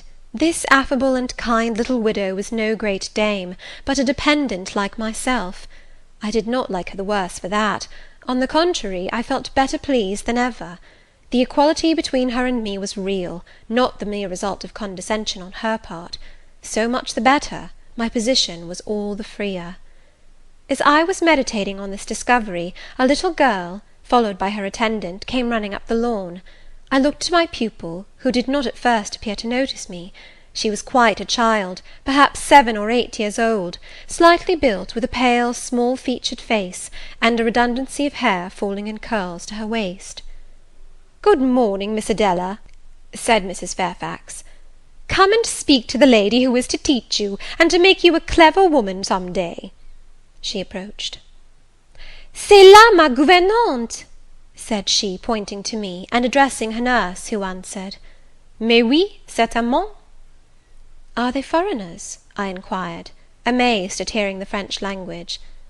"The nurse is a foreigner, and Adela was born on the continent, and I believe never left it until within 6 months ago. When she first came here she could speak no English. Now she can make shift to talk it a little. I don't understand her, she mixes it so with French, but you will make out her meaning very well, I dare say." Fortunately, I had had the advantage of being taught French by a French lady, and as I had always made a point of conversing with Madame Pirot as often as I could, and had, besides, during the last 7 years, learnt a portion of French by heart daily, applying myself to take pains with my accent, and imitating as closely as possible the pronunciation of my teacher, I had acquired a certain degree of readiness and correctness in the language, and was not likely to be much at a loss with Mademoiselle Adela. She came and shook hands with me when she heard that I was her governess, and as I led her into breakfast, I addressed some phrases to her in her own tongue. She replied briefly at first, but after we were seated at the table, and she had examined me some 10 minutes with her large hazel eyes, she suddenly commenced chattering fluently. "Ah," cried she in French, "you speak my language as well as Mr. Rochester does. I can talk to you as I can to him, and so can Sophie. She will be glad. Nobody here understands her. Madame Fairfax is all English." Sophie is my nurse. She came with me over the sea in a great ship with a chimney that smoked. How it did smoke! And I was sick, and so was Sophie, and so was Mr. Rochester. Mr. Rochester lay down on a sofa in a pretty room called the salon, and Sophie and I had little beds in another place. I nearly fell out of mine, it was like a shelf, and Mademoiselle, what is your name? Eyre, Jane Eyre. Eyre? Bah!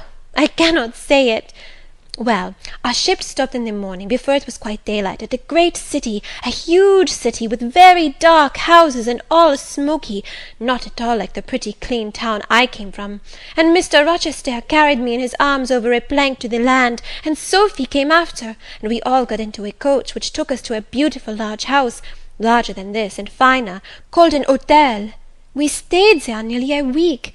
I and Sophie used to walk every day in a great green place full of trees, called the park, and there were many children there besides me, and a pond with beautiful birds in it that I fed with crumbs. Can you understand her when she runs on so fast? asked Mrs. Fairfax.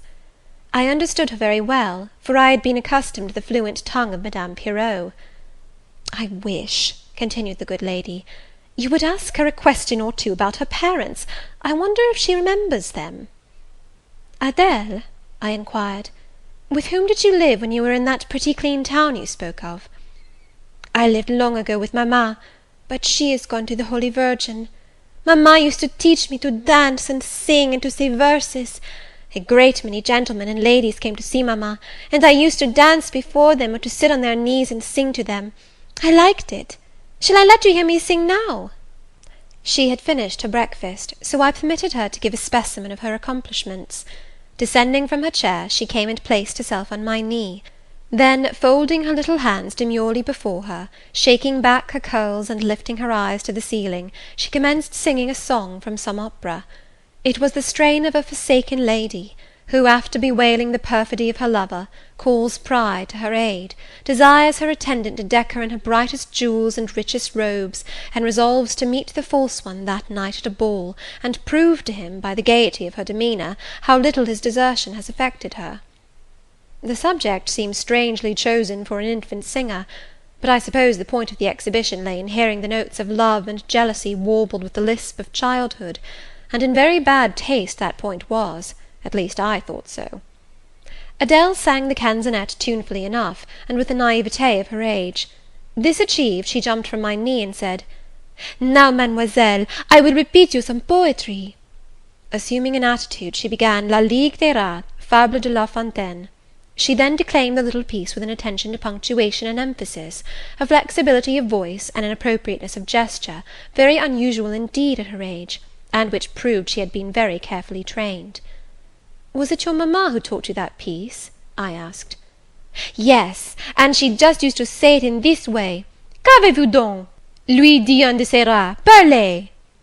She made me lift my hand so, to remind me to raise my voice at the question.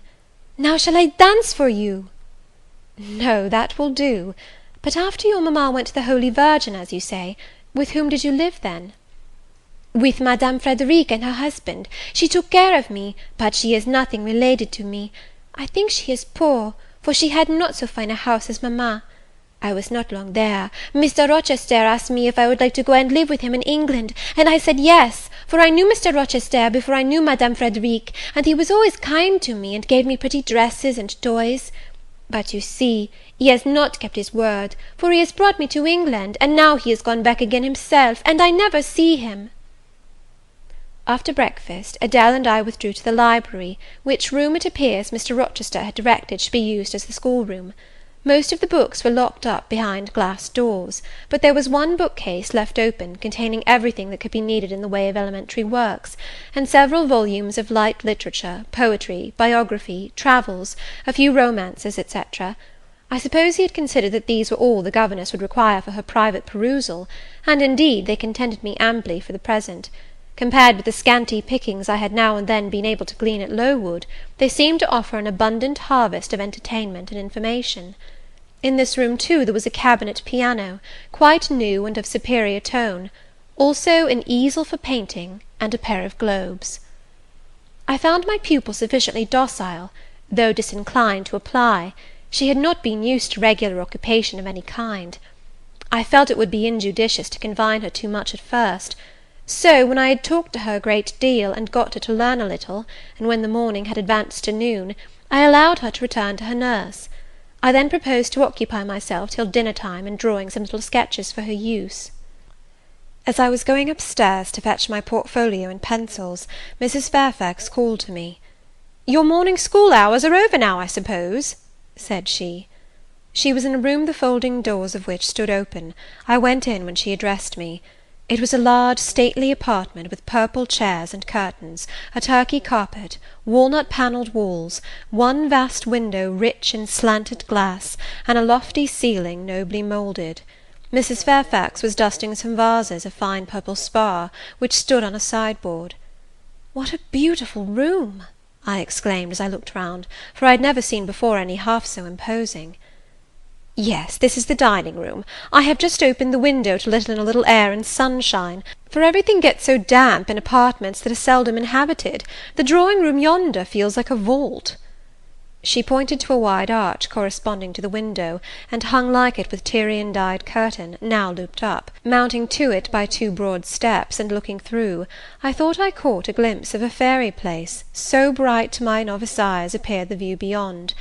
Yet it was merely a very pretty drawing-room, and within it a boudoir, both spread with white carpets, on which seemed laid brilliant garlands of flowers, both sealed with snowy mouldings of white grapes and vine leaves, beneath which glowed in rich contrast crimson couches and ottomans, while the ornaments on the pale Parian mantelpiece were of sparkling Bohemian glass, ruby red, and between the windows large mirrors repeated the general blending of snow and fire. "In what order you keep these rooms, Mrs. Fairfax," said I. "No dust, no canvas coverings. Except that the air feels chilly, one would think they were inhabited daily." "Why, Miss Eyre, though Mr. Rochester's visits here are rare, they are always sudden and unexpected; and as I observed that it put him out to find everything swathed up, and to have a bustle of arrangement on his arrival, I thought it best to keep the rooms in readiness." "Is Mr. Rochester an exacting, fastidious sort of man?" "Not particularly so, but he has a gentleman's tastes and habits, and he expects to have things managed in conformity to them." "Do you like him? Is he generally liked?" "Oh, yes. The family have always been respected here. Almost all the land in this neighbourhood, as far as you can see, has belonged to the Rochesters, time out of mind." "Well, but leaving his land out of the question, do you like him? Is he liked for himself?" "I have no cause to do otherwise than like him, and I believe he is considered a just and liberal landlord by his tenants; but he has never lived much amongst them." "But he has no peculiarities? What, in short, is his character?" "Oh, his character is unimpeachable, I suppose. He is rather peculiar, perhaps. He has travelled a great deal, and seen a great deal of the world, I should think. I dare say he is clever, but I never had much conversation with him." "In what way is he peculiar?" "I don't know. It is not easy to describe. Nothing striking. But you feel it when he speaks to you. You cannot be always sure whether he is in jest or earnest, whether he is pleased or the contrary. You don't thoroughly understand him, in short. At least I don't. But it is of no consequence. He is a very good master." This was all the account I got from Mrs. Fairfax of her employer and mine. There are people who seem to have no notion of sketching a character, or observing and describing salient points, either in persons or things. The good lady evidently belonged to this class. My queries puzzled, but did not draw her out. Mr. Rochester was Mr. Rochester in her eyes, a gentleman, a landed proprietor, nothing more. She inquired and searched no further, and evidently wondered at my wish to gain a more definite notion of his identity. When we left the dining-room, she proposed to show me over the rest of the house, and I followed her upstairs and downstairs, admiring as I went, for all was well arranged and handsome. The large front chambers I thought especially grand, and some of the third-story rooms, though dark and low, were interesting from their air of antiquity.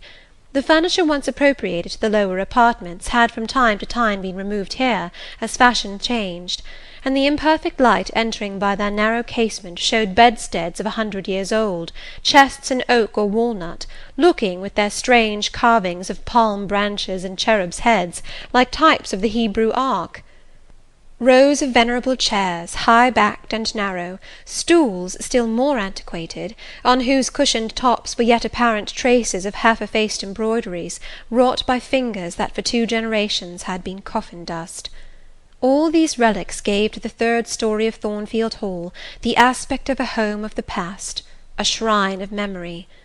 I liked the hush, the gloom, the quaintness of these retreats in the day, but I by no means coveted a night's repose on one of those wide and heavy beds, shut in, some of them with doors of oak, shaded, others with wrought old English hangings crusted with thick work, betraying effigies of strange flowers, and stranger birds, and strangest human beings, all which would have looked strange indeed by the pallid gleam of moonlight. "Do the servants sleep in these rooms?" I asked. "No, they occupy a range of smaller apartments to the back. No one ever sleeps here. One would almost say that, if there were a ghost at Thornfield Hall, this would be its haunt." "So I think. You have no ghost, then?" "None that I ever heard of," returned Mrs. Fairfax, smiling. "Nor any traditions of one? No legends or ghost stories?" "I believe not. And yet it is said the Rochesters have been rather a violent than a quiet race in their time. Perhaps, though, that's the reason they rest tranquilly in their graves now." "Yes, after life's fitful fever they sleep well," I muttered. "Where are you going now, Mrs. Fairfax?" For she was moving away. "On to the Leads. Will you come and see the view from thence?" I followed still, up a very narrow staircase to the attics, and thence by a ladder and through a trap-door to the roof of the hall. I was now on a level with the crow colony, and could see into their nests. Leaning over the battlements and looking far down, I surveyed the grounds laid out like a map, the bright and velvet lawn closely girdling the grey base of the mansion, the field, wide as a park, dotted with its ancient timber, the wood, dun and sere, divided by a path visibly overgrown, greener with moss than the trees or with foliage, the church at the gates, the road, the tranquil hills, all reposing in the autumn day's sun, the horizon bounded by a propitious sky, azure, marbled with pearly white. No feature in the scene was extraordinary, but all was pleasing. When I turned from it and repassed the trap-door, I could scarcely see my way down the ladder. The attic seemed black as a vault compared with that arch of blue air to which I had been looking up, and to that sunlit scene of grove, pasture, and green hill, of which the hall was the centre, and over which I had been gazing with delight. Mrs. Fairfax stayed behind a moment to fasten the trap-door.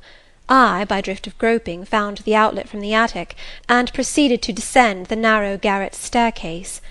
I lingered in the long passage to which this led, separating the front and back rooms of the 3rd story, narrow, low, and dim, with only one little window at the far end, and looking, with its 2 rows of small black doors all shut, like a corridor in some Bluebeard's castle. While I paced softly on, the last sound I expected to hear in so still a region, a laugh, struck my ear. It was a curious laugh, distinct, formal, mirthless. I stopped. The sound ceased, only for an instant. It began again, louder; for at first, though distinct, it was very low. It passed off in a clamorous peal that seemed to wake an echo in every lonely chamber, though it originated but in one, and I could have pointed out the door from which the accents issued. "Mrs. Fairfax," I called out, for now I heard her descending the great stairs, "did you hear that loud laugh? Who is it?" "Some of the servants, very likely," she answered. "Perhaps Grace Poole." "Did you hear it?" I again inquired. "Yes, plainly. I often hear her. She sews in one of these rooms. Sometimes Leah is with her. They are frequently noisy together." The laugh was repeated in its low syllabic tone, and terminated in an odd murmur. "Grace!" exclaimed Mrs. Fairfax. I really did not expect any Grace to answer, for though the laugh was as tragic, as preternatural a laugh as any I have heard, and, but that it was high noon, and that no circumstance of ghostliness accompanied the curious cachinnation, but that neither scene nor season favoured fear, I should have been superstitiously afraid. However, the event showed me I was a fool for entertaining a sense even of surprise. The door nearest me opened, and a servant came out, a woman of between 30 and 40, a set, square-made figure, red-haired, and with a hard, plain face. Any apparition less romantic or less ghostly could scarcely be conceived. "Too much noise, Grace," said Mrs. Fairfax. "Remember directions." Grace curtsied silently, and went in. "She is a person we have to sew and assist Leah in her housemaid's work," continued the widow. "Not altogether unobjectionable in some points, but she does well enough. By the by, how have you got on with your new pupil this morning?" The conversation, thus turned on Adele, continued till we reached the light and cheerful region below. Adele came running to meet us in the hall, exclaiming, "Mesdames, vous êtes servies!" adding, "J'ai bien faim, moi!"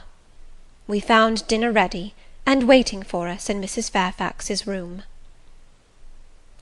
End of Chapter 11.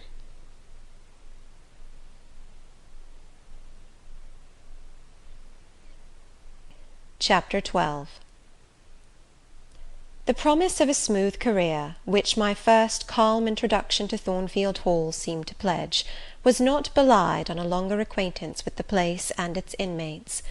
Mrs. Fairfax turned out to be what she appeared, a placid-tempered, kind-natured woman, of competent education and average intelligence. My pupil was a lively child, who had been spoilt and indulged, and therefore was sometimes wayward; but as she was committed entirely to my care, and no injudicious interference from any quarter ever thwarted my plans for her improvement, she soon forgot her little freaks, and became obedient and teachable. She had no great talents, no marked traits of character, no peculiar development of feeling or taste which raised her 1 inch above the ordinary level of childhood; but neither had she any deficiency or vice which sunk her below it. She made reasonable progress, entertained for me a vivacious, though perhaps not very profound, affection, and by her simplicity, gay prattle, and efforts to please, inspired me, in return, with a degree of attachment sufficient to make us both content in each other's society. This, par parenthèse, will be thought cool language by persons who entertain solemn doctrines about the angelic nature of children, and the duty of those charged with their education to conceive for them an idolatrous devotion. But I am not writing to flatter parental egotism, to echo cant, or prop up humbug. I am merely telling the truth. I felt a conscientious solicitude for Adele's welfare and progress, and a quiet liking for her little self, just as I cherished towards Mrs. Fairfax a thankfulness for her kindness, and a pleasure in her society proportionate to the tranquil regard she had for me, and the moderation of her mind and character. Anybody may blame me who likes, when I add further, that, now and then, when I took a walk by myself in the grounds, when I went down to the gates and looked through them along the road, or when, while Adele played with her nurse, and Mrs. Fairfax made jellies in the store-room, I climbed the 3 staircases, raised the trap-door of the attic, and having reached the leads, looked out afar over sequestered field and hill and along dim sky-line, that then I longed for a power of vision which might overpass that limit, which might reach the busy world, towns, regions full of life I had heard of but never seen; that then I desired more of practical experience than I possessed, more of intercourse with my kind, of acquaintance with variety of character, than was here within my reach. I valued what was good in Mrs. Fairfax, and what was good in Adele; but I believed in the existence of other and more vivid kinds of goodness, and what I believed in I wished to behold. Who blames me? Many, no doubt, and I shall be called discontented. I could not help it. The restlessness was in my nature; it agitated me to pain sometimes. Then my sole relief was to walk along the corridor of the 3rd story, backwards and forwards, safe in the silence and solitude of the spot, and allow my mind's eye to dwell on whatever bright visions rose before it; and certainly they were many and glowing. to let my heart be heaved by the exultant movement, which, while it swelled it in trouble, expanded it with life, and, best of all, to open my inward ear to a tale that was never ended, a tale my imagination created, and narrated continuously, quickened with all of incident, life, fire, feeling, that I desired and had not in my actual existence. It is in vain to say human beings ought to be satisfied with tranquillity. They must have action, and they will make it if they cannot find it. Millions are condemned to a stiller doom than mine, and millions are in silent revolt against their lot. Nobody knows how many rebellions, besides political rebellions, ferment in the masses of life which people earth. Women are supposed to be very calm generally, but women feel just as men feel. They need exercise for their faculties, and a field for their efforts, as much as their brothers do. They suffer from too rigid a restraint, too absolute a stagnation, precisely as men would suffer; and it is narrow-minded in their more privileged fellow creatures to say that they ought to confine themselves to making puddings and knitting stockings, to playing on the piano and embroidering bags. It is thoughtless to condemn them, or laugh at them, if they seek to do more or learn more than custom has pronounced necessary for their sex. When thus alone, I not unfrequently heard Grace Poole's laugh, the same peal, the same low, slow ha, ha, which, when first heard, had thrilled me. I heard, too, her eccentric murmurs, stranger than her laugh. There were days when she was quite silent, but there were others when I could not account for the sounds she made. Sometimes I saw her. She would come out of her room with a basin, or a plate, or a tray in her hand, go down to the kitchen, and shortly return, generally, oh, romantic reader, forgive me for telling the plain truth, bearing a pot of porter. Her appearance always acted as a damper to the curiosity raised by her oral oddities. Hard-featured and staid, she had no point to which interest could attach. I made some attempts to draw her into conversation, but she seemed a person of few words. A monosyllabic reply usually cut short every effort of that sort. The other members of the household, viz., John and his wife, Leah the housemaid, and Sophy the French nurse, were decent people, but in no respect remarkable. With Sophy I used to talk French, and sometimes I asked her questions about her native country, but she was not of a descriptive or narrative turn, and generally gave such vapid and confused answers as were calculated rather to check than encourage inquiry. October, November, December passed away. One afternoon in January, Mrs. Fairfax had begged a holiday for Adele because she had a cold, and as Adele seconded the request with an ardour that reminded me how precious occasional holidays had been to me in my own childhood, I accorded it, deeming that I did well in showing pliability on the point. It was a fine calm day, though very cold. I was tired of sitting still in the library through a whole long morning. Mrs. Fairfax had just written a letter which was waiting to be posted, so I put on my bonnet and cloak, and volunteered to carry it to Hay. The distance, 2 miles, would be a pleasant winter afternoon walk. Having seen Adele comfortably seated in her little chair by Mrs. Fairfax's parlour fireside, and given her best wax doll, which I usually kept enveloped in a silver paper in a drawer, to play with, and a story-book for change of amusement, and having replied to her, "Revenez bientôt, mon bon ami, ma chère Mademoiselle Jeannette," with a kiss, I set out. The ground was hard, the air was still, my road was lonely. I walked fast till I got warm, and then I walked slowly to enjoy and analyze the species of pleasure brooding for me in the hour and situation. It was 3 o'clock. The church bell tolled as I passed under the belfry. The charm of the hour lay in its approaching dimness, in the low gliding and pale beaming sun. I was a mile from Thornfield, in a lane noted for wild roses in summer, for nuts and blackberries in autumn, and even now possessing a few coral treasures and hips and haws, but whose best winter delight lay in its utter solitude and leafless repose.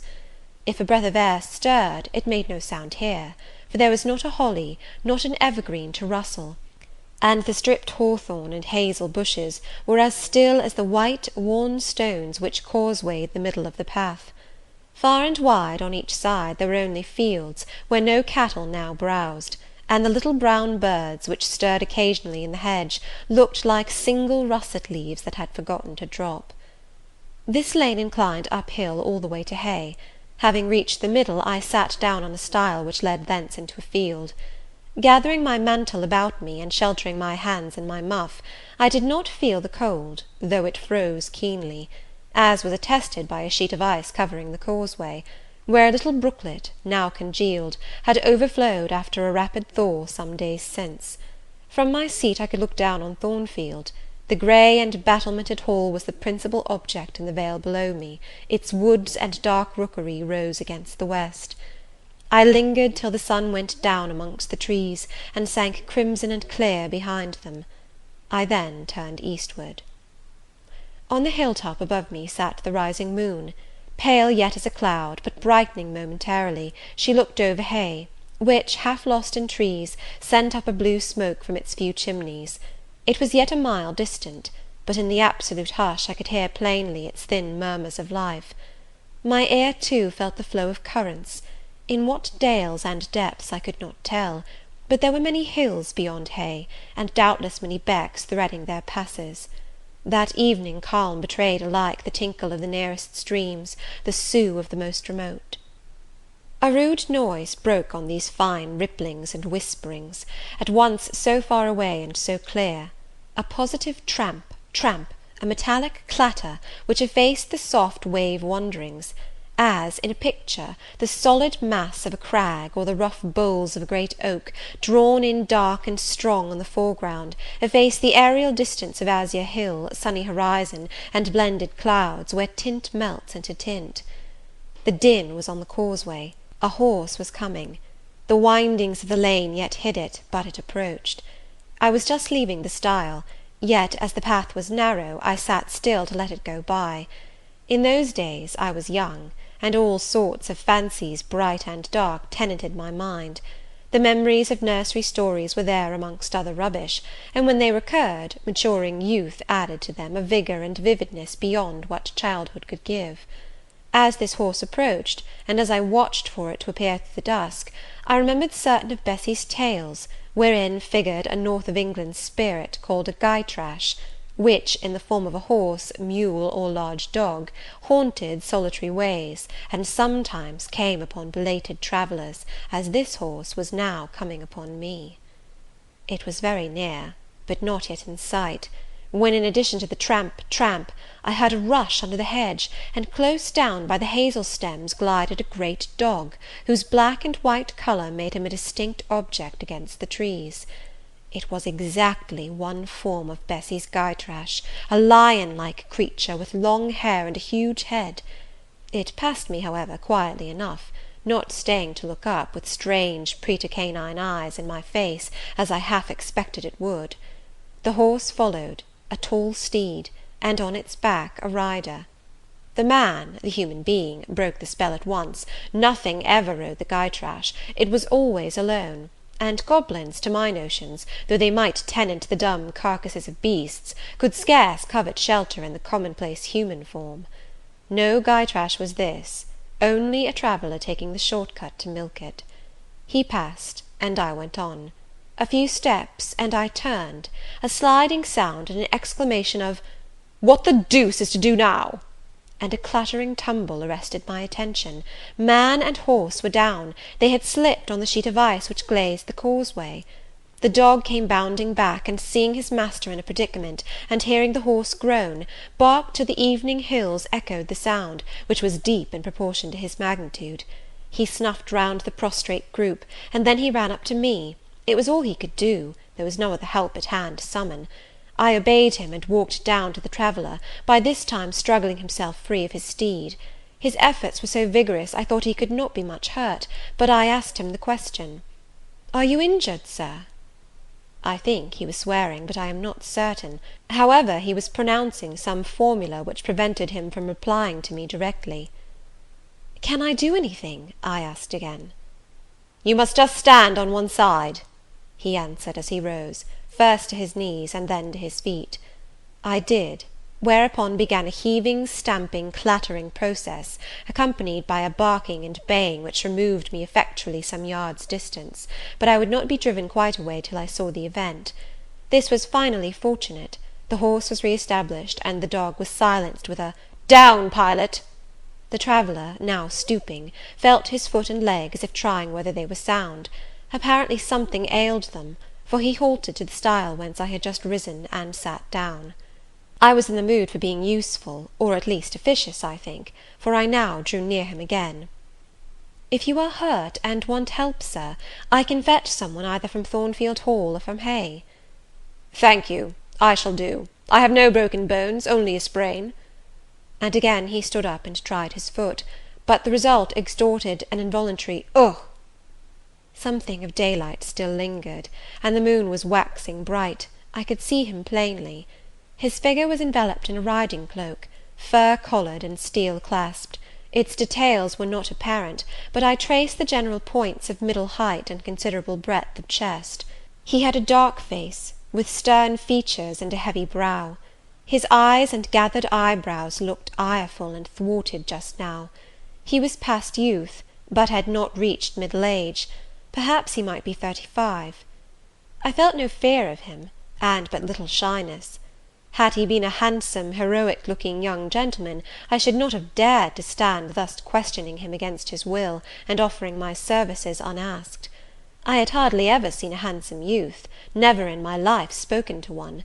I had a theoretical reverence and homage for beauty, elegance, gallantry, fascination; but had I met those qualities incarnate in masculine shape, I should have known instinctively that they neither had nor could have sympathy with anything in me, and should have shunned them as one would fire, lightning, or anything else that is bright but antipathetic. If even the stranger had smiled and been good-humoured to me when I addressed him, if he had put off my offer with assistance gaily and with thanks, I should have gone on my way and not felt any vocation to renew inquiries; but the frown, the roughness of the traveller set me at my ease. I retained my station when he waved me to go, and announced, "I cannot think of leaving you, sir, at so late an hour, in this solitary lane, till I see you are fit to mount your horse." He looked at me when I said this. He had hardly turned his eyes in my direction before. "I should think you ought to be at home yourself," said he, "if you have a home in this neighbourhood. Where do you come from?" "From just below, and I am not at all afraid of being out late when it is moonlight. I will run over to Hay for you with pleasure, if you wish it. Indeed, I am going there to post a letter." "You live just below? Do you mean at that house with the battlements?" pointing to Thornfield Hall, on which the moon cast a hoary gleam, bringing it out distinct and pale from the woods, that, by contrast with the western sky, now seemed one mass of shadow. "Yes, sir." "Whose house is it?" "Mr. Rochester's." "Do you know Mr. Rochester?"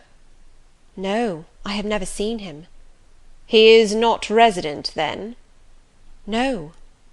"Can you tell me where he is?" "I cannot."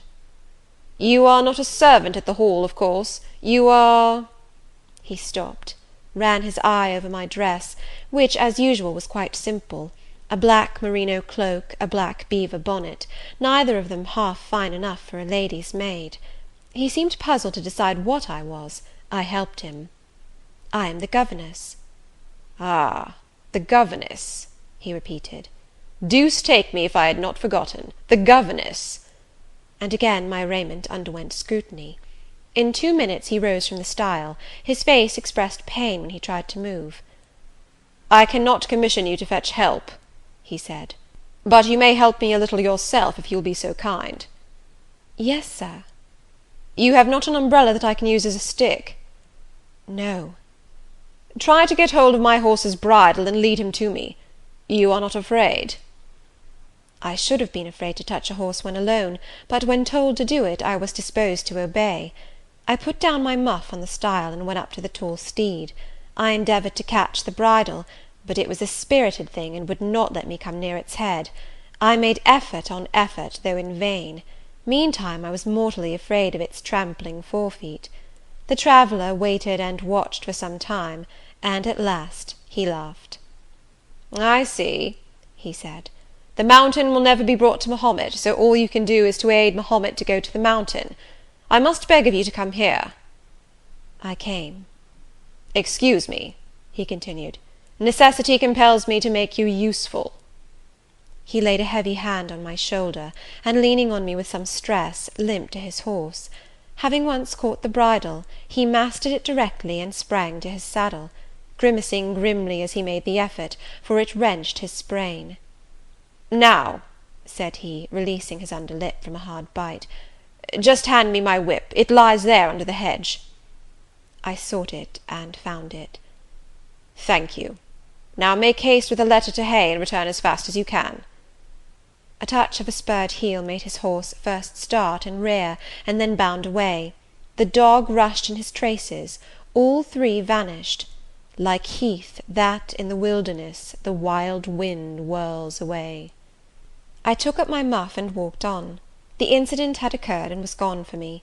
It was an incident of no moment, no romance, no interest in a sense; yet it marked with change one single hour of a monotonous life. My help had been needed and claimed. I had given it. I was pleased to have done something. Trivial, transitory though the deed was, it was yet an active thing, and I was weary of an existence all passive. The new face, too, was like a new picture introduced to the gallery of memory, and it was dissimilar to all the others hanging there, firstly, because it was masculine, and secondly, because it was dark, strong, and stern. I had it still before me when I entered Hay, and slipped the letter into the post office. I saw it as I walked fast down hill all the way home. When I came to the stile, I stopped a minute, looked round, and listened, with an idea that a horse's hoofs might ring on the causeway again, and that a rider in a cloak, and a Gytrash like Newfoundland dog might be again apparent. I saw only the hedge and a pollard willow before me, rising up still and straight to meet the moonbeams. I heard only the faintest waft of wind roaming fitful among the trees round Thornfield, a mile distant; and when I glanced down in the direction of the murmur, my eye, traversing the hall front, caught a light kindling in a window. It reminded me that I was late, and I hurried on. I did not like re-entering Thornfield. To pass its threshold was to return to stagnation. To cross the silent hall, to ascend the darksome staircase, to seek my own lonely little room, and then to meet tranquil Mrs. Fairfax, and spend the long winter evening with her, and her only, was to quell wholly the faint excitement wakened by my walk; to slip again over my faculties the viewless fetters of a uniform and too still existence; of an existence whose very privileges of security and ease I was becoming incapable of appreciating. What good it would have done me at that time to have been tossed in the storms of an uncertain, struggling life, and to have been taught by rough and bitter experience to long for the calm amidst which I now repined. Yes, just as much good as it would do a man tired of sitting still in a too easy chair to take a long walk, and just as natural was the wish to stir, under my circumstances, as it would be under his. I lingered at the gates. I lingered on the lawn. I paced backwards and forwards on the pavement. The shutters of the glass door were closed. I could not see into the interior, and both my eyes and spirit seemed drawn from the gloomy house, from the grey hollow filled with rayless cells, as it appeared to me, to that sky expanded before me, a blue sea absolved from taint of cloud, the moon ascending it in solemn march, her orb seeming to look up as she left the hill-tops, from behind which she had come, far and farther below her, and aspired to the zenith, midnight dark in its fathomless depth and measureless distance; and for those trembling stars that followed her course, they made my heart tremble, my veins glow when I viewed them. Little things recall us to earth. The clock struck in the hall. That sufficed. I turned from moon and stars, opened a side door, and went in. The hall was not dark, nor yet was it lit, only by the high-hung bronze lamp. A warm glow suffused both it and the lower steps of the oak staircase. This ruddy shine issued from the great dining-room, whose two-leaved door stood open, and showed a genial fire in the grate, glancing on marble hearth and brass fire-irons, and revealing purple draperies and polished furniture, in the most pleasant radiance. It revealed, too, a group near the mantelpiece. I had scarcely caught it, and scarcely become aware of a cheerful mingling of voices, amongst which I seemed to distinguish the tones of Adele, when the door closed. I hastened to Mrs. Fairfax's room. There was a fire there too, but no candle, and no Mrs. Fairfax. Instead, all alone, sitting upright on the rug, and gazing with gravity at the blaze, I beheld a great black and white long-haired dog, just like the Gytrash of the lane. It was so like it that I went forward and said, "Pilot?" and the thing got up and came to me and snuffed me. I caressed him, and he wagged his great tail; but he looked an eerie creature to be alone with, and I could not tell whence he had come. I rang the bell, for I wanted a candle, and I wanted, too, to get an account of this visitant. Leah entered. "What dog is this?" "He came with master." "With whom?" "With master, Mr. Rochester. He's just arrived." "Indeed! And is Mrs. Fairfax with him?" "Yes, and Miss Adele. They are in the dining room, and John is gone for a surgeon, for master has had an accident. His horse fell, and his ankle is sprained." "Did the horse fall in Hay Lane?" "Yes, coming down hill. It slipped on some ice." "Ah! Bring me a candle, will you, Leah?" Leah brought it. She entered, followed by Mrs. Fairfax, who repeated the news, adding that Mr. Carter the surgeon was come, and was now with Mr. Rochester. Then she hurried out to give orders about tea, and I went up stairs to take off my things. Chapter 12. Chapter 13. Mr. Rochester, it seems, by the surgeon's orders, went to bed early that night, nor did he rise soon next morning. When he did come down, it was to attend to business. His agent and some of his tenants were arrived, and waiting to speak with him. Adele and I had now to vacate the library. It would be in daily requisition as a reception-room for callers. A fire was lit in an apartment upstairs, and there I carried our books, and arranged it for the future schoolroom. I discerned in the course of the morning that Thornfield Hall was a changed place. No longer silent as a church, it echoed every hour or two to a knock at the door, or a clang of the bell.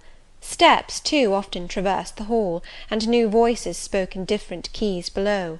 A rill from the outer world was flowing through it. It had a master. For my part, I liked it better. Adele was not easy to teach that day. She could not apply. She kept running to the door, and looking over the banisters to see if she could get a glimpse of Mr. Rochester. Then she coined pretexts to go down stairs, in order, as I shrewdly suspected, to visit the library, where I knew she was not wanted.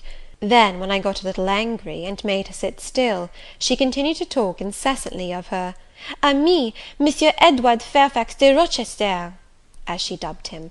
I had not before heard his praenomens, and to conjecture what presents he had brought her; for it appears he had intimated the night before, that when his luggage came from Millcote, there would be found amongst it a little box in whose contents she had an interest. "Et cela doit signifier," said she, "qu'il y aura là-dedans un cadeau pour moi, et peut-être pour vous aussi, mademoiselle. Monsieur a parlé de vous, il m'a demandé le nom de ma gouvernante, et si elle n'était pas une petite personne, assez mince, et un peu pâle. J'ai dit que oui, car c'est vrai, n'est-ce pas, mademoiselle?" I and my pupil dined as usual in Mrs. Fairfax's parlour. The afternoon was wild and snowy, and we passed it in the schoolroom. At dark I allowed Adele to put away books and work, and to run down stairs; for, from the comparative silence below, and from the cessation of appeals to the door-bell, I conjectured that Mr. Rochester was now at liberty. Left alone, I walked to the window, but nothing was to be seen thence. Twilight and snowflakes together thickened the air, and hid the very shrubs on the lawn. I let down the curtain, and went back to the fireside. In the clear embers I was tracing a view, not unlike a picture I remembered to have seen of the castle of Heidelberg on the Rhine, when Mrs. Fairfax came in, breaking up by her entrance the fiery mosaic I had been piecing together, and scattering too some heavy unwelcome thoughts that were beginning to throng on my solitude. "Mr. Rochester would be glad if you and your pupil would take tea with him in the drawing-room this evening," said she. "He has been so much engaged all day, that he could not ask to see you before." "When is his tea time?" I inquired. "Oh, at 6 o'clock. He keeps early hours in the country. You had better change your frock now. I will go with you and fasten it. Here is a candle." "Is it necessary to change my frock?" "Yes, you had better. I always dress for the evening when Mr. Rochester is here." This additional ceremony seemed somewhat stately. However, I repaired to my room, and, with Mrs. Fairfax's aid, replaced my black stuff dress by one of black silk, the best and the only additional one I had, except one of light grey, which, in my Lowood notions of the toilet, I thought too fine to be worn, except on first-rate occasions. "You want a brooch," said Mrs. Fairfax. I had a single little pearl ornament which Miss Temple gave me as a parting keepsake. I put it on, and then we went downstairs. Unused as I was to strangers, it was rather a trial to appear thus formally summoned in Mr. Rochester's presence. I let Mrs. Fairfax precede me into the dining-room, and kept in her shade as we crossed that apartment, and, passing the arch, whose curtain was now dropped, entered the elegant recess beyond. 2 wax candles stood lighted on the table, and 2 on the mantelpiece.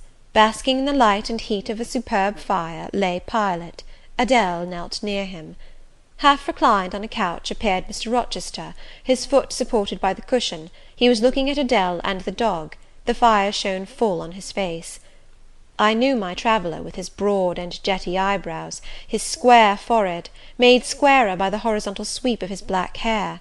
I recognized his decisive nose, more remarkable for character than beauty; his full nostrils, denoting, I thought, choler; his grim mouth, chin, and jaw, yes, all 3 were very grim, and no mistake. His shape, now divested of cloak, I perceived harmonized in squareness with his physiognomy. I suppose it was a good figure, in the athletic sense of the term, broad-chested and thin-flanked, though neither tall nor graceful. Mr. Rochester must have been aware of the entrance of Mrs. Fairfax and myself, but it appeared he was not in the mood to notice us, for he never lifted his head as we approached.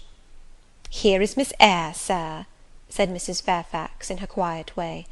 He bowed, still not taking his eyes from the group of the dog and child.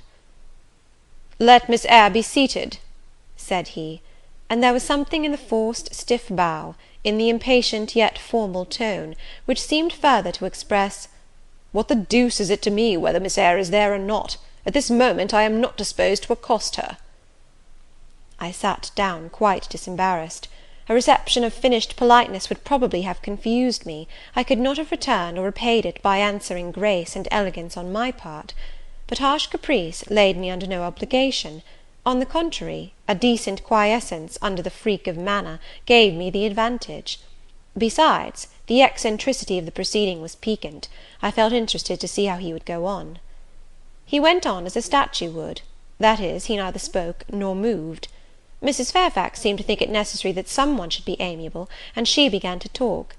Kindly, as usual, and, as usual, rather trite, she condoled with him on the pressure of business he had had all day, on the annoyance it must have been to him with that painful sprain. Then she commended his patience and perseverance in going through with it. "Madam, I should like some tea," was the sole rejoinder she got. She hastened to ring the bell, and when the tray came, she proceeded to arrange the cups, spoons, etc., with assiduous celerity. I and Adele went to the table, but the master did not leave his couch. "Will you hand Mr. Rochester's cup?" said Mrs. Fairfax to me. "Adele might perhaps spill it." I did as requested. As he took the cup from my hand, Adele, thinking the moment propitious for making a request in my favour, cried out, "N'est-ce pas, monsieur, qu'il y a un cadeau pour Mademoiselle Eyre dans votre petit coffre?" "Who talks of cadeau?" said he gruffly. "Did you expect a present, Miss Eyre? Are you fond of presents?" And he searched my face with eyes that I saw were dark, irate, and piercing. "I hardly know, sir. I have little experience of them. They are generally thought pleasant things." "Generally thought? But what do you think?" "I should be obliged to take time, sir, before I could give you an answer worthy of your acceptance. A present has many faces to it, has it not? And one should consider all before pronouncing an opinion as to its nature." "Miss Eyre, you are not so unsophisticated as Adele. She demands a cadeau clamorously the moment she sees me. You beat about the bush." "Because I have less confidence in my deserts than Adele has. She can prefer the claim of old acquaintance, and the right too of custom. for she says you have always been in the habit of giving her playthings. But if I had to make out a case, I should be puzzled, since I am a stranger, and have done nothing to entitle me to an acknowledgment." "Oh, don't fall back on over-modesty. I have examined Adele, and find you have taken great pains with her. She is not bright, she has no talents, yet in a short time she has made much improvement." "Sir, you have now given me my cadeau. I am obliged to you. It is the meed teachers most covet, praise of their pupils' progress." "Humph," said Mr. Rochester, and he took his tea in silence. "Come to the fire," said the master, when the tray was taken away, and Mrs. Fairfax had settled into a corner with her knitting, while Adele was leading me by the hand round the room, showing me the beautiful books and ornaments on the consoles and chiffoniere. We obeyed as in duty bound. Adele wanted to take a seat on my knee, but she was ordered to amuse herself with Pilot. "You have been resident in my house 3 months?" "Yes, sir." "And you came from—" "From Lowood School, in Blankshire." "Ah, a charitable concern. How long were you there?" 8 years. 8 years! You must be tenacious of life. I thought half the time in such a place would have done up any constitution. No wonder you have rather the look of another world. I marvelled where you had got that sort of face. When you came on me in Hay Lane last night, I thought unaccountably of fairy tales, and had half a mind to demand whether you had bewitched my horse. I am not sure yet. Who are your parents?" "I have none."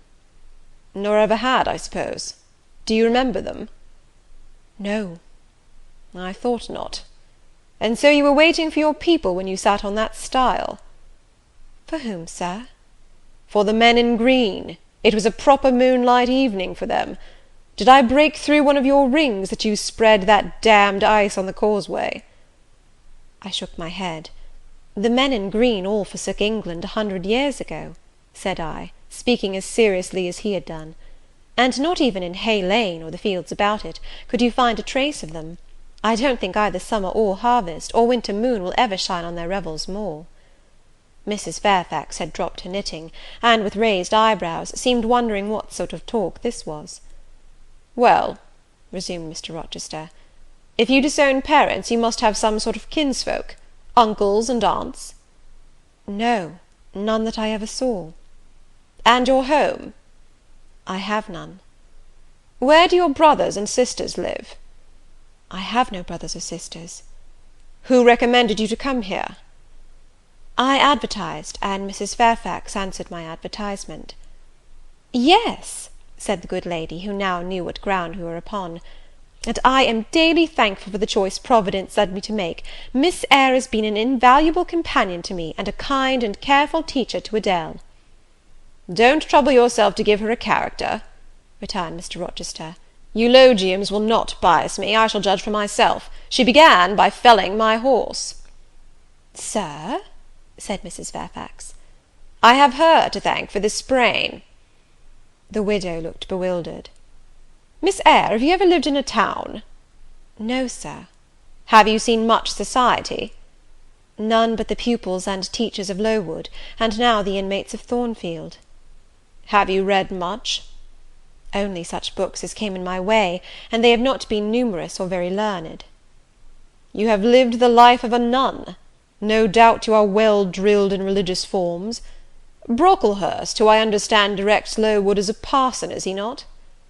"Yes, sir." "And you girls probably worshipped him, as a convent full of religieuses would worship their director." "Oh, no." "You are very cool. No? What? A novice not worship her priest? That sounds blasphemous." I disliked Mr. Brocklehurst, and I was not alone in the feeling. He is a harsh man, at once pompous and meddling. He cut off our hair, and for economy's sake brought us bad needles and thread, with which we could hardly sew. "That was very false economy," remarked Mrs. Fairfax, who now again caught the drift of the dialogue. "And what was the head and front of his offending?"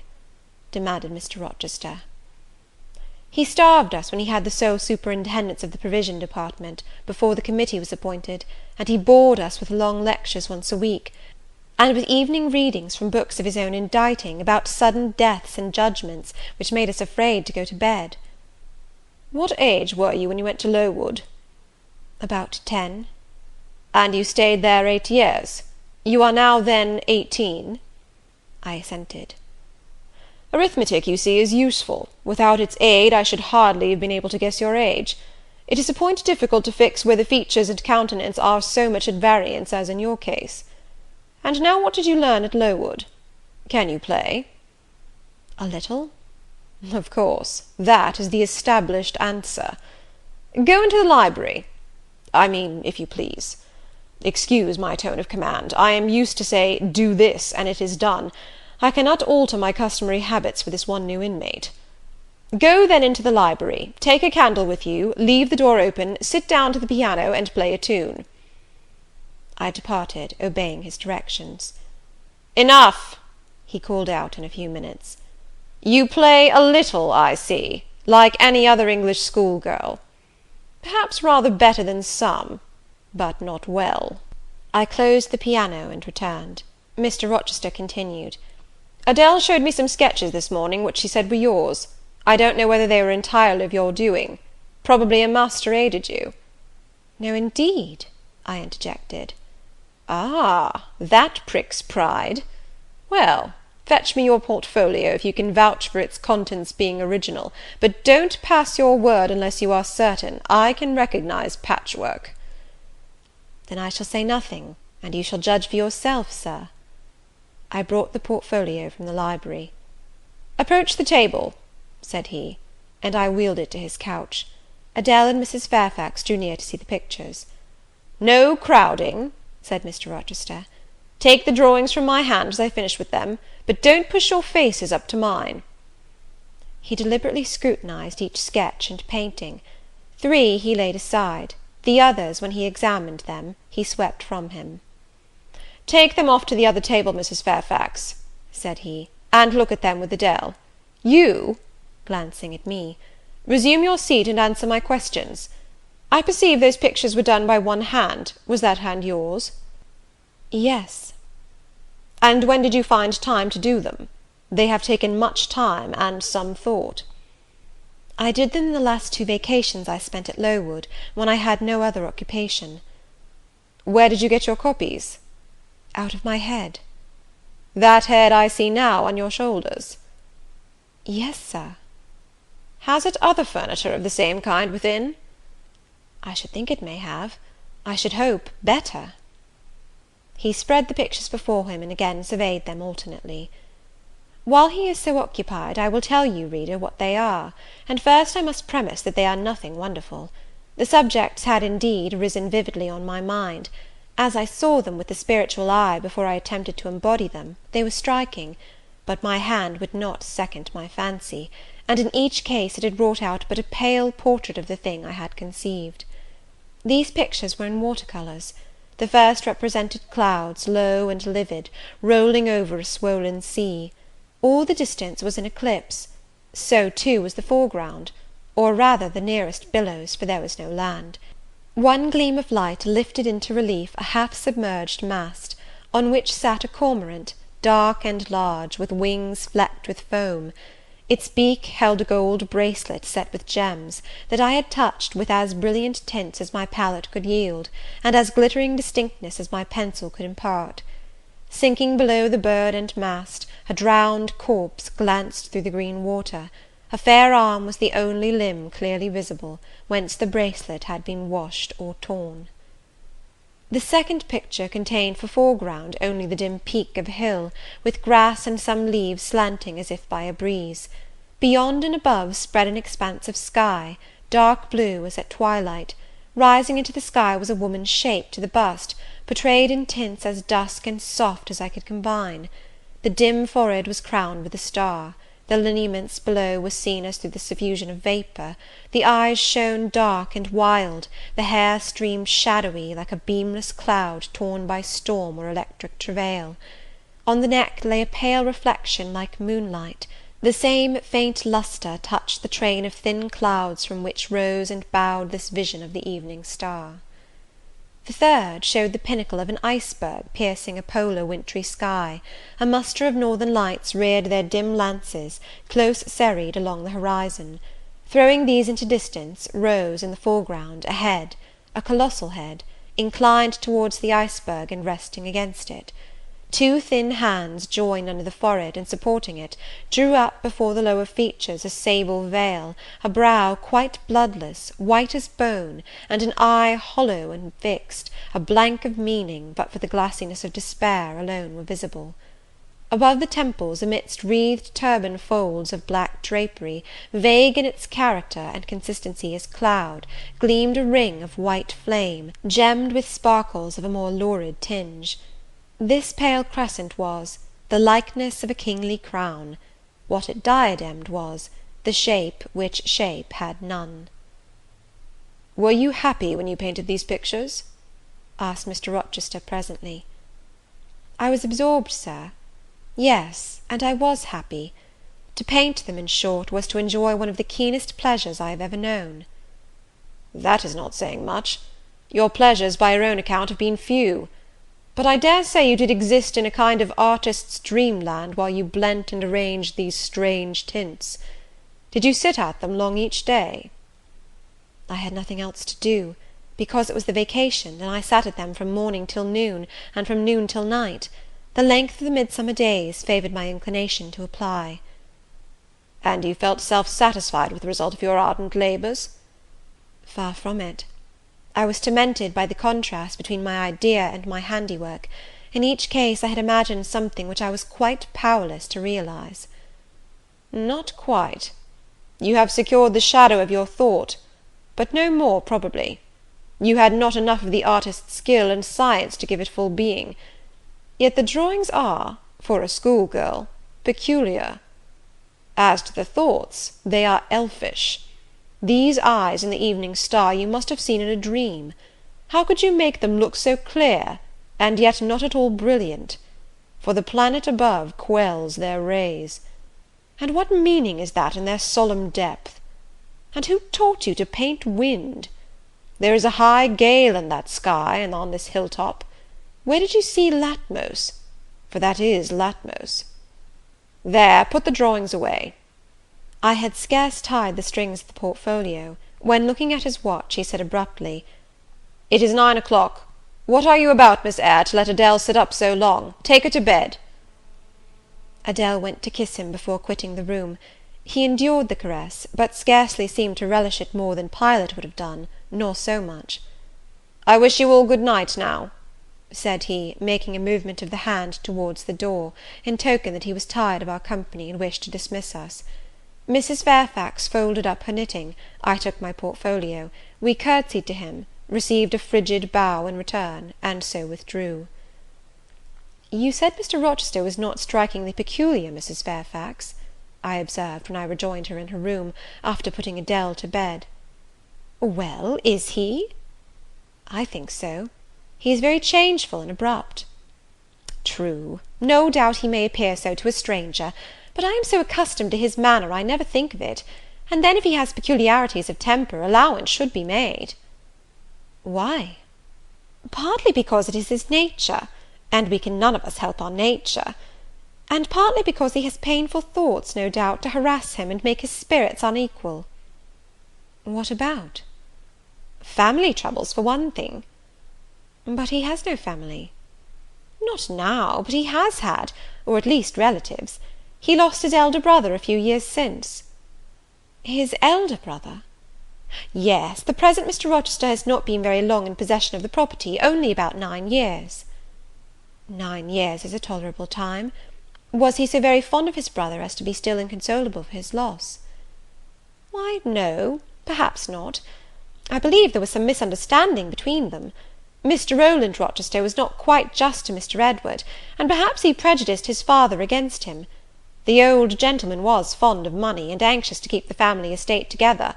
He did not like to diminish the property by division, and yet he was anxious that Mr. Edward should have wealth too, to keep up the consequence of the name; and soon after he was of age, some steps were taken that were not quite fair, and made a great deal of mischief.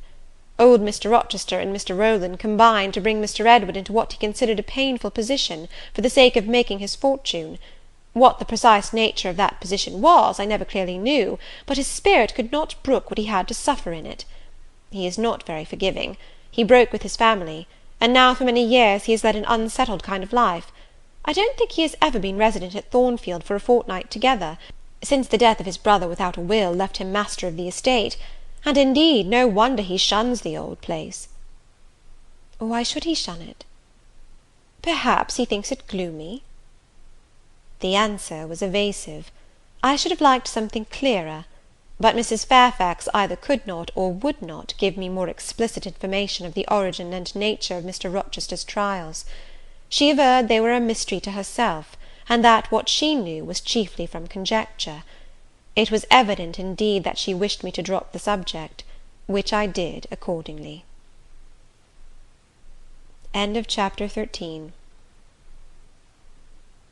Chapter 14. For several subsequent days I saw little of Mr. Rochester. In the mornings he seemed much engaged with business, and in the afternoon gentlemen from Millcote or the neighbourhood called, and sometimes stayed to dine with him.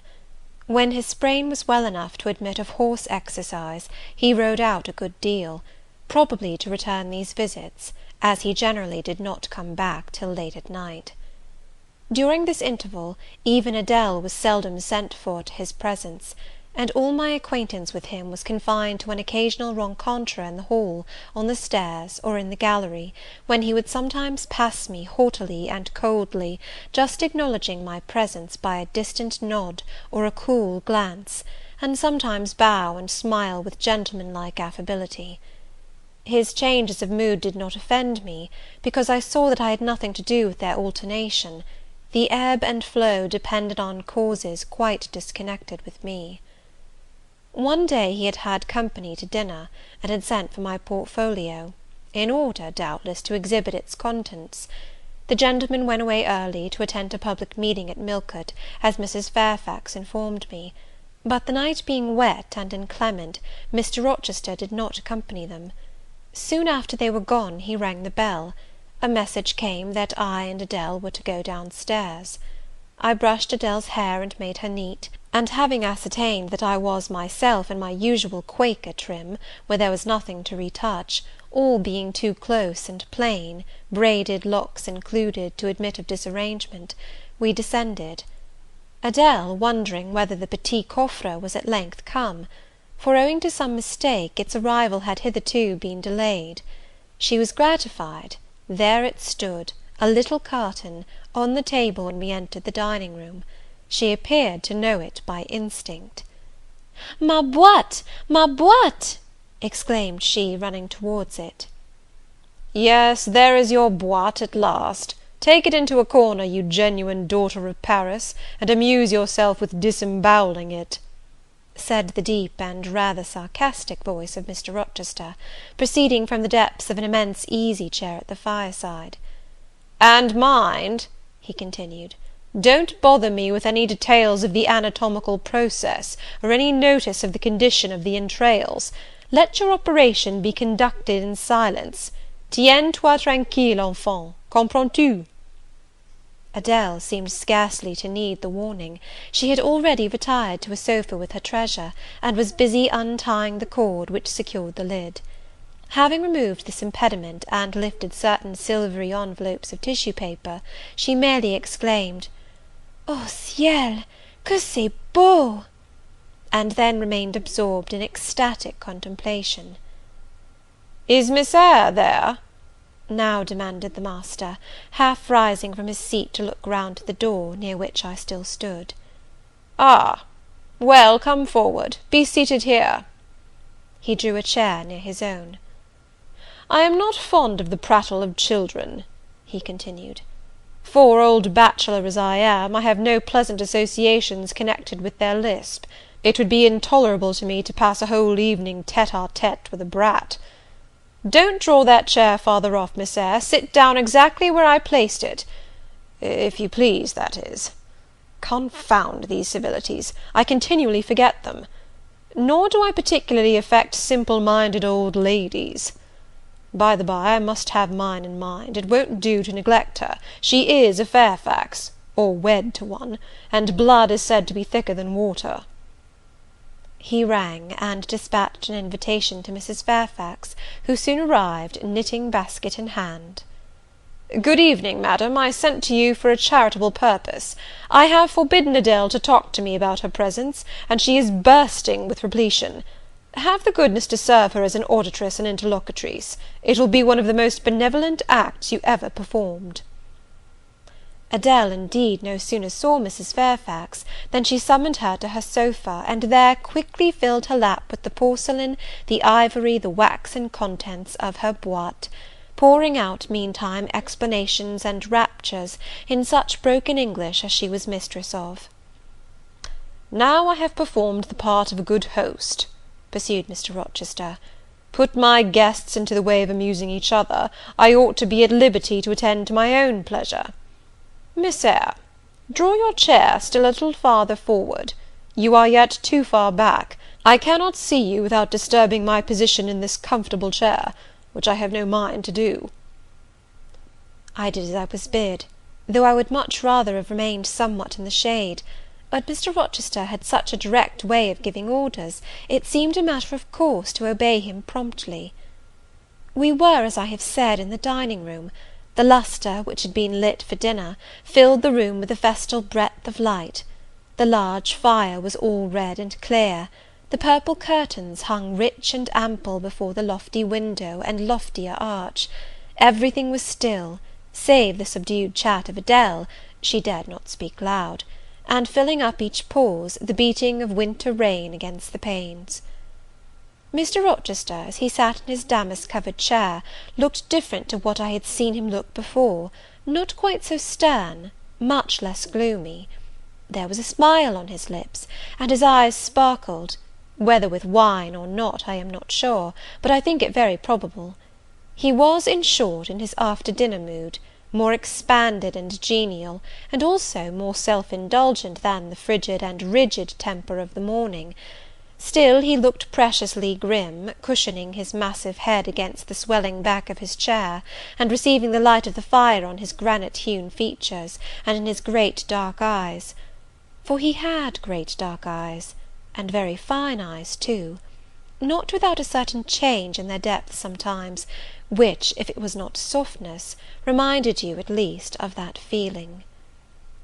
He had been looking 2 minutes at the fire, and I had been looking the same length of time at him, when, turning suddenly, he caught my gaze fastened on his physiognomy. "You examine me, Miss Eyre," said he. "Do you think me handsome?" I should, if I had deliberated, have replied to this question by something conventionally vague and polite, but the answer somehow slipped from my tongue before I was aware. "No, sir." "Ah? By my word, there is something singular about you," said he. "You have the air of a little Nonette, quaint, quiet, grave, and simple, as you sit with your hands before you, and your eyes generally bent on the carpet, except, by the by, when they are directed piercingly to my face, as just now, for instance. And when one asks you a question, or makes a remark to which you are obliged to reply, you rap out a round rejoinder, which, if not blunt, is at least brusque. What do you mean by it?" "Sir, I was too plain. I beg your pardon. I ought to have replied that it was not easy to give an impromptu answer to a question about appearances, that tastes mostly differ, and that beauty is of little consequence, or something of that sort." "You ought to have replied no such thing. Beauty of little consequence, indeed! And so, under pretence of softening the previous outrage, of stroking and soothing me into placidity, you stick a sly penknife under my ear. Go on. What fault do you find with me, pray? I suppose I have all my limbs and all my features like any other man?" "Mr. Rochester, allow me to disown my first answer. I intended no pointed repartee, it was only a blunder." "Just so. I think so, and you shall be answerable for it. Criticise me. Does my forehead not please you?"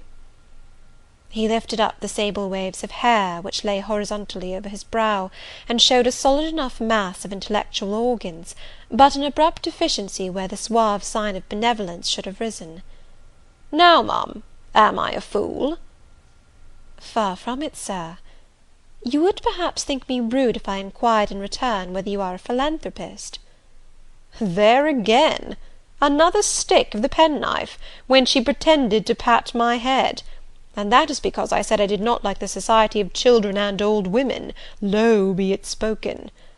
No, young lady, I am not a general philanthropist, but I bear a conscience," and he pointed to the prominences which are said to indicate that faculty, and which, fortunately for him, were sufficiently conspicuous, giving indeed a marked breadth to the upper part of his head. "And besides, I once had a kind of rude tenderness of heart. When I was as old as you, I was a feeling fellow enough, partial to the unfledged, unfostered, and unlucky. But fortune has knocked me about since.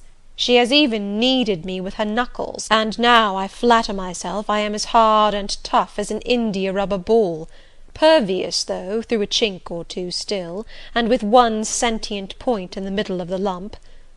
Yes, does that leave hope for me?" "Hope of what, Sir?" "Of my final re-transformation from india-rubber back to flesh." Decidedly he has had too much wine, I thought, and I did not know what answer to make to his queer question. How could I tell whether he was capable of being re-transformed? "You look very much puzzled, Miss Eyre; and though you are not pretty any more than I am handsome, yet a puzzled air becomes you. Besides, it is convenient, for it keeps those searching eyes of yours away from my physiognomy, and busies them with the worsted flowers of the rug. So puzzle on. Young lady, I am disposed to be gregarious and communicative to-night." With this announcement he rose from his chair, and stood, leaning his arm on the marble mantel-piece. In this attitude his shape was seen plainly, as well as his face, his unusual breadth of chest, disproportionate almost to his length of limb. I am sure most people would have thought him an ugly man, yet there was so much unconscious pride in his port, so much ease in his demeanour, such a look of complete indifference to his own external appearance, so haughty a reliance on the power of other qualities, intrinsic or adventitious, to atone for the lack of mere personal attractiveness, that in looking at him one inevitably shared the indifference, and even in a blind imperfect sense put faith in the confidence. "I am disposed to be gregarious and communicative to-night," he repeated, "and that is why I sent for you. The fire and the chandelier were not sufficient company for me, nor would Pilot have been, for none of these can talk. Adele is a degree better, but still far below the mark. Mrs. Fairfax, ditto. You, I am persuaded, can suit me if you will. You puzzled me the first evening I invited you down here. I have almost forgotten you since. Other ideas have driven yours from my head. But to-night I am resolved to be at ease, to dismiss what importunes and recall what pleases. It would now please me to draw you out, to learn more of you. Therefore speak." Instead of speaking, I smiled, and not a very complacent or submissive smile either. "Speak," he urged. "What about, Sir?" "Whatever you like. I leave both the choice of subject and the manner of treating it entirely to yourself." Accordingly I sat and said nothing. If he expects me to talk for the mere sake of talking and showing off, he will find he has addressed himself to the wrong person, I thought. "You are dumb, Miss Eyre." I was dumb still. He bent his head a little towards me, and with a single hasty glance seemed to dive into my eyes. "Stubborn?" he said. "And annoyed? Ah, it is consistent. I put my request in an absurd, almost insolent form. Miss Eyre, I beg your pardon. The fact is, once for all, I don't wish to treat you as an inferior. That is," correcting himself, "I claim only such superiority as must result from 20 years' difference in age and a century's advance in experience. This is legitimate, et j'y tiens, as Adele would say; and it is by virtue of this superiority, and this alone, that I desire you to have the goodness to talk to me a little now, and divert my thoughts, which are galled with dwelling on one point, cankering as a rusty nail." He had deigned an explanation, almost an apology, and I did not feel insensible to his condescension, and would not seem so. "I am willing to amuse you if I can, Sir, quite willing; but I cannot introduce a topic, because how do I know what will interest you? Ask me questions, and I will do my best to answer them." "Then, in the first place, do you agree with me that I have a right to be a little masterful, abrupt, perhaps exacting sometimes, on the grounds I stated, namely, that I am old enough to be your father, and that I have battled through a varied experience with many men of many nations, and roamed over half the globe, while you have lived quietly with one settled people in one house?" "Do as you please, Sir." "That is no answer. Or rather it is very irritating, because a very evasive one. Reply clearly." "I don't think, Sir, you have a right to command me, merely because you are older than I, or because you have seen more of the world than I have. Your claim to superiority depends on the use you have made of your time and experience." Promptly spoken. But I won't allow that, seeing it would never suit my case, as I have made an indifferent, not to say a bad, use of both advantages. Leaving superiority out of the question, then, you must still agree to receive my orders now and then, without being piqued or hurt by the tone of command. Will you?" I smiled. I thought to myself, Mr. Rochester is peculiar. He seems to forget that he pays me £30 per annum for receiving his orders. "The smile is very well," said he, catching instantly the passing expression. "But speak too." "I was thinking, Sir, that very few masters would trouble themselves to inquire whether or not their paid subordinates were piqued and hurt by their orders." "Paid subordinates? What? You are my paid subordinate, are you? Oh yes, I had forgotten the salary. Well, then, on that mercenary ground, will you agree to let me hector a little?" "No, Sir, not on that ground; but on the ground that you did forget it, and that you care whether or not a dependent is comfortable in his dependency, I agree heartily." "And will you consent to dispense with a great many conventional forms and phrases, without thinking that the omission arises from insolence?" "I am sure, Sir, I should never mistake informality for insolence. One I rather like, the other nothing free-born would submit to, even for a salary." "Humbug! Most things free-born will submit to anything for a salary. Therefore keep to yourself, and don't venture on generalities of which you are intensely ignorant. However, I mentally shake hands with you for your answer, despite its inaccuracy, and as much for the manner in which it was said, as for the substance of the speech.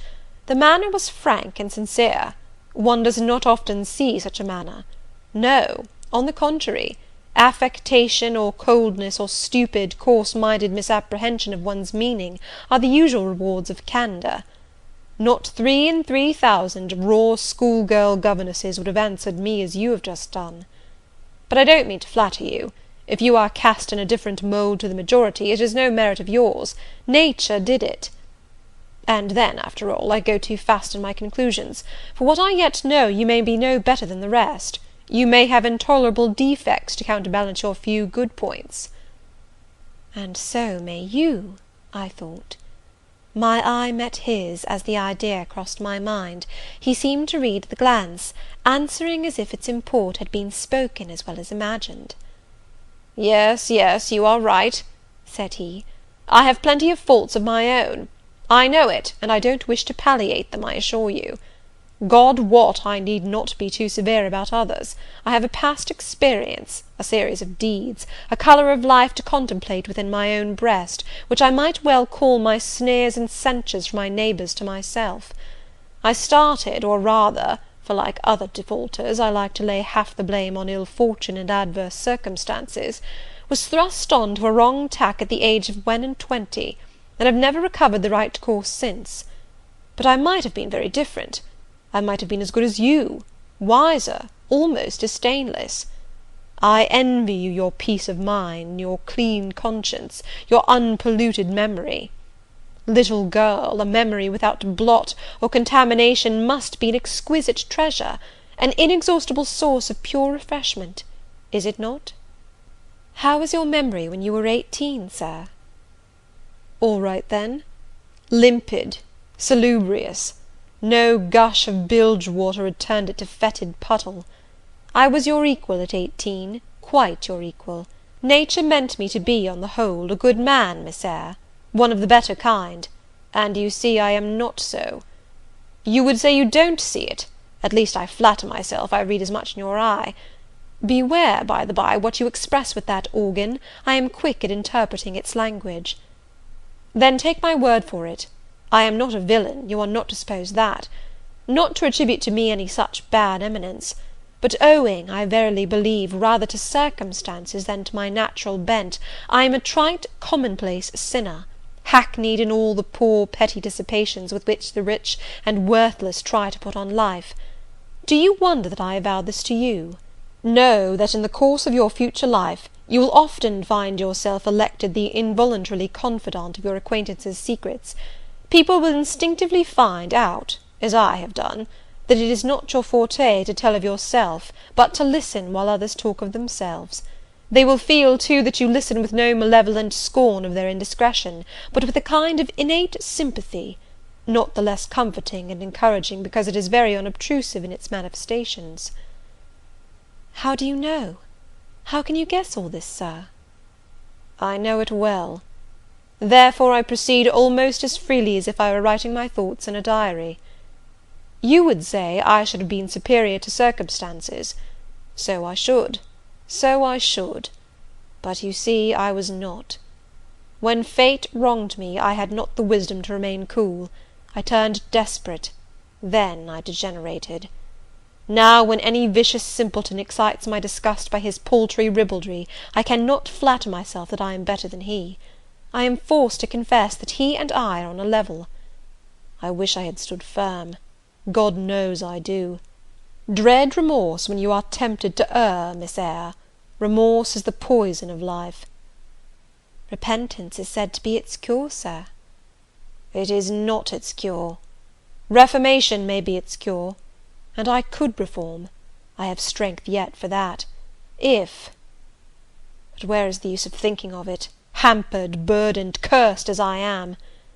Besides, since happiness is irrevocably denied me, I have a right to get pleasure out of life, and I will get it, cost what it may.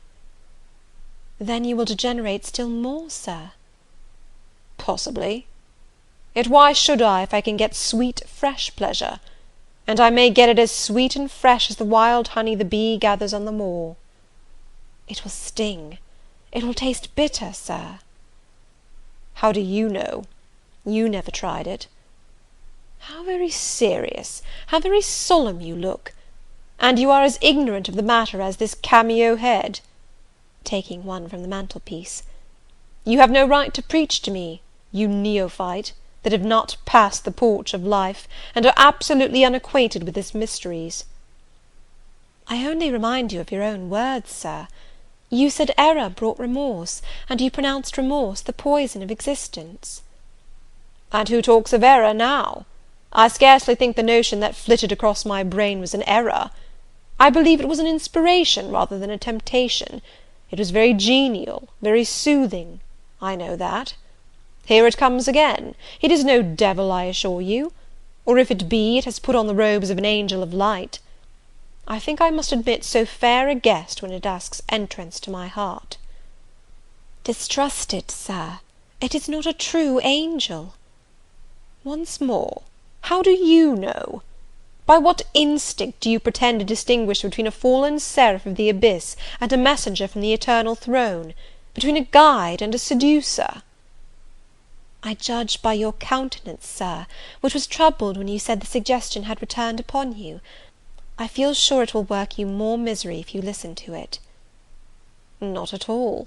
It bears the most gracious message in the world. For the rest, you are not my conscience keeper, so don't make yourself uneasy. Here, come in, bonny wanderer. He said this as if he spoke to a vision, viewless to any eye but his own. Then, folding his arms, which he had half extended, on his chest, he seemed to enclose in their embrace the invisible being. Now," he continued, again addressing me, "I have received the pilgrim, a disguised deity, as I verily believe. Already it has done me good. My heart was a sort of charnel, it will now be a shrine." To speak truth, Sir, I don't understand you at all. I cannot keep up the conversation because it has got out of my depth.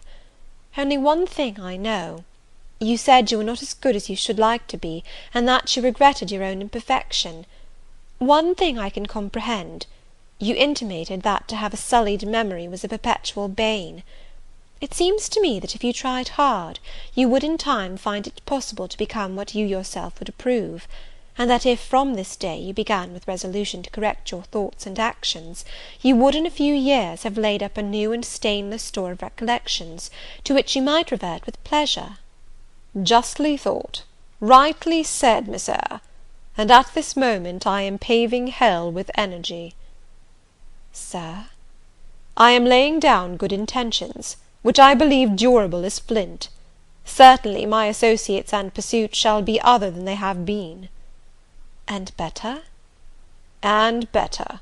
So much better as pure ore is than foul dross. You seem to doubt me. I don't doubt myself. I know what my aim is, what my motives are, and at this moment I pass a law, unalterable as that of the Medes and Persians, that both are right. They cannot be, Sir, if they require a new statute to legalize them. They are, Miss Eyre, though they absolutely require a new statute. Unheard of combinations of circumstances demand unheard of rules. That sounds a dangerous maxim, Sir, because one can see at once that it is liable to abuse. Sententious sage! So it is, but I swear by my household gods not to abuse it. You are human and fallible. I am. So are you. What then? The human and fallible should not arrogate a power with which the divine and perfect alone can be safely entrusted. What power? That of saying of any strange, unsanctioned line of action, let it be right. Let it be right. The very words, you have pronounced them. May it be right, then? I said, as I rose, deeming it useless to continue a discourse which was all darkness to me, and besides, sensible that the character of my interlocutor was beyond my penetration, at least beyond its present reach, and feeling the uncertainty, the vague sense of insecurity which accompanies a conviction of ignorance. Where are you going? To put Adele to bed. It is past her bedtime. You are afraid of me, because I talk like a sphinx. Your language is enigmatical, Sir, but though I am bewildered, I am certainly not afraid. You are afraid. Your self-love dreads a blunder. In that sense I do feel apprehensive. I have no wish to talk nonsense. If you did, it would be in such a grave, quiet manner I should mistake it for sense. Do you never laugh, Miss Eyre? Don't trouble yourself to answer. I see you laugh rarely, but you can laugh very merrily. Believe me, you are not naturally austere, any more than I am naturally vicious. The low wood constraint still clings to you somewhat, controlling your features, muffling your voice, and restricting your limbs, and you fear in the presence of a man and a brother, or father, or master, or what you will, to smile too gaily, speak too freely, or move too quickly. But in time I think you will learn to be natural with me, as I find it impossible to be conventional with you, and then your looks and movements will have more vivacity and variety than they dare offer now. I see at intervals the glance of a curious sort of bird through the close-set bars of a cage. A vivid, restless, resolute captive is there. Were it but free, it would soar cloud high. You are still bent on going. It has struck 9, Sir. Never mind. Wait a minute. Adele is not ready to go to bed yet. My position, Miss Eyre, with my back to the fire and my face to the room, favours observation. While talking to you, I have also occasionally watched Adele. I have my own reasons for thinking her a curious study, reasons that I may, nay, that I shall impart to you some day. She pulled out of her box about 10 minutes ago a little pink silk frock. Rapture lit her face as she unfolded it. Coquetry runs in her blood, blends with her brains, and seasons the marrow of her bones. "Il faut que je sais!" cried she, et à l'instant même she rushed out of the room. She is now with Sophy, undergoing a robing process. In a few minutes she will re-enter, and I know what I shall see. A miniature of Céline Varenne as she used to appear on the boards at the rising of... but never mind that. However, my tenderest feelings are about to receive a shock, such is my presentiment. Stay now to see whether it will be realized. Ere long, Adèle's little foot was heard tripping across the hall. She entered, transformed as her guardian had predicted. A dress of rose-coloured satin, very short, and as full in the skirt as it could be gathered, replaced the brown frock she had previously worn. A wreath of rosebuds circled her forehead. Her feet were dressed in silk stockings and small white satin sandals. "Est-ce que ma robe va bien?" cried she, bounding forwards. "Et mes souliers, et mes bras! Tenez, je crois que je vais danser!" And spreading out her dress, she chassed across the room, till, having reached Mr. Rochester, she wheeled lightly round before him on tiptoe, then dropped on one knee at his feet, exclaiming, "Monsieur, je vous remercie mille fois de votre bonté." Then rising, she added, "C'est comme cela que maman faisait, n'est-ce pas, monsieur?" "Precisely," was the answer. "And comme cela she charmed my English gold out of my British breeches pocket. I have been green too, Miss Eyre. Ay, grass green. Not a more vernal tint freshens you now than once freshened me. My spring is gone, however, but it has left me that French floweret on my hands, which in some moods I would fain be rid of, not valuing now the root whence it sprang, having found that it was of a sort which nothing but gold dust could manure. I have but half a liking to the blossom, especially when it looks so artificial as just now. I keep it and rear it rather on the Roman Catholic principle of expiating numerous sins, great or small, by one good work. I'll explain all this some day. Good night." End of Chapter 14. Chapter 15. Mr. Rochester did, on a future occasion, explain it. It was one afternoon, when he chanced to meet me and Adèle in the grounds, and while she played with Pilot and her shuttlecock, he asked me to walk up and down a long beech avenue within sight of her. He then said that she was the daughter of a French opera dancer, Céline Varenne, towards whom he had once cherished what he called a grande passion. This passion Céline had professed to return with even superior ardour. He thought himself her idol, ugly as he was. He believed, as he said, that she preferred his taille d'athlète to the elegance of the Apollo Belvedere. And so, Miss Eyre, so much was I flattered by this preference of the Gallic sylph for her British gnome, that I installed her in hotel. I gave her a complete establishment of servants, a carriage, cashmeres, diamonds, dentelle, etc. In short, I began the process of ruining myself in the received style, like any other spoony. I had not, it seemed, the originality to chalk out a new road to shame and destruction, but trode the old track with stupid exactness not to deviate an inch from the beaten centre. I had, as I deserved to have, the fate of all other spoonies. Happening to call one evening when Céline did not expect me, I found her out; but it was a warm night, and I was tired with strolling through Paris, so I sat down in her boudoir, happy to breathe the air consecrated so lately by her presence. No, I exaggerate. I never thought that there was any consecrating virtue about her. It was rather a sort of pastille perfume she had left, a scent of musk and amber than an odour of sanctity. I was just beginning to stifle with the fumes of conservatory flowers and sprinkled essences, when I bethought myself to open the window and step out on to the balcony. It was moonlight and gaslight besides, and very still and serene. The balcony was furnished with a chair or two. I sat down and took out a cigar. I will take one now, if you will excuse me. Here ensued a pause, filled up by the producing and lighting of a cigar. Having placed it to his lips, and breathed a trail of Havana incense on the freezing and sunless air, he went on. "I liked bonbons, too, in those days, Miss Eyre, and I was croquant, overlook the barbarism, croquant chocolat confit, and smoking alternately, and watching meantime the equipage that rolled along the fashionable streets toward the neighbouring opera house, when in an elegant close carriage, drawn by a beautiful pair of English horses, and distinctly seen in the brilliant city night, I recognized the voiture I had given Céline. She was returning. Of course my heart thumped with impatience against the iron rails I leant upon. The carriage stopped, as I had expected, at the hotel door. My flame, that is the very word for an opera inamorata, alighted. Though muffled in a cloak, an unnecessary encumbrance, by the by, on so warm a June evening, I knew her instantly by her little foot, seen peeping from the skirt of her dress as she skipped from the carriage step.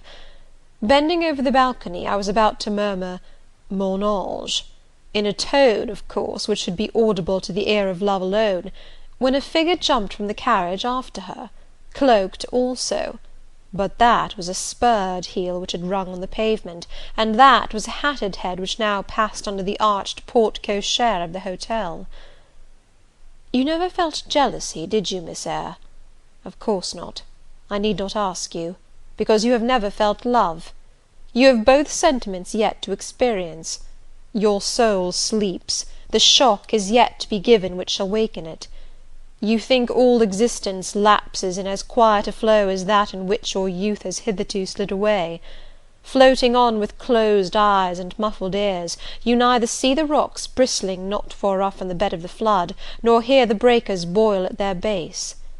But I tell you, and you may mark my words, you will come some day to a craggy pass in the channel, where the whole of life's stream will be broken up into whirl and tumult, foam and noise.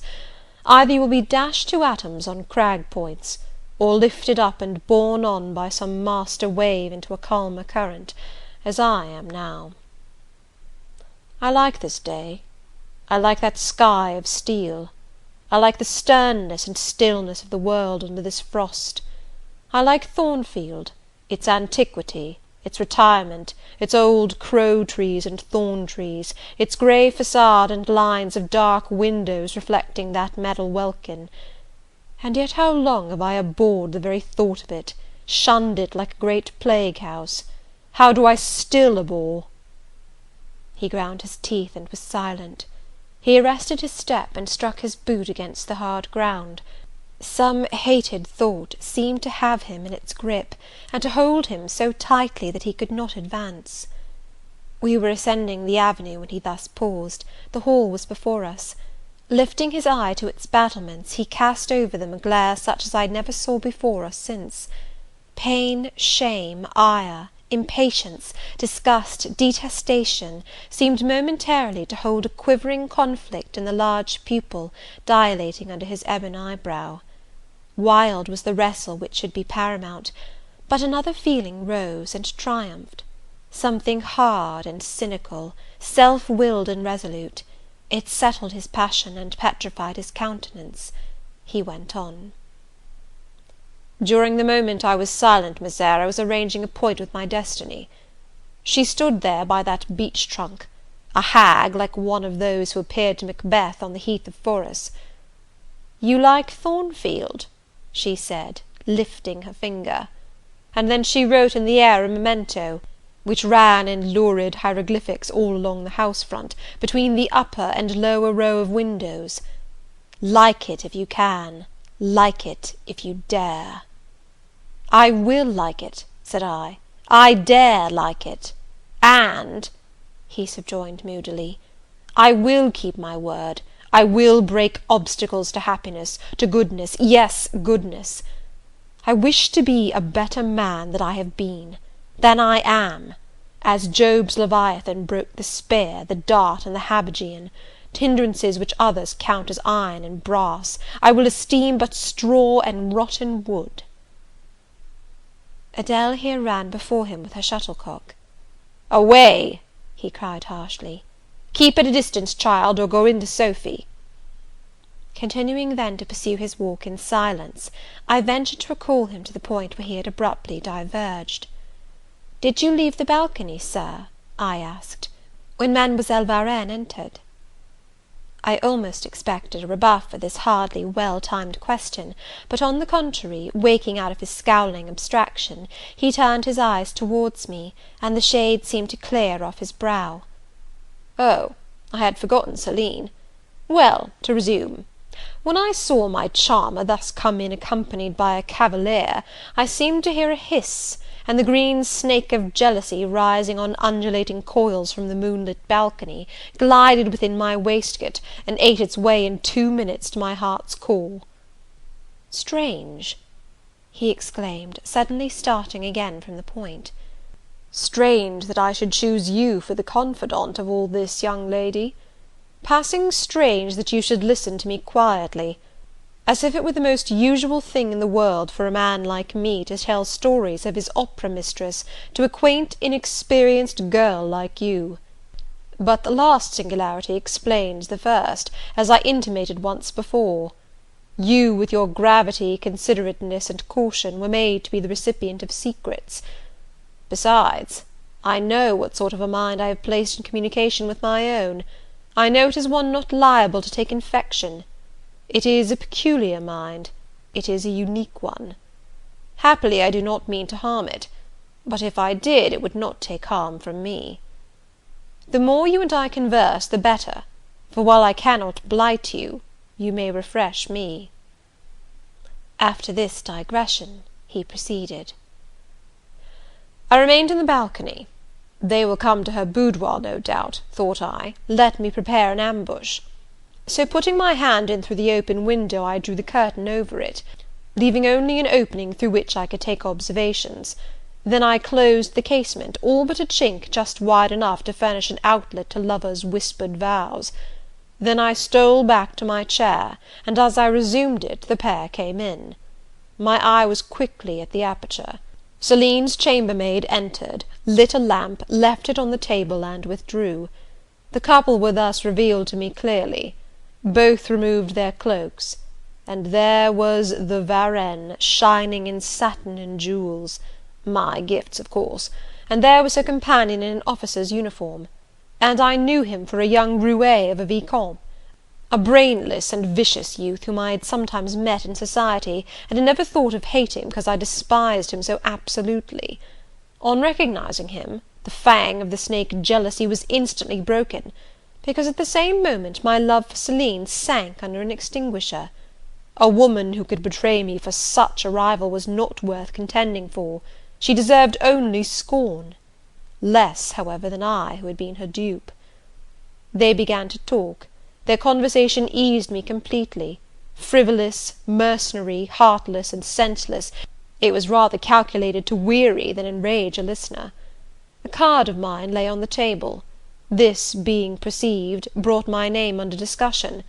Neither of them possessed an energy or wit to belabour me soundly, but they insulted me as coarsely as they could in their little way, especially Celine, who even waxed rather brilliant on my personal defects, deformities, she termed them.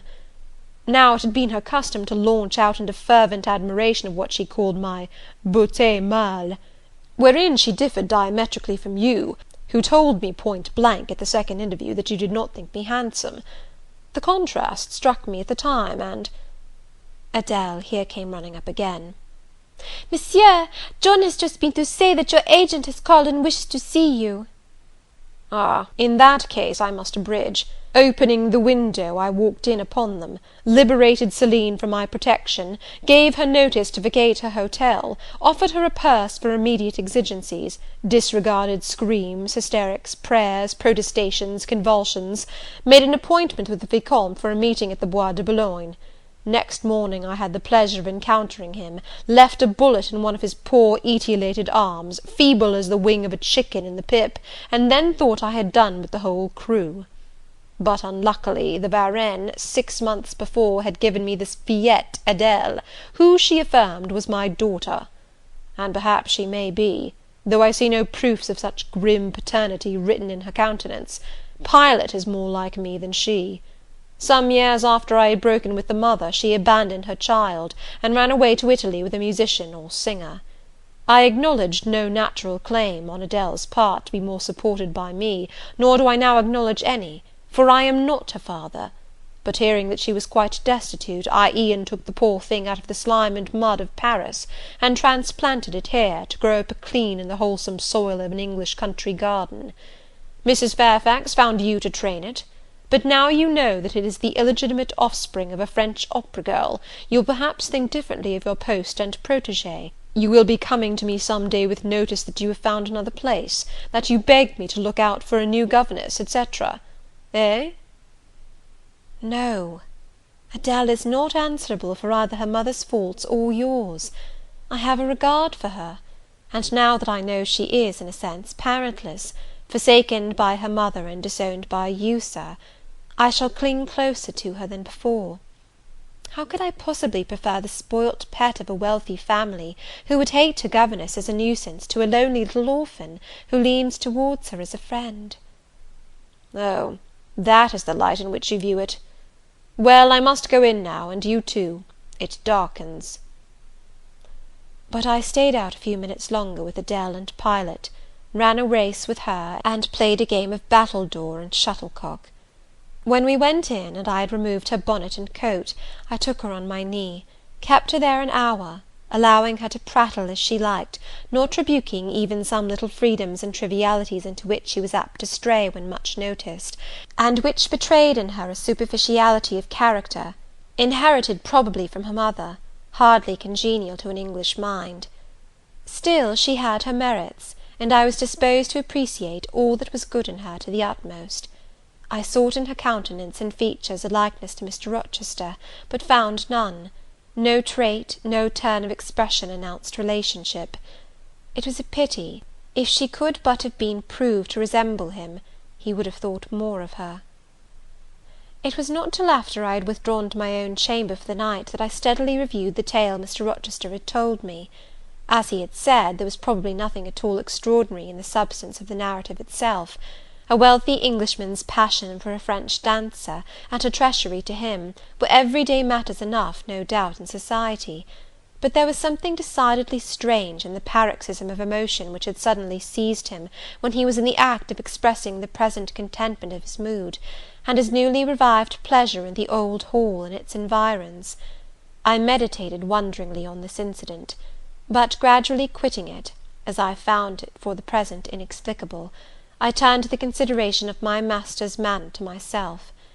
The confidence he had thought fit to repose in me seemed a tribute to my discretion. I regarded and accepted it as such. His deportment had now, for some weeks, been more uniform towards me than at the first. I never seemed in his way; he did not take fits of chilling hauteur; when he met me unexpectedly, the encounter seemed welcome. He had always a word and sometimes a smile for me. When summoned by formal invitation to his presence, I was honoured by a cordiality of reception that made me feel I really possessed the power to amuse him, and that these evening conferences were sought as much for his pleasure as for my benefit. I, indeed, talked comparatively little, but I heard him talk with relish. It was his nature to be communicative. He liked to open to a mind unacquainted with the world glimpses of its scenes and ways.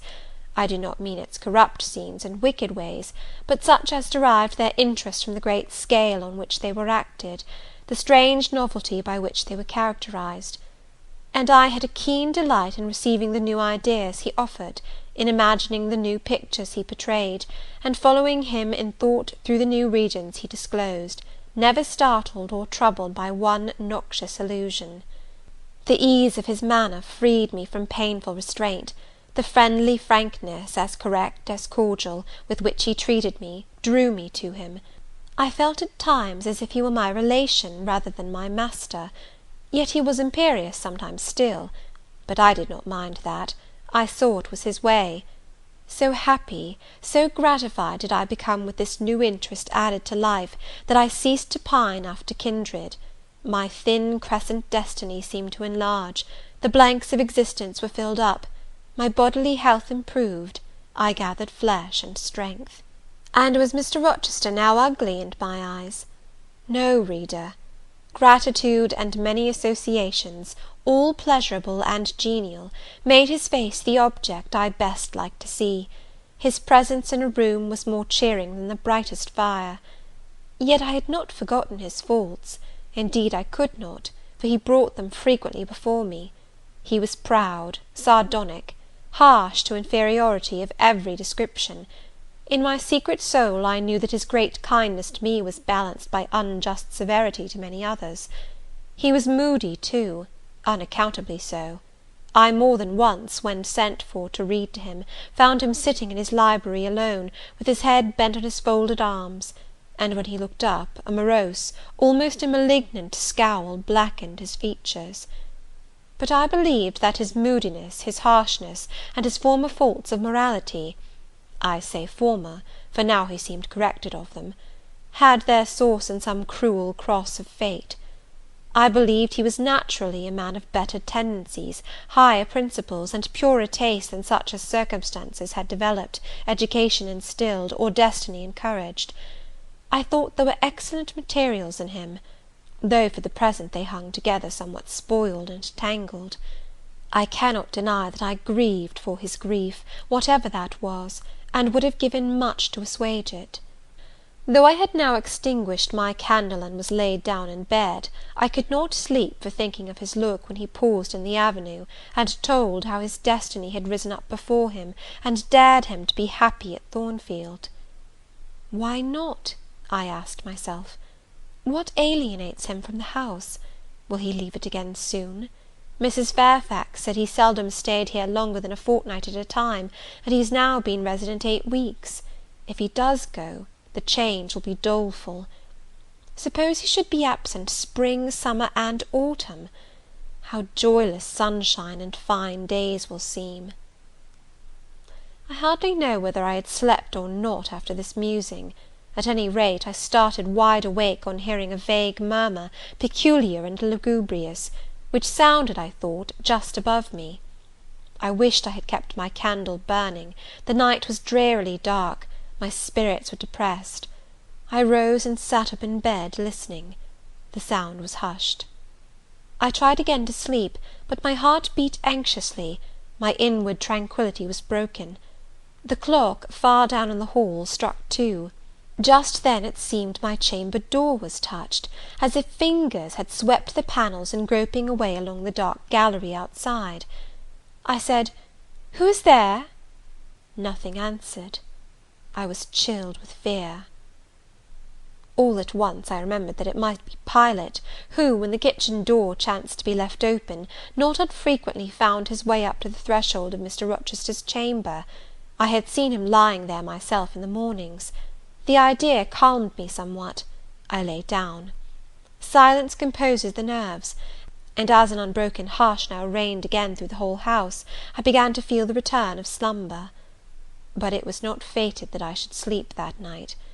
A dream had scarcely approached my ear, when it fled affrighted, scared by a marrow-freezing incident enough.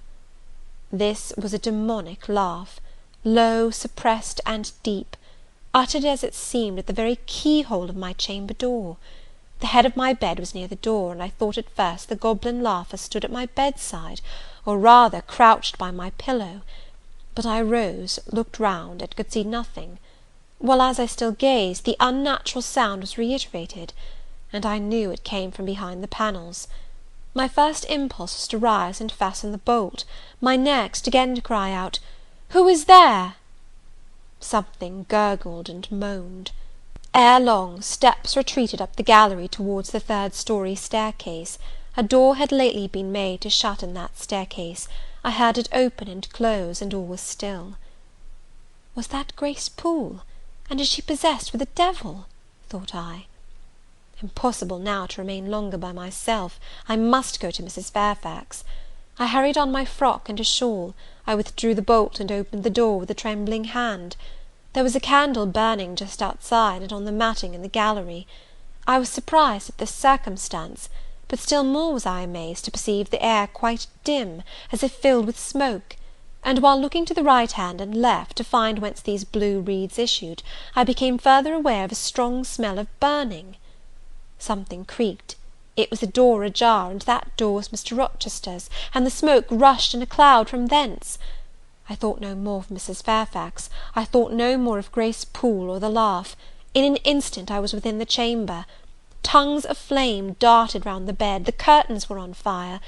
In the midst of blaze and vapour, Mr. Rochester lay stretched motionless in deep sleep.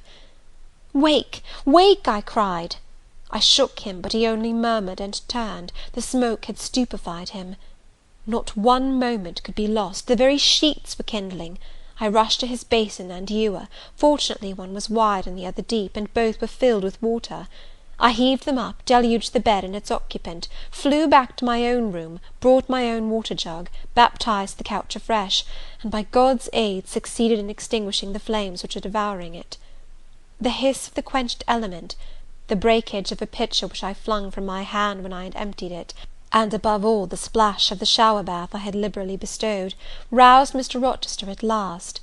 Though it was now dark, I knew he was awake, because I heard him fulminating strange anathemas at finding himself lying in a pool of water. "Is there a flood?" he cried. "No, Sir," I answered, "but there has been a fire. Get up, do. You are quenched now. I will fetch you a candle." "In the names of all the elves in Christendom, is that Jane Eyre?" he demanded. "What have you done with me? Witch, sorceress? Who was in the room besides you? Have you plotted to drown me?" "I will fetch you a candle, Sir, and in heaven's name get up. Somebody has plotted something. You cannot too soon find out who and what it is." "There, I am up now, but at your peril you fetch a candle yet. Wait 2 minutes till I get into some dry garments, if any dry there be. Yes, here is my dressing gown. Now run!" I did run. I brought the candle which still remained in the gallery. He took it from my hand, held it up, and surveyed the bed, all blackened and scorched, the sheets drenched, the carpet round swimming in water. "What is it? And who did it?" he asked. I briefly related to him what had transpired, the strange laugh I had heard in the gallery, the step ascending to the 3rd story, the smoke, the smell of fire which had conducted me to his room, in what state I had found matters there, and how I had deluged him with all the water I could lay hands on. He listened very gravely. His face, as I went on, expressed more concern than astonishment. He did not immediately speak when I had concluded. "Shall I call Mrs. Fairfax?" I asked. "Mrs. Fairfax? No. What the deuce would you call her for? What can she do? Let her sleep unmolested." "Then I will fetch Leah, and wake John and his wife." "Not at all. Just be still. You have a shawl on. If you are not warm enough, you may take my cloak yonder. Wrap it about you, and sit down in the arm-chair. There, I will put it on. Now place your feet on the stool to keep them out of the wet. I am going to leave you a few minutes. I shall take the candle. Remain where you are till I return. Be as still as a mouse. I must pay a visit to the 2nd story. Don't move, remember, or call any one." He went. I watched the light withdraw. He passed up the gallery very softly, unclosed the staircase door with as little noise as possible, shut it after him, and the last ray vanished. I was left in total darkness. I listened for some noise, but heard nothing. A very long time elapsed. I grew weary. It was cold in spite of the cloak, and then I did not see the use of staying, as I was not to rouse the house. I was at the point of risking Mr. Rochester's displeasure by disobeying his orders, when the light once more gleamed dimly on the gallery wall, and I heard his unshod feet tread the matting. I hope it is he, thought I, and not something worse. He re-entered, pale and very gloomy. "I have found it all out," said he, setting his candle down on the washstand. "It is as I thought." "How, Sir?"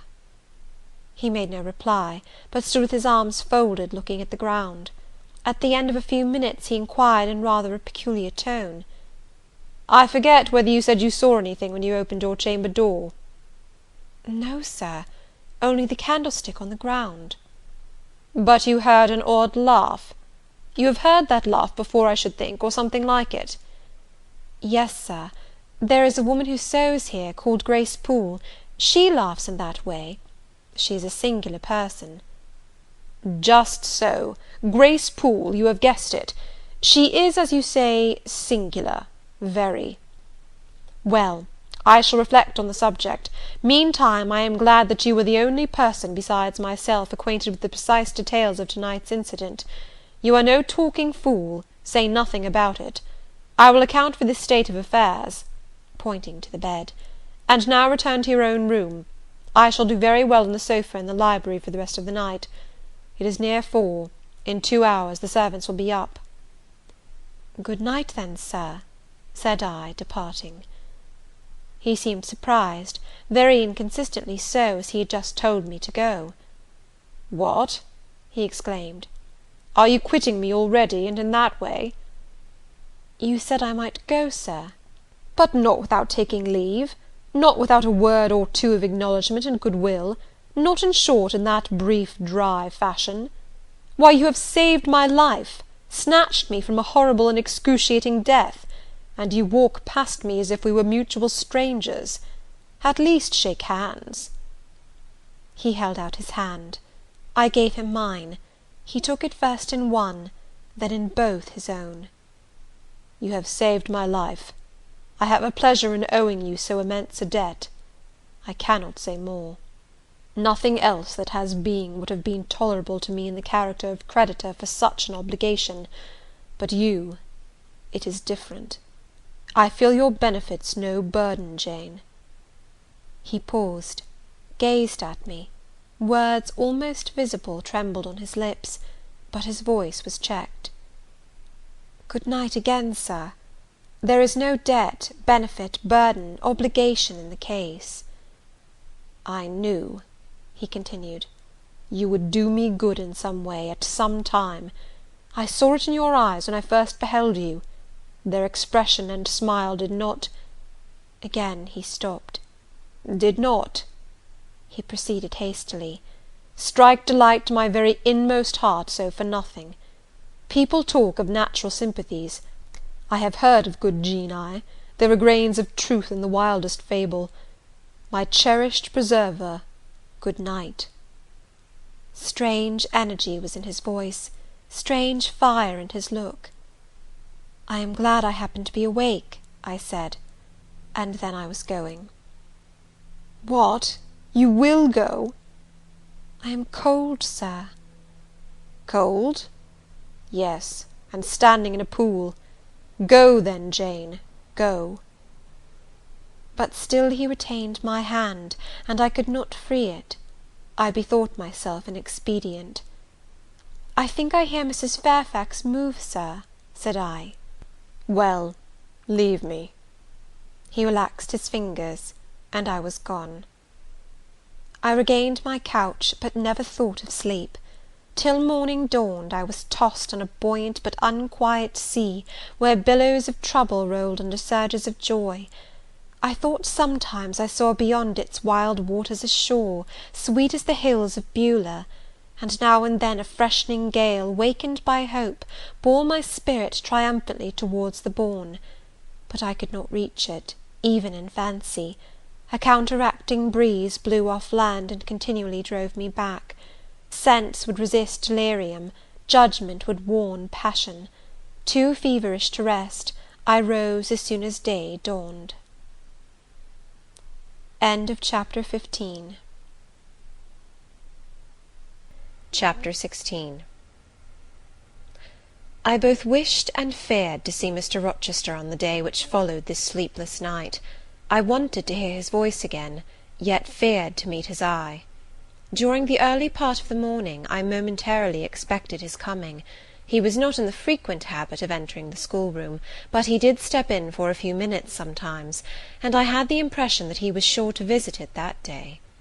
But the morning passed just as usual.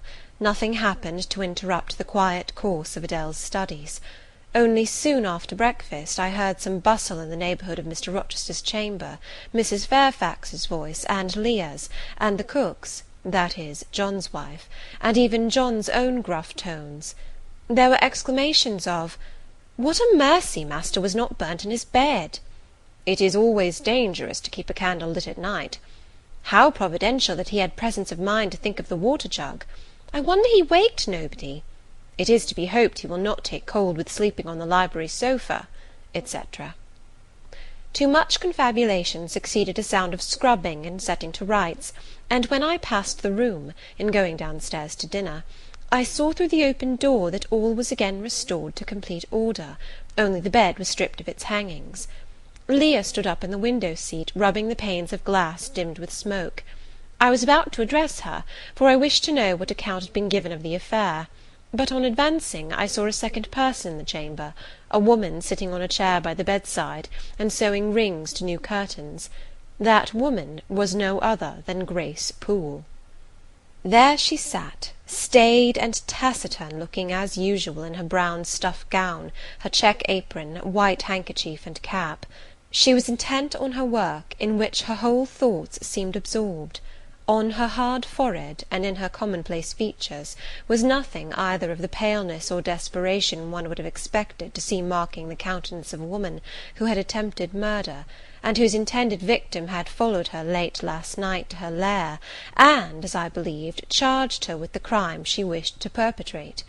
I was amazed, confounded. She looked up, while I still gazed at her. No start, no increase or failure of colour betrayed emotion, consciousness of guilt, or fear of detection.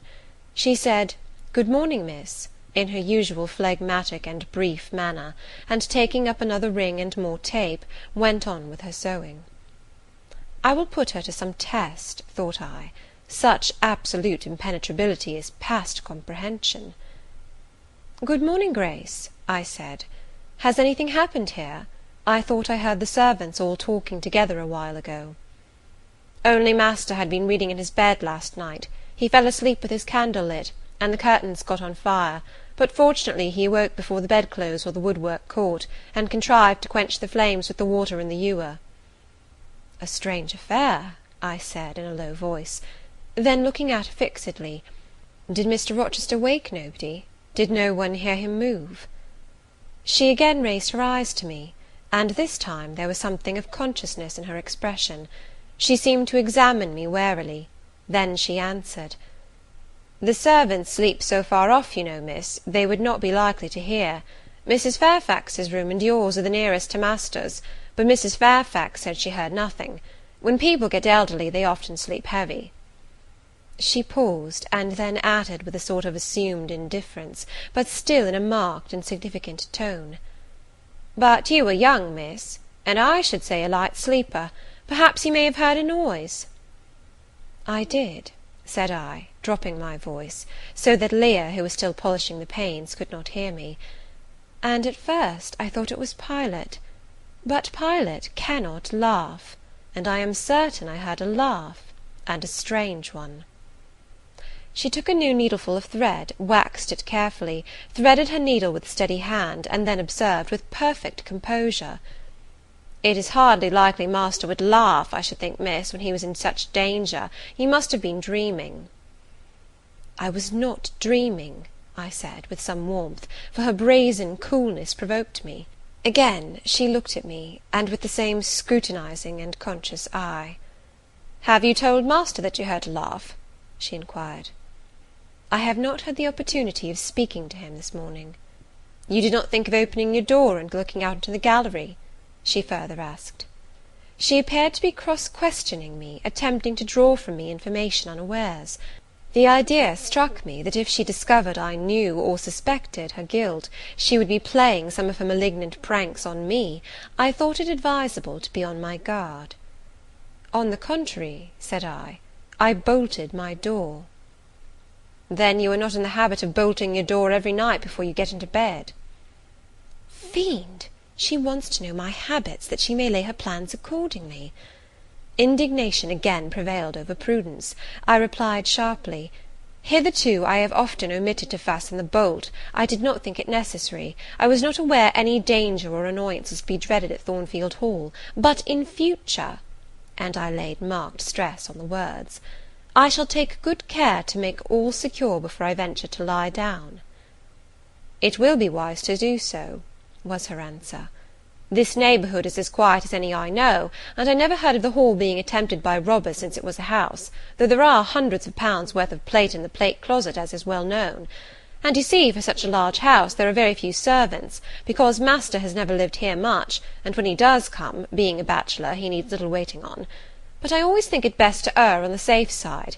A door is soon fastened, and it is well to have a drawn bolt between one and any mischief that may be about.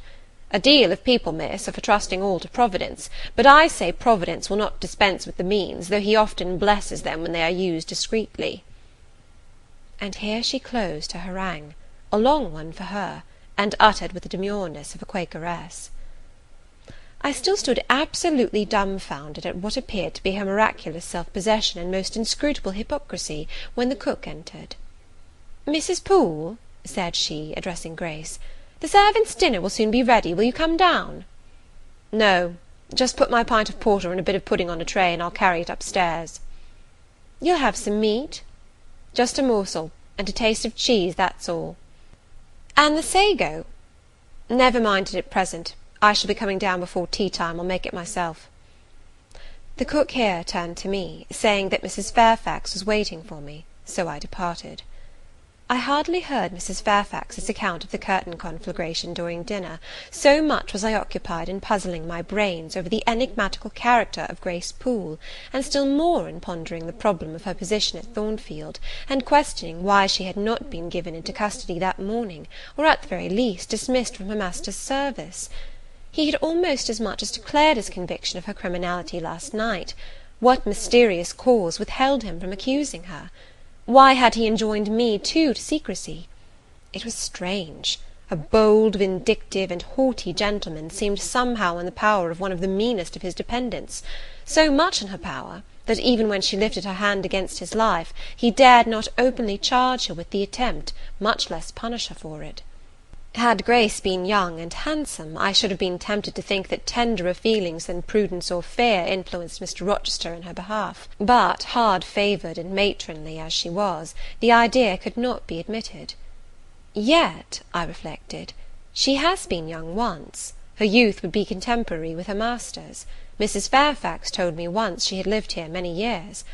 I don't think she can ever have been pretty, but for aught I know, she may possess originality and strength of character to compensate for the want of personal advantages. Mr. Rochester is an amateur of the decided and eccentric. Grace is eccentric, at least. What of a former caprice, a freak very possible to a nature so sudden and headstrong as his, has delivered him into her power, and she now exercises over his actions a secret influence, the result of his own indiscretion, which he cannot shake off, and dare not disregard? But having reached this point of conjecture, Mrs. Poole's square, flat figure, and uncommonly dry, even coarse face, recurred so distinctly to my mind's eye, that I thought, no, impossible, my supposition cannot be correct. Yet, suggested the secret voice which talks to us in our own hearts, you are not beautiful either, and perhaps Mr. Rochester approves you. At any rate, you have often felt as if he did, and last night, remember his words, remember his look, remember his voice. I well remembered all. Language, glance, and tone seemed at the moment vividly renewed. I was now in the schoolroom. Adele was drawing. I bent over her and directed her pencil.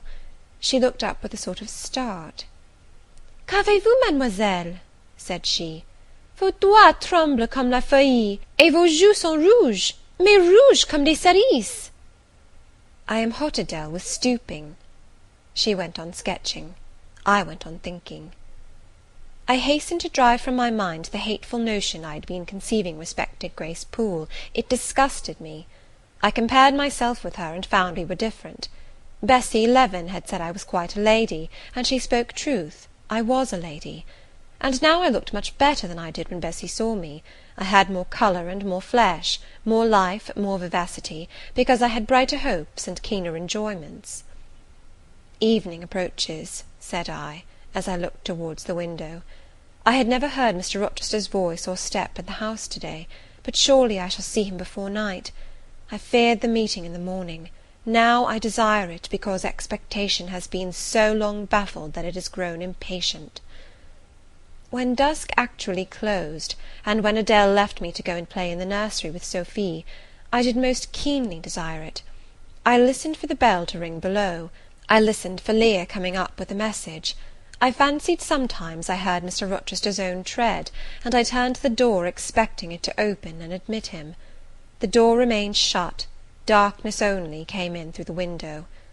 Still it was not late. He often sent for me at 7 and 8 o'clock, and it was yet but 6. Surely I should not be wholly disappointed to-night, when I had so many things to say to him. I wanted again to introduce the subject of Grace Poole, and to hear what he would answer. I wanted to ask him plainly if he really believed it was she who had made last night's hideous attempt, and if so, why he kept her wickedness a secret.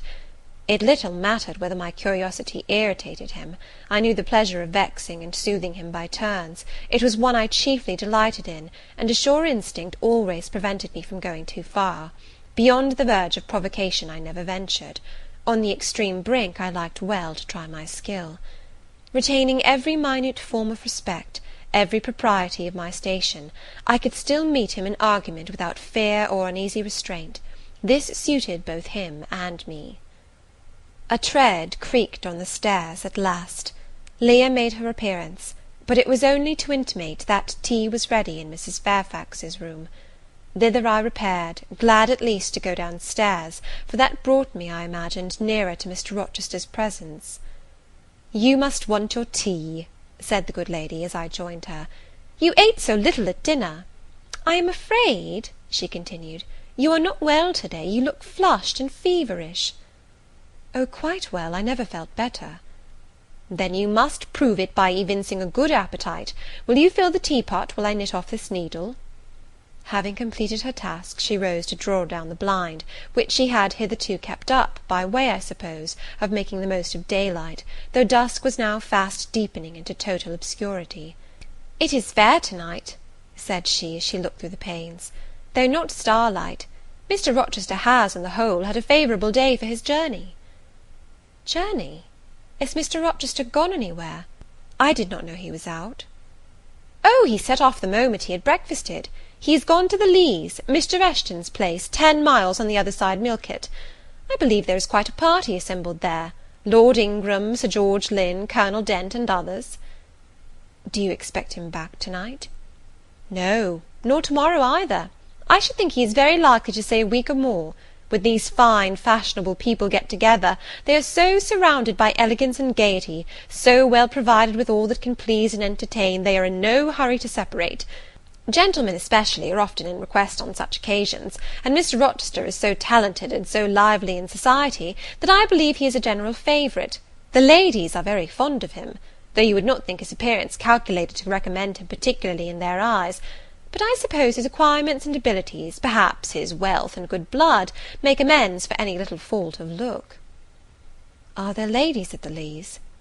"There are Mrs. Eshton and her 3 daughters, very elegant young ladies indeed, and there are the Honourable Blanche and Mary Ingram, most beautiful women, I suppose. Indeed, I have seen Blanche 6 or 7 years since, when she was a girl of 18.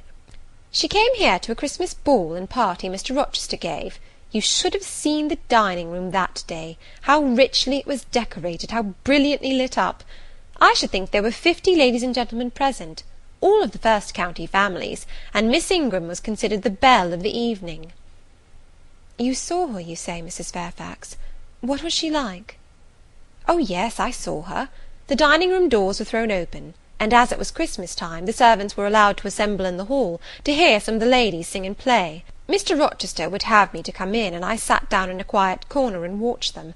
I never saw a more splendid scene. The ladies were magnificently dressed. Most of them, at least most of the younger ones, looked handsome, but Miss Ingram was certainly the queen."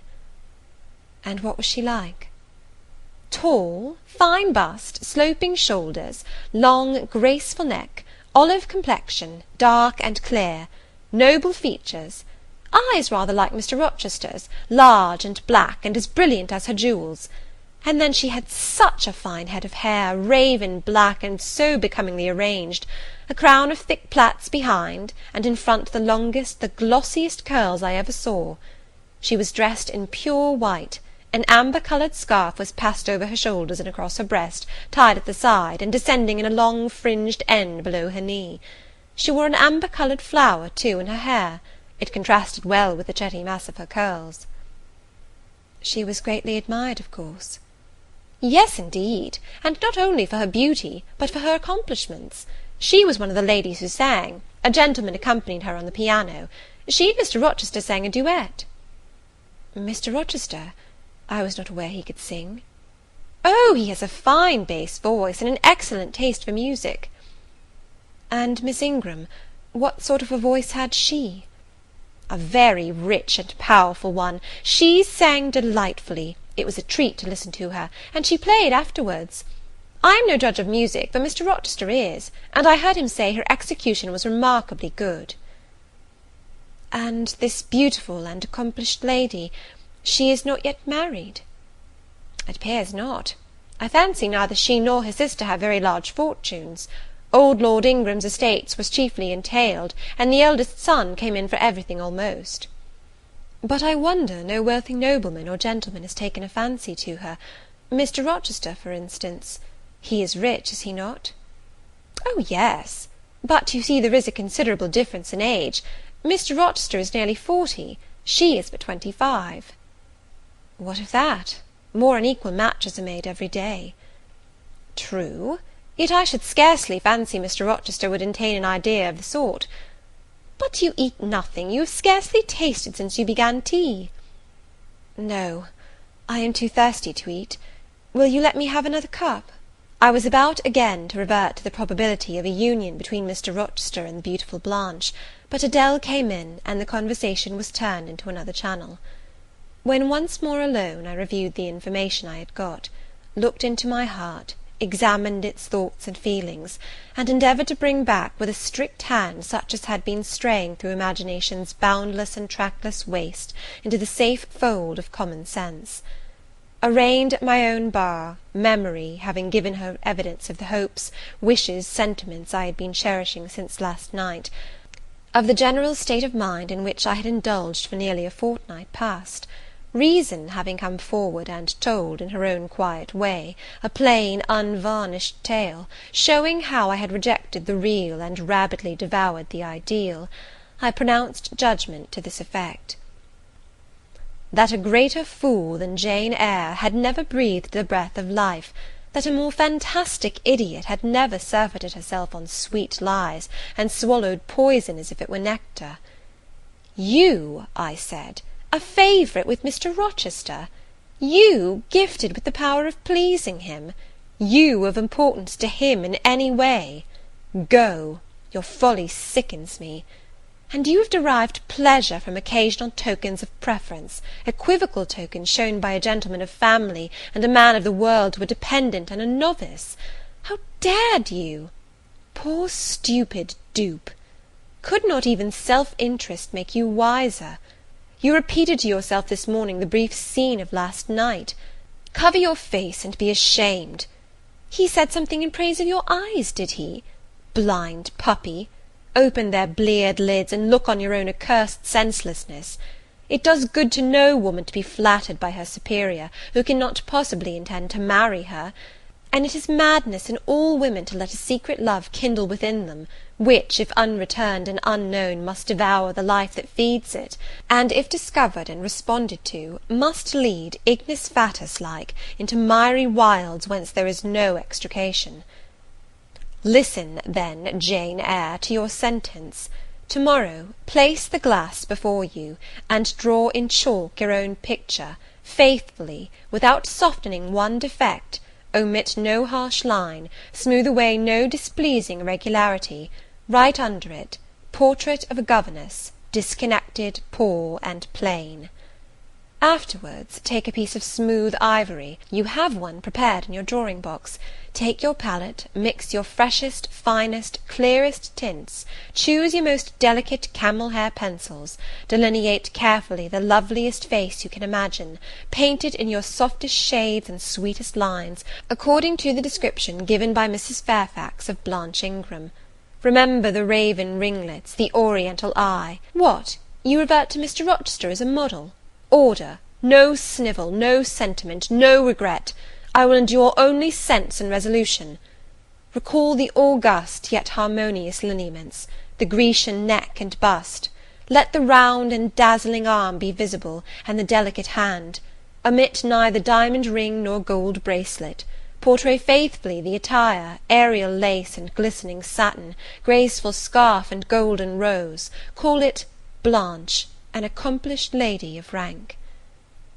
Whenever, in future, you should chance to fancy Mr. Rochester thinks well of you, take out these two pictures and compare them. Say, Mr. Rochester might probably win that noble lady's love, if he chose to strive for it. Is it likely he would waste a serious thought on this indigent and insignificant plebeian? I'll do it, I resolved, and having framed this determination, I grew calm and fell asleep. I kept my word.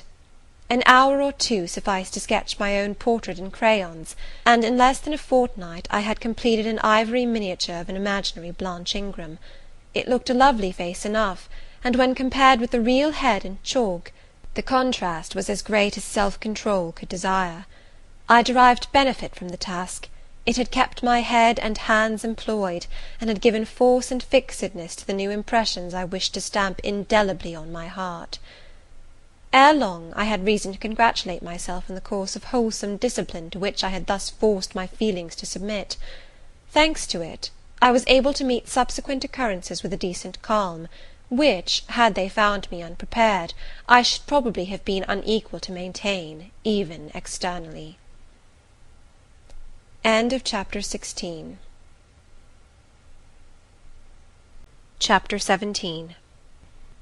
A week passed, and no news arrived of Mr. Rochester. 10 days, and still he did not come. Mrs. Fairfax said she should not be surprised if he were to go straight from the Leas to London, and thence to the Continent, and not show his face again at Thornfield for a year to come. He had not unfrequently quitted it in a manner quite as abrupt and unexpected. When I heard this, I was beginning to feel a strange chill and failing at the heart. I was actually permitting myself to experience a sickening sense of disappointment. But rallying my wits and recollecting my principles, I at once called my sensations to order, and it was wonderful how I got over the temporary blunder, how I cleared up the mistake of supposing Mr. Rochester's movements a matter in which I had any cause to take a vital interest. Not that I humbled myself by a slavish notion of inferiority. On the contrary, I just said, "You have nothing to do with the master of Thornfield, further than to receive the salary he gives you for teaching his protégé, and to be grateful for such respectful and kind treatment as, if you do your duty, you have a right to expect at his hands.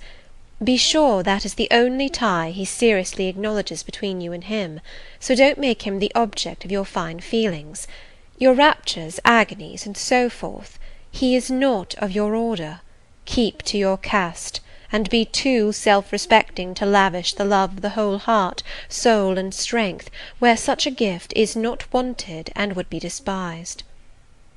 I went on with my day's business tranquilly, but ever and anon vague suggestions kept wandering across my brain of reasons why I should quit Thornfield, and I kept involuntarily framing advertisements, and pondering conjectures about new situations. These thoughts I did not think to check. They might germinate and bear fruit if they could. Mr. Rochester had been absent upwards of a fortnight, when the post brought Mrs. Fairfax a letter. "It is from the master," said she, as she looked at the direction. "Now I suppose we shall know whether we are to expect his return or not." And while she broke the seal and perused the document, I went on taking my coffee. We were at breakfast. It was hot, and I attributed to that circumstance a fiery glow which suddenly rose to my face. Why my hand shook, and why I involuntarily spilt half the contents of my cup into my saucer, I did not choose to consider. "Well, I sometimes think we are too quiet, but we run a chance of being busy enough now, for a little while at least," said Mrs. Fairfax, still holding the note before her spectacles. Ere I permitted myself to request an explanation, I tied the string of Adèle's pinafore, which happened to be loose. Having helped her also to another bun, and refilling her mug with milk, I said nonchalantly, Mr. Rochester is not likely to return soon, I suppose?" "Indeed he is, in 3 days, he says. That will be next Thursday, and not alone either. I don't know how many of the fine people at the Leas are coming with him. He sends directions for all the best bedrooms to be prepared, and the library and drawing rooms are to be cleaned out. I am to get more kitchen hands from the George Inn at Millcote, and from wherever else I can; and the ladies will bring their maids, and gentlemen their valets, so we shall have a full house of it." And Mrs. Fairfax swallowed her breakfast, and hastened away to commence operations. The 3 days were, as she had foretold, busy enough. I had thought all the rooms at Thornfield beautifully clean and well arranged, but it appears I was mistaken. 3 women were got to help, and such scrubbing, such brushing, such washing of paint and beating of carpets, such taking down and putting up of pictures, such polishing of mirrors and lustres, such lighting of fires in bedrooms, such airing of sheets and feather beds on hearths, I never beheld, either before or since. Adele ran quite wild in the midst of it. The preparations for company and the prospect of their arrival seemed to throw her into ecstasies. She would have Sophie to look over all her toilette, as she called frocks, to furbish up any that were passé, and to air and arrange the new. For herself, she did nothing but caper about in the front chambers, jump on and off the bedstead, and lie on the mattresses and piled up bolsters and pillows before the enormous fires roaring in the chimneys. From school duty she was exonerated. Mrs. Fairfax had pressed me into her service, and I was all day in the store-room, helping, or hindering, her and the cook, learning to make custards and cheesecakes and French pastry, to truss game and garnish dessert dishes. The party were expected to arrive on Thursday afternoon in time for dinner at 6. During the intervening period I had no time to nurse chimeras, and I believe I was as active and gay as anybody, Adele excepted. Still, now and then, I received a damping check to my cheerfulness, and was, in spite of myself, thrown back on the region of doubts and portents, and dark conjectures. This was when I chanced to see the 3rd-story staircase door, which of late had always been kept locked, open slowly, and give passage to the form of Grace Poole, in prim cap, white apron, and handkerchief. When I watched her glide along the gallery, her quiet tread muffled in a list slipper, when I saw her look into the bustling, topsy-turvy bedrooms, just say a word, perhaps, to the charwoman about the proper way to polish a grate, or clean a marble mantelpiece, or take stains from papered walls, and then pass on. She would thus descend to the kitchen once a day, eat her dinner, smoke a moderate pipe on the hearth, and go back, carrying her pot of porter with her, for her private solace, in her own gloomy upper haunt. Only 1 hour in 24 did she pass with her fellow servants below. All the rest of her time was spent in some low-ceiled oaken chamber of the 2nd story. There she sat and sewed, and probably laughed drearily to herself, as companionless as a prisoner in his dungeon. The strangest thing of all was, that not a soul in the house, except me, noticed her habits, or seemed to marvel at them. No one discussed her position or employment. No one pitied her solitude or isolation. I once, indeed, overheard part of a dialogue between Leah and one of the charwomen, of which Grace formed the subject. Leah had been saying something I had not caught, and the charwoman remarked, "She gets good wages, I guess." "Yes," said Leah, "I wish I had as good. Not that mine are to complain of. There's no stinginess at Thornfield, but they're not 1/5 of the sum Mrs. Poole receives. And she is laying by. She goes every quarter to the bank at Millcote. I should not wonder but she has enough saved to keep her independent if she liked to leave. But I suppose she got used to the place, and then she's not 40 yet, and strong and able for anything. It is too soon for her to give up business." "She is a good hand, I dare say," said the charwoman. "Ah, she understands what she has to do, nobody better," rejoined Leah significantly. "And it is not every one could fill her shoes, not for all the money she gets." "That it is not," was the reply. "I wonder whether the master—" The charwoman was going on, but here Leah turned and perceived me, and she instantly gave her companion a nudge. "Doesn't she know?" I heard the women whisper. Leah shook her head, and the conversation was of course dropped. All I had gathered from it amounted to this: that there was a mystery at Thornfield, and that from participation in that mystery I was purposely excluded. Thursday came. All work had been completed the previous evening. Carpets were laid down, bed-hangings festooned, radiant white counterpanes spread, toilet tables arranged, furniture rubbed, flowers piled in vases. Both chambers and saloons looked as fresh and bright as hands could make them. The hall, too, was scoured, and the great carved clock, as well as the steps and banisters of the staircase, were polished to the brightness of glass. In the dining-room the sideboard flashed resplendent with plate. In the drawing-room and boudoir, vases of exotics bloomed on all sides. Afternoon arrived. Mrs. Fairfax assumed her best black satin gown, her gloves, and her gold watch, for it was her part to receive the company, to conduct the ladies to their rooms, etc. Adele, too, would be dressed, though I thought she had little chance of being introduced to the party that day at least.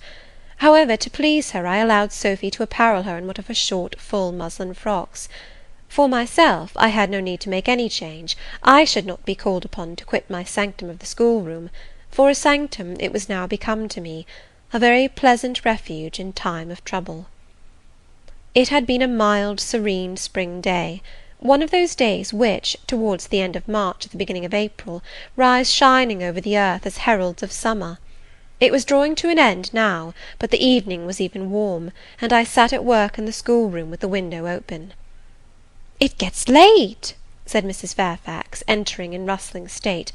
"I am glad I ordered dinner an hour after the time Mr. Rochester mentioned, for it is past 6 now.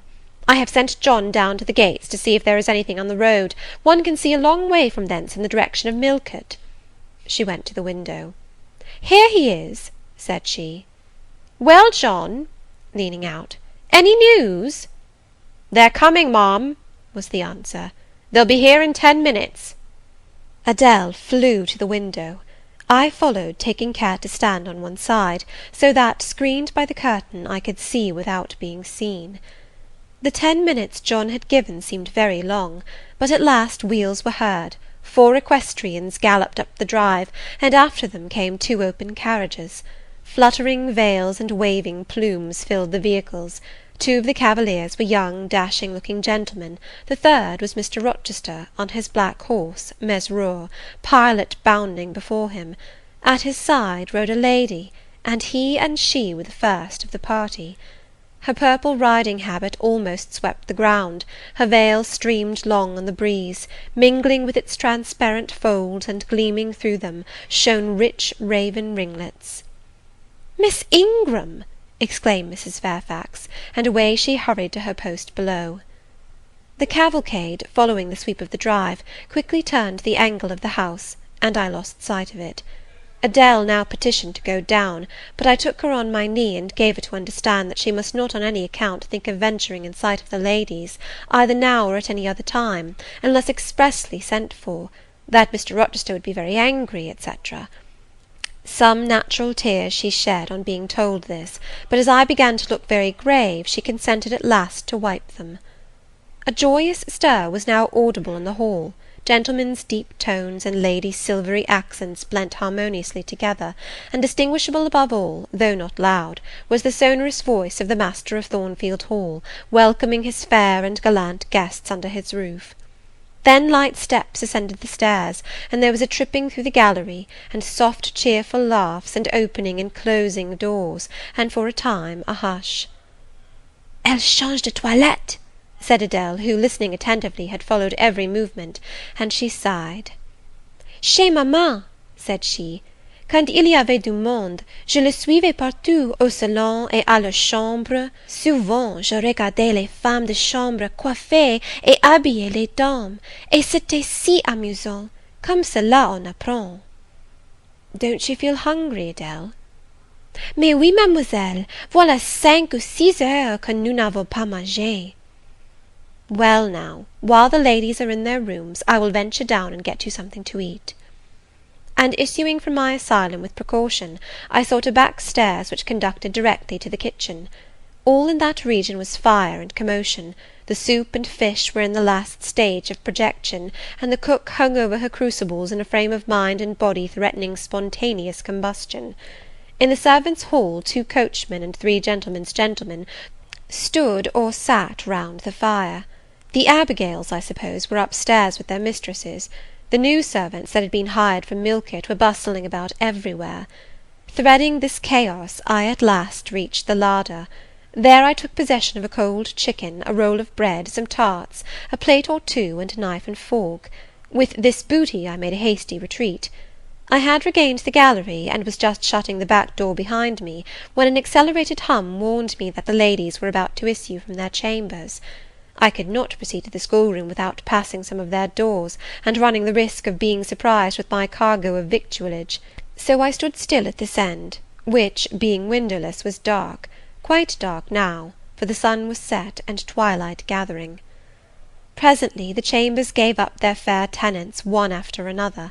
Each came out gaily and airily, with dresses that gleamed lustrous through the dark. For a moment they stood grouped together at the other extremity of the gallery, conversing in a key of sweet subdued vivacity. They then descended the staircase almost as noiselessly as a bright mist rolls down a hill. Their collective appearance had left on me an impression of high-born elegance, such as I had never before received. I found Adele peeping through the schoolroom door, which she held ajar. "What beautiful ladies!" cried she in English. "Oh, I wish I might go to them!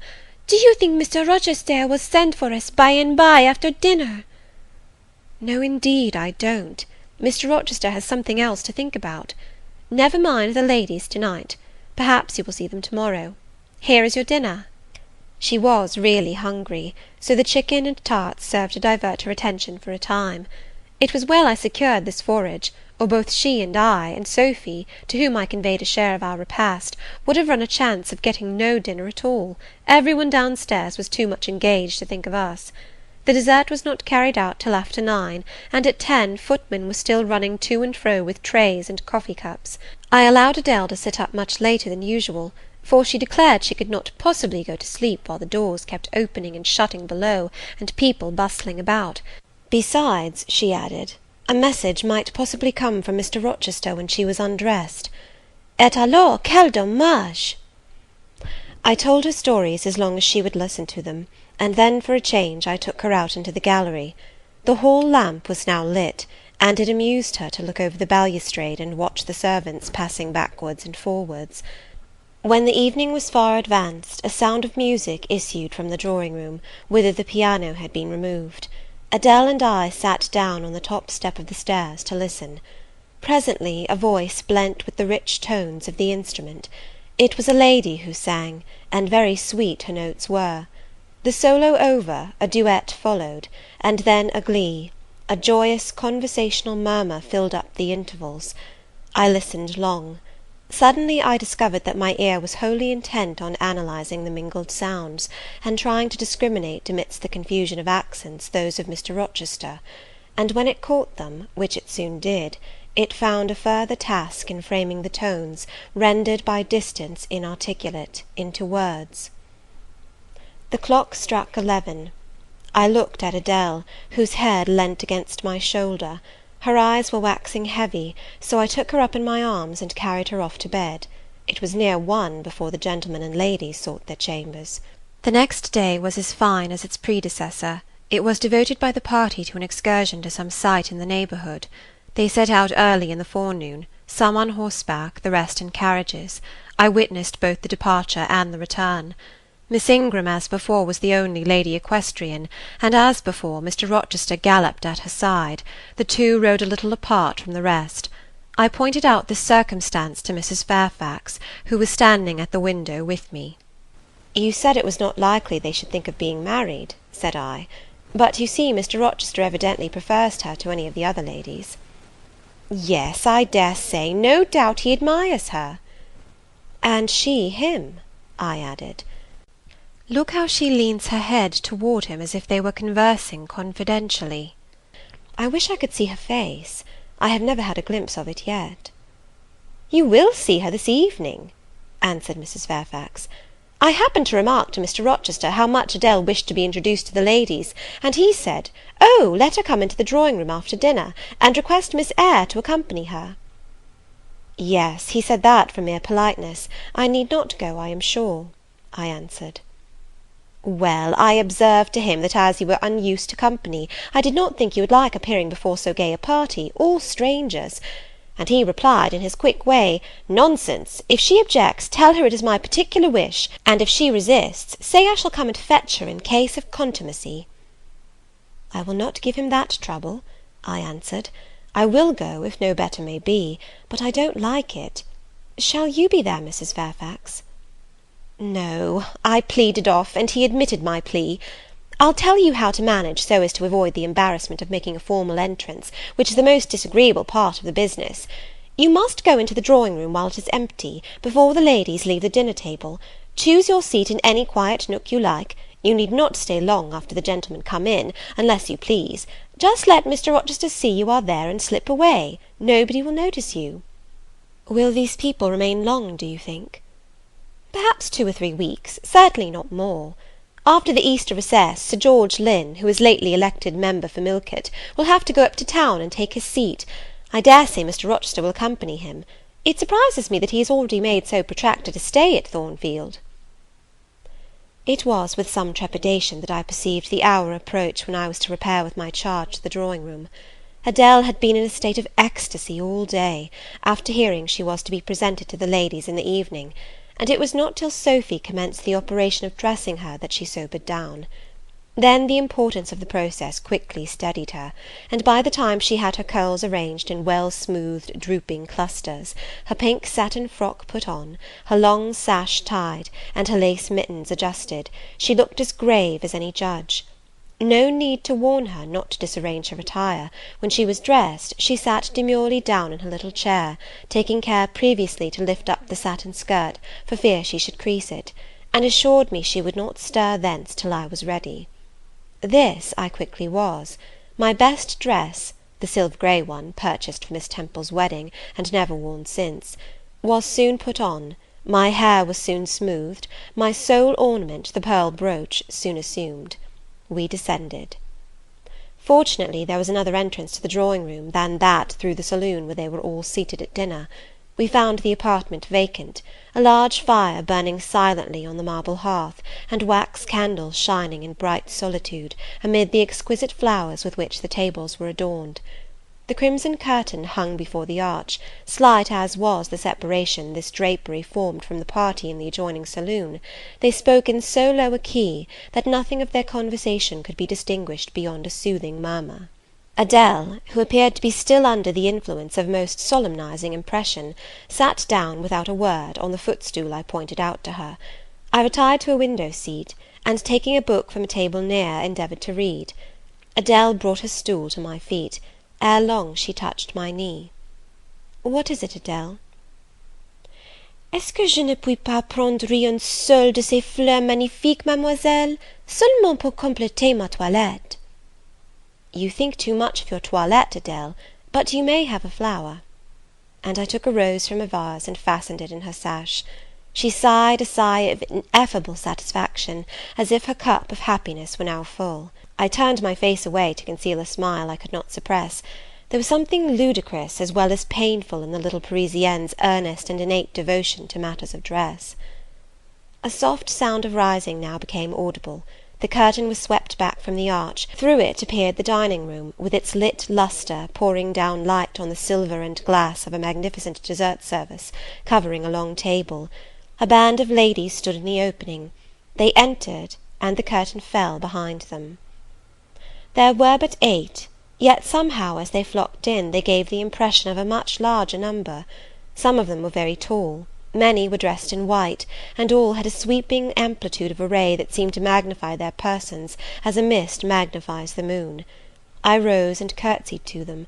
1 or 2 bent their heads in return; the others only stared at me. They dispersed about the room, reminding me, by the lightness and buoyancy of their movements, of a flock of white plumy birds. Some of them threw themselves in half-reclining positions on the sofas and ottomans. Some bent over the tables and examined the flowers and books. The rest gathered in a group round the fire. All talked in a low but clear tone, which seemed habitual to them. I knew their names afterwards, and may as well mention them now. First, there was Mrs. Eshton and two of her daughters. She had evidently been a handsome woman, and was well preserved still. Of her daughters, the eldest, Amy, was rather little, naive and childlike in face and manner, and piquant in form. Her white muslin dress and blue sash became her very well. The second, Louisa, was taller and more elegant in figure, with a very pretty face, of that order the French term minois chiffonnier. Both sisters were fair as lilies. Lady Lynn was a stout and large personage of about 40, very erect, very haughty looking, richly dressed in a satin robe of changeful sheen. Her dark hair shone glossily under the shade of an azure plume, and within the circlet of a band of gems. Mrs. Colonel Dent was less showy, but I thought more ladylike. She had a slight figure, a pale gentle face, and fair hair. Her black satin dress, her scarf of rich foreign lace, and her pearl ornaments pleased me better than the rainbow radiance of the titled dame. But the three most distinguished, partly perhaps because the tallest figures of the band, were the Dowager Lady Ingram and her daughters, Blanche and Mary. They were all three of the loftiest stature of women. The Dowager might be between 40 and 50, her shape was still fine, her hair, by candlelight at least, was still black, her teeth too were still apparently perfect. Most people would have termed her a splendid woman of her age, and so she was, no doubt, physically speaking. But then there was an expression of almost insupportable haughtiness in her bearing and countenance. She had Roman features and a double chin, disappearing into a throat like a pillar.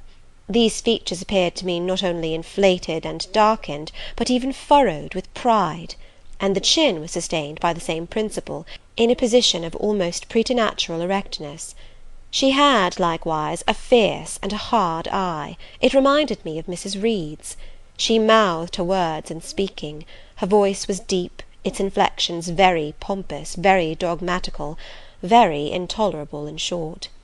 A crimson velvet robe and a shawl turban of some gold-wrought Indian fabric invested her, I suppose she thought, with a truly imperial dignity. Blanche and Mary were of equal stature, straight and tall as poplars. Mary was too slim for her height, but Blanche was moulded like a Dian. I regarded her, of course, with special interest. First, I wished to see whether her appearance accorded with Mrs. Fairfax's description; secondly, whether it at all resembled the fancy miniature I had painted of her; and thirdly, it will out, whether it was such as I should fancy likely to suit Mr. Rochester's taste.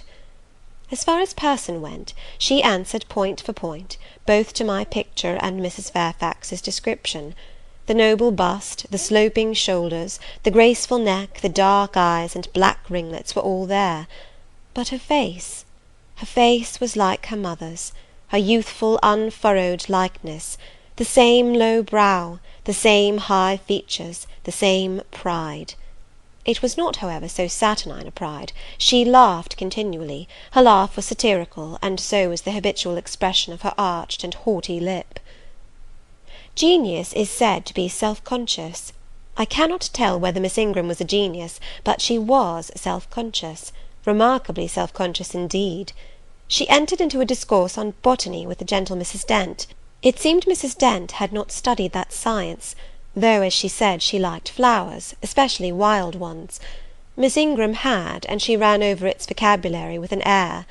I presently perceived she was, what is vernacularly termed, trailing Mrs. Dent, that is, playing on her ignorance. Her trail might be clever, but it was decidedly not good-natured.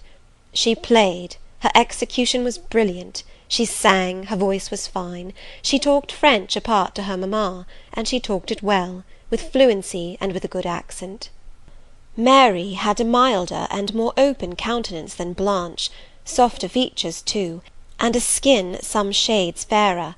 Miss Ingram was as dark as a Spaniard, but Mary was deficient in life. Her face lacked expression, her eye lustre. She had nothing to say, and having once taken her seat, remained fixed like a statue in its niche. The sisters were both attired in spotless white. And did I now think Miss Ingram such a choice as Mr. Rochester would be likely to make? I could not tell. I did not know his taste in female beauty. If he liked the majestic, she was the very type of majesty. Then she was accomplished, sprightly. Most gentlemen would admire her, I thought, and that he did admire her I already seemed to have obtained proof. To remove the last shade of doubt, it remained but to see them together. You are not to suppose, reader, that Adele has all this time been sitting motionless on the stool at my feet. No, when the ladies entered, she rose, advanced to meet them, made a stately reverence, and said with gravity, "Bonjour, mesdames." And Miss Ingram had looked down at her with a mocking air, and exclaimed, "Oh, what a little puppet!"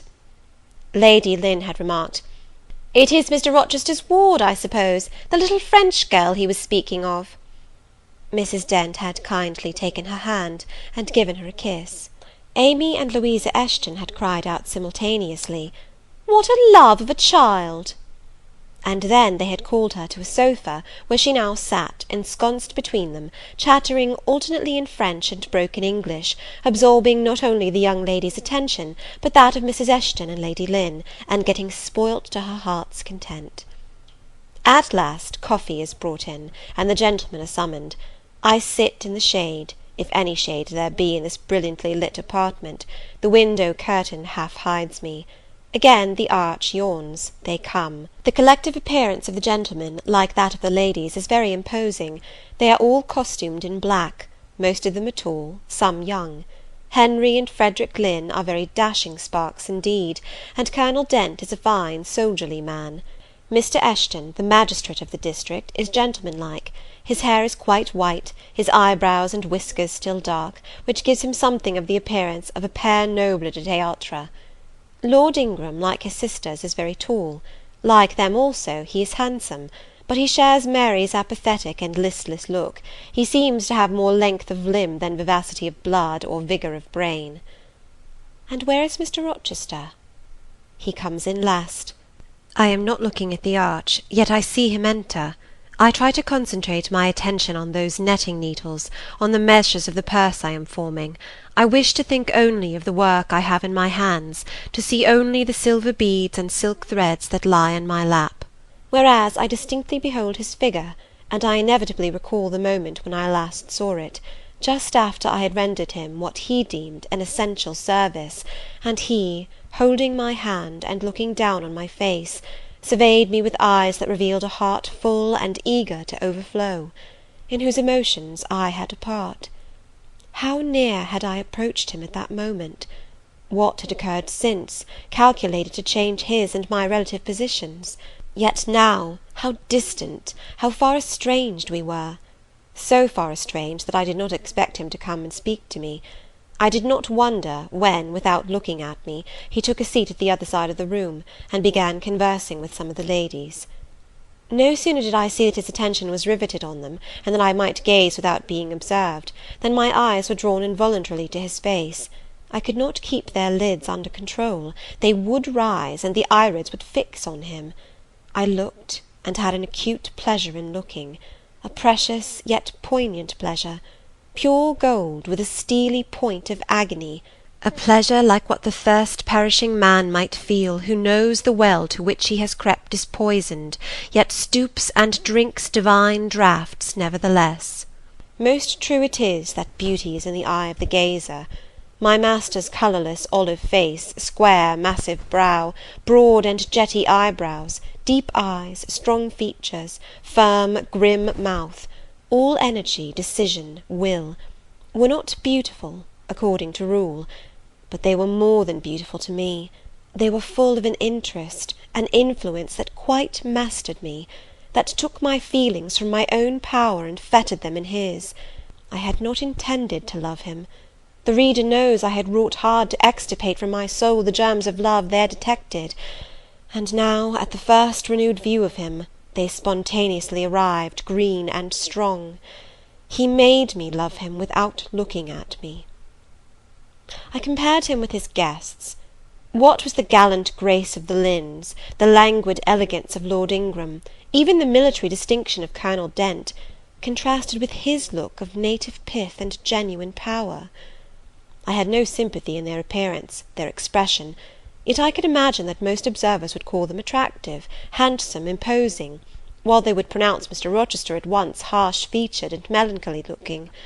I saw them smile, laugh. It was nothing. The light of the candles had as much soul in it as their smile. the tinkle of the bell as much significance as their laugh. I saw Mr. Rochester smile. His stern features softened. His eye grew both brilliant and gentle, its ray both searching and sweet. He was talking at the moment to Louisa and Amy Eshton. I wondered to see them receive with calm that look which seemed to me so penetrating. I expected their eyes to fall, their colour to rise under it, yet I was glad when I found they were in no sense moved. He is not to them what he is to me, I thought. He is not of their kind. I believe he is of mine. I am sure he is. I feel akin to him. I understand the language of his countenance and movements. Though rank and wealth sever us widely, I have something in my brain and heart, in my blood and nerves, that assimilates me mentally to him. Did I say, a few days since, that I had nothing to do with him but to receive my salary at his hands? Did I forbid myself to think of him in any other light than as a paymaster? Blasphemy against nature! Every good, true, vigorous feeling I have gathers impulsively round him. I know I must conceal my sentiments. I must smother hope. I must remember that he cannot care much for me. For when I say that I am of his kind, I do not mean that I have his force to influence and his spell to attract. I mean only that I have certain tastes and feelings in common with him. I must then repeat continually that we are forever sundered. And yet, while I breathe and think, I must love him. Coffee is handed. The ladies, since the gentlemen entered, have become lively as larks. Conversation waxes brisk and merry. Colonel Dent and Mr. Eshton argue on politics. Their wives listen. The two proud dowagers, Lady Lynn and Lady Ingram, confabulate together. Sir George, whom, by the by, I have forgotten to describe, a very big and very fresh-looking country gentleman, stands before their sofa, coffee-cup in hand, and occasionally puts in a word. Mr. Frederick Lynn has taken a seat beside Mary Ingram, and is showing her the engravings of a splendid volume. She looks, smiles now and then, but apparently says little. The tall and phlegmatic Lord Ingram leans with folded arms on the chair-back of the little and lively Amy Eshton. She glances up at him, and chatters like a wren. She likes him better than she does Mr. Rochester. Henry Lynn has taken possession of an ottoman at the feet of Louisa. Adele shares it with him. He is trying to talk French with her, and Louisa laughs at his blunders. With whom will Blanche Ingram pair? She is standing alone at the table, bending gracefully over an album. She seems waiting to be sought, but she will not wait too long. She herself selects a mate. Mr. Rochester, having quitted the Eshtons, stands on the hearth as solitary as she stands by the table. She confronts him, taking her station on the opposite side of the mantelpiece. "Mr. Rochester, I thought you were not fond of children." "Nor am I." "Then what induced you to take charge of such a little doll as that?" pointing to Adele. "Where did you pick her up?" "I did not pick her up. She was left on my hands." "You should have sent her to school." "I could not afford it. Schools are so dear." "Why, I suppose you have a governess for her. I saw a person with her just now. Is she gone? Oh, no, there she is still, behind the window curtain. You pay her, of course. I should think it quite as expensive, more so, for you have them both to keep in addition." I feared, or should I say hoped, the allusion to me would make Mr. Rochester glance my way, and I involuntarily shrank further into the shade, but he never turned his eyes. "I have not considered the subject," said he indifferently, looking straight before him. "No, you men never do consider economy and common sense. You should hear mamma on the chapter of governesses. Mary and I have had, I should think, a dozen at least in our day, half of them detestable, and the rest ridiculous, and all incubi. Were they not, mamma?" "Did you speak my own?" The young lady, thus claimed as the dowager's special property, reiterated her question with an explanation. "My dearest, don't mention governesses. The word makes me nervous. I have suffered a martyrdom from their incompetency and caprice.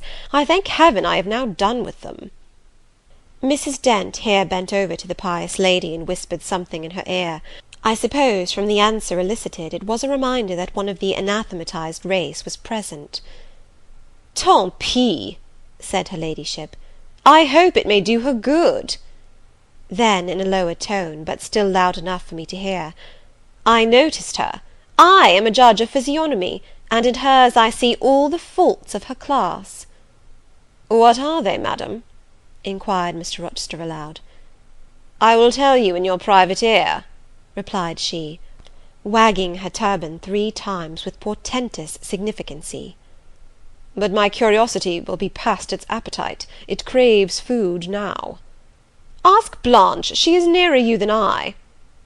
"Oh, don't refer him to me, mamma. I have just one word to say of the whole tribe. They are a nuisance. Not that I ever suffered much from them. I took care to turn the tables. What tricks Theodore and I used to play on Miss Wilsons, and Mrs. Greys, and Madame Joubert! Mary was always too sleepy to join in a plot with spirit. The best fun was with Madame Joubert. Miss Wilson was a poor sickly thing, lachrymose and low-spirited, not worth the trouble of vanquishing, in short. And Mrs. Grey was coarse and insensible, no blow took effect on her. But poor Madame Joubert! I see her yet in her raging passions, when we had driven her to extremities, spilt our tea, crumbled our bread and butter, tossed our books up to the ceiling, and played a charivari with the ruler and desk, the fender and fire-irons. Theodore, do you remember those merry days?" "Yes, to be sure I do," drawled Lord Ingram. "And the poor old stick used to cry out, 'Oh, you villain childs!' and then we sermonized her on the presumption of attempting to teach such clever blades as we were, when she herself was so ignorant."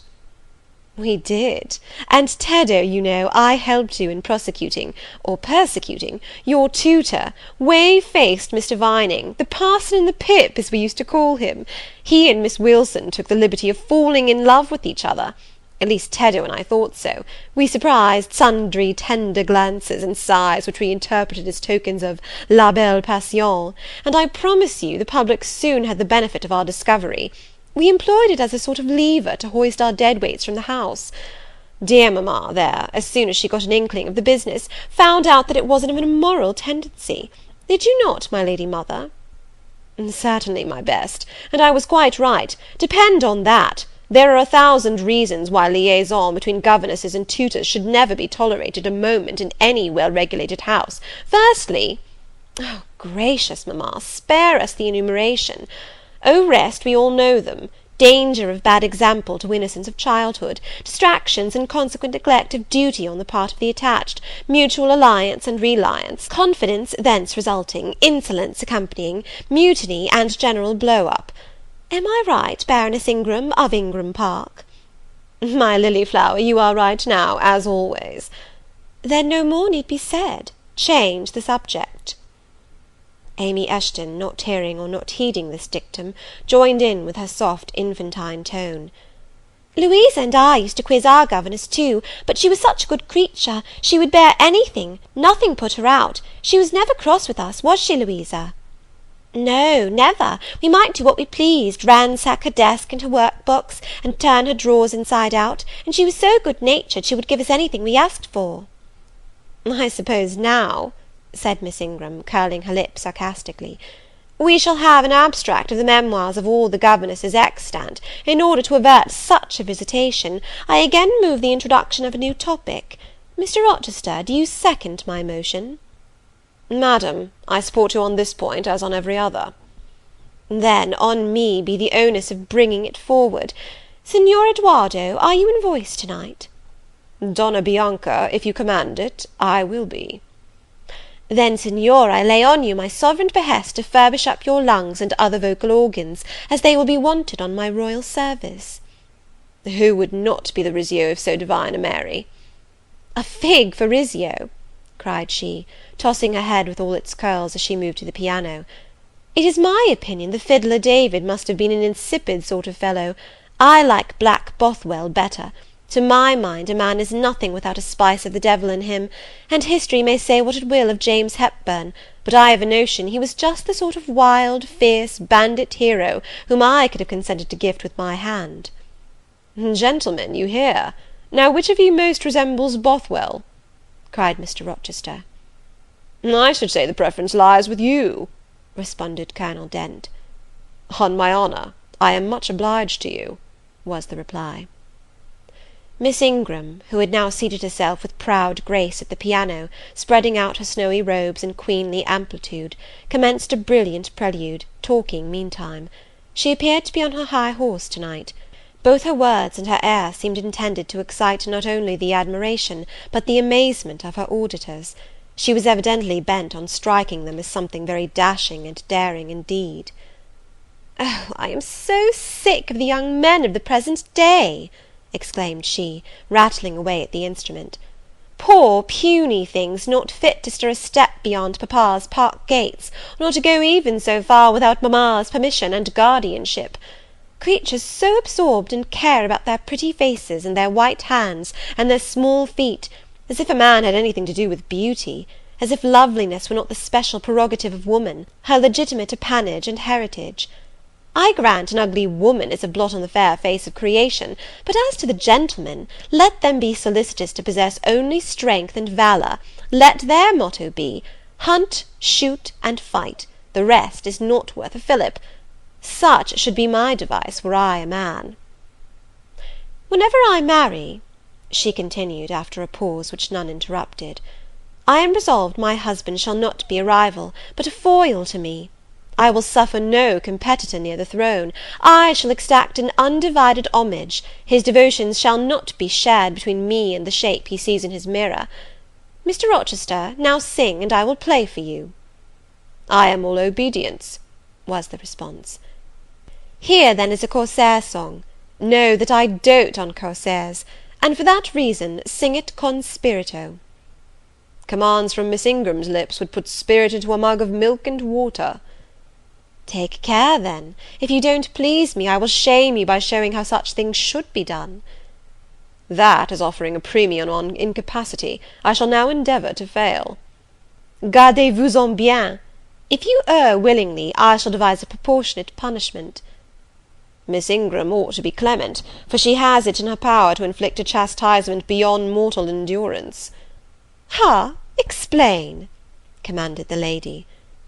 "Pardon me, madam, no need of explanation. Your own fine sense must inform you that one of your own frowns would be sufficient substitute for capital punishment." "Sing," said she, and again touching the piano, she commenced an accompaniment in spirited style. Now is my time to slip away, thought I, but the tones that then severed the air arrested me. Mrs. Fairfax had said Mr. Rochester possessed a fine voice. He did, a mellow, powerful bass, into which he threw his own feeling, his own force, finding a way through the air to the heart, and there waking sensations strangely.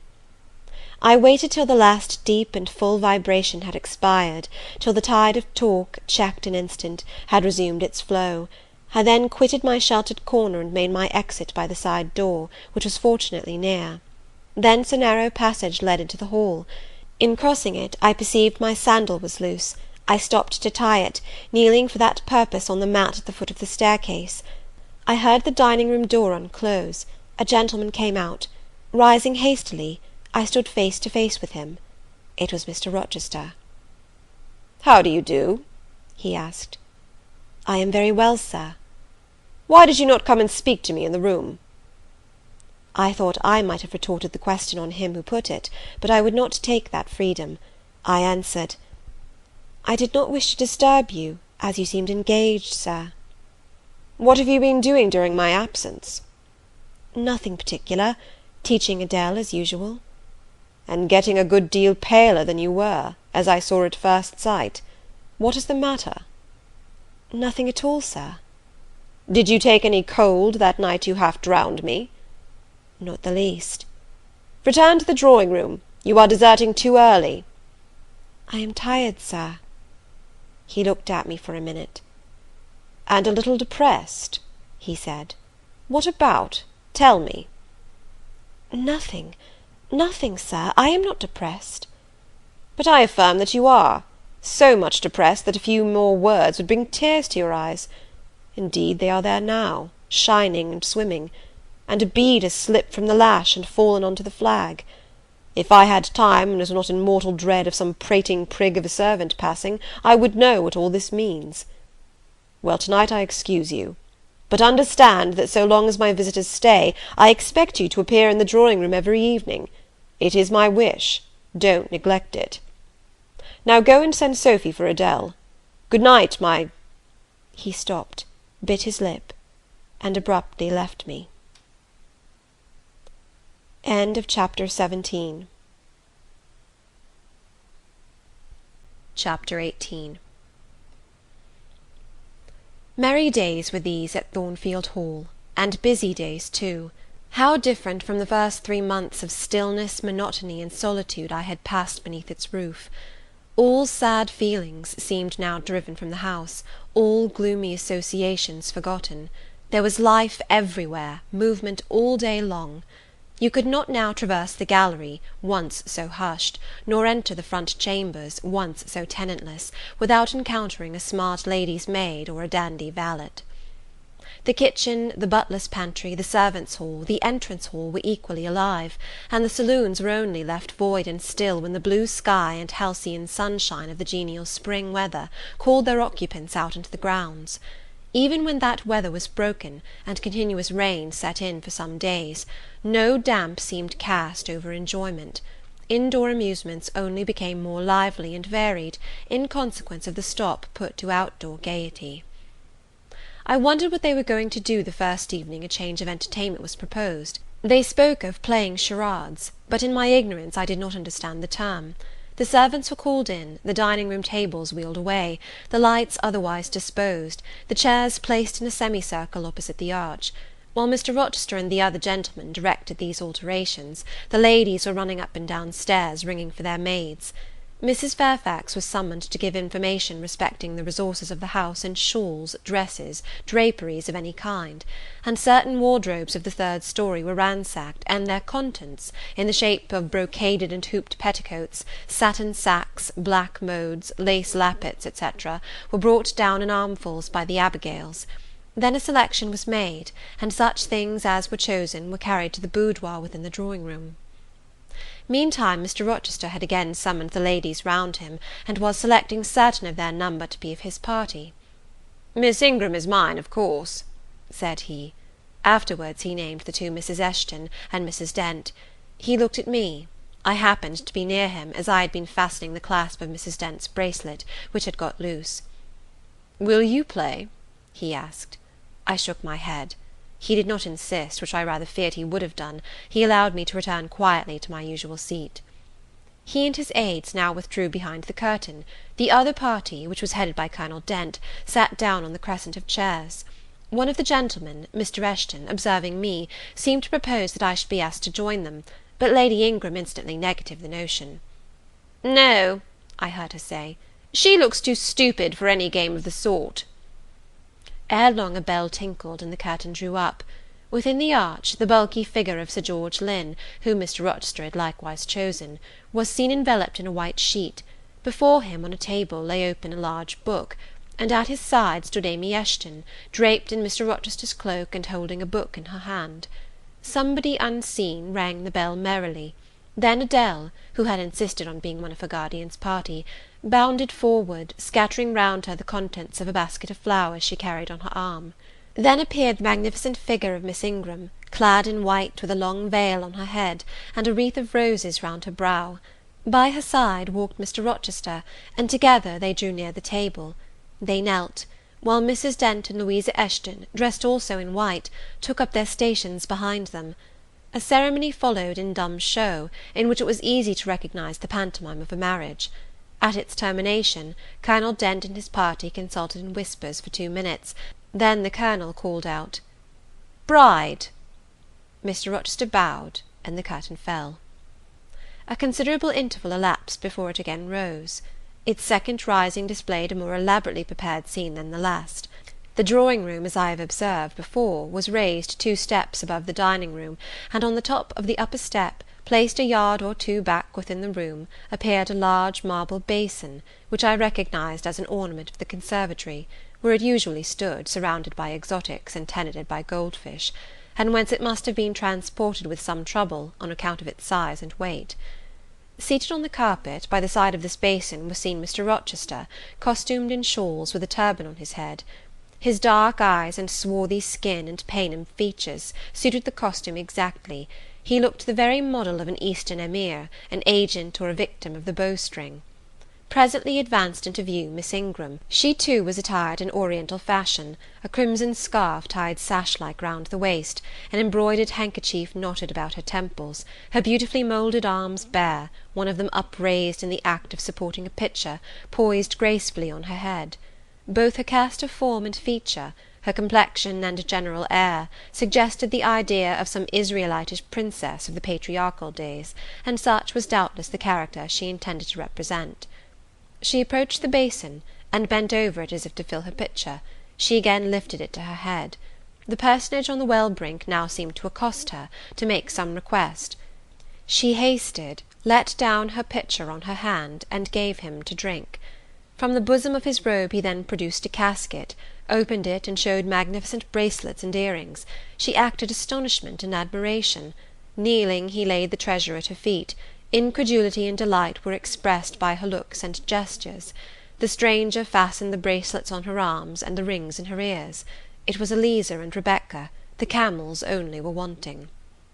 The divining party again laid their heads together. Apparently they could not agree about the word or syllable the scene illustrated.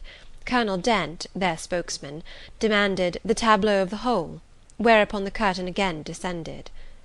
On its third rising only a portion of the drawing-room was disclosed, the rest being concealed by a screen, hung with some sort of dark and coarse drapery. The marble basin was removed. In its place stood a deal table and a kitchen chair. These objects were visible by a very dim light proceeding from a horn lantern, the wax candles being all extinguished. Amidst this sordid scene sat a man with his clenched hands resting on his knees, and his eyes bent on the ground. I knew Mr. Rochester, though the begrimed face, the disordered dress, his coat hanging loose from one arm, as if it had been almost torn from his back in a scuffle, the desperate and scowling countenance, the rough, bristling hair might well have disguised him. As he moved, a chain clanked. To his wrists were attached fetters. "Bridewell!" exclaimed Colonel Dent, and the charade was solved. A sufficient interval having elapsed for the performers to resume their ordinary costume, they re-entered the dining-room. Mr. Rochester led in Miss Ingram. She was complimenting him on his acting. "Do you know," said she, "that of the three characters I liked you in the last best. Oh, had you but lived a few years earlier, what a gallant gentleman highwayman you would have made!" "Is all the soot washed from my face?" he asked, turning it towards her. "Alas, yes, more's the pity. Nothing could be more becoming to your complexion than that ruffian's rouge." "You would like a hero of the road, then?" "An English hero of the road would be the next best thing to an Italian bandit, and that could only be surpassed by a Levantine pirate." "Well, whatever I am, remember you are my wife. We were married an hour since in the presence of all these witnesses." She giggled, and her colour rose. "Now, Dent," continued Mr. Rochester, "it is your turn." And as the other party withdrew, he and his band took the vacated seats. Miss Ingram placed herself at her leader's right hand. The other diviners filled the chairs on each side of him and her. I did not now watch the actors. I no longer waited with interest for the curtain to rise. My attention was absorbed by the spectators. My eyes, erewhile fixed on the arch, were now irresistibly attracted to the semicircle of chairs. What charade Colonel Dent and his party played, what word they chose, how they acquitted themselves, I no longer remember. But I still see the consultation which followed each scene. I see Mr. Rochester turn to Miss Ingram, and Miss Ingram to him. I see her incline her head towards him, till the jetty curls almost touch his shoulder and wave against his cheek. I hear their mutual whisperings. I recall their interchanged glances, and something even of the feeling roused by the spectacle returns in memory at this moment. I have told you, reader, that I had learnt to love Mr. Rochester. I could not unlove him now, merely because I found that he had ceased to notice me, because I might pass hours in his presence and he would never once turn his eyes in my direction, because I saw all his attentions appropriated by a great lady who scorned to touch me with the hem of her robes as she passed, who, if even her dark and imperious eye fell on me by chance, would withdraw it instantly, as from an object too mean to merit observation. I could not unlove him, because I felt sure he would soon marry this very lady, because I read daily in her a proud security in his intentions respecting her, because I witnessed hourly in him a style of courtship which, if careless and choosing rather to be sought than to seek, was yet in its very carelessness captivating, and in its very pride irresistible. There was nothing to cool or banish love in these circumstances, though much to create despair. Much too, you will think, reader, to engender jealousy, if a woman in my position could presume to be jealous of a woman in Miss Ingram's. But I was not jealous, or very rarely.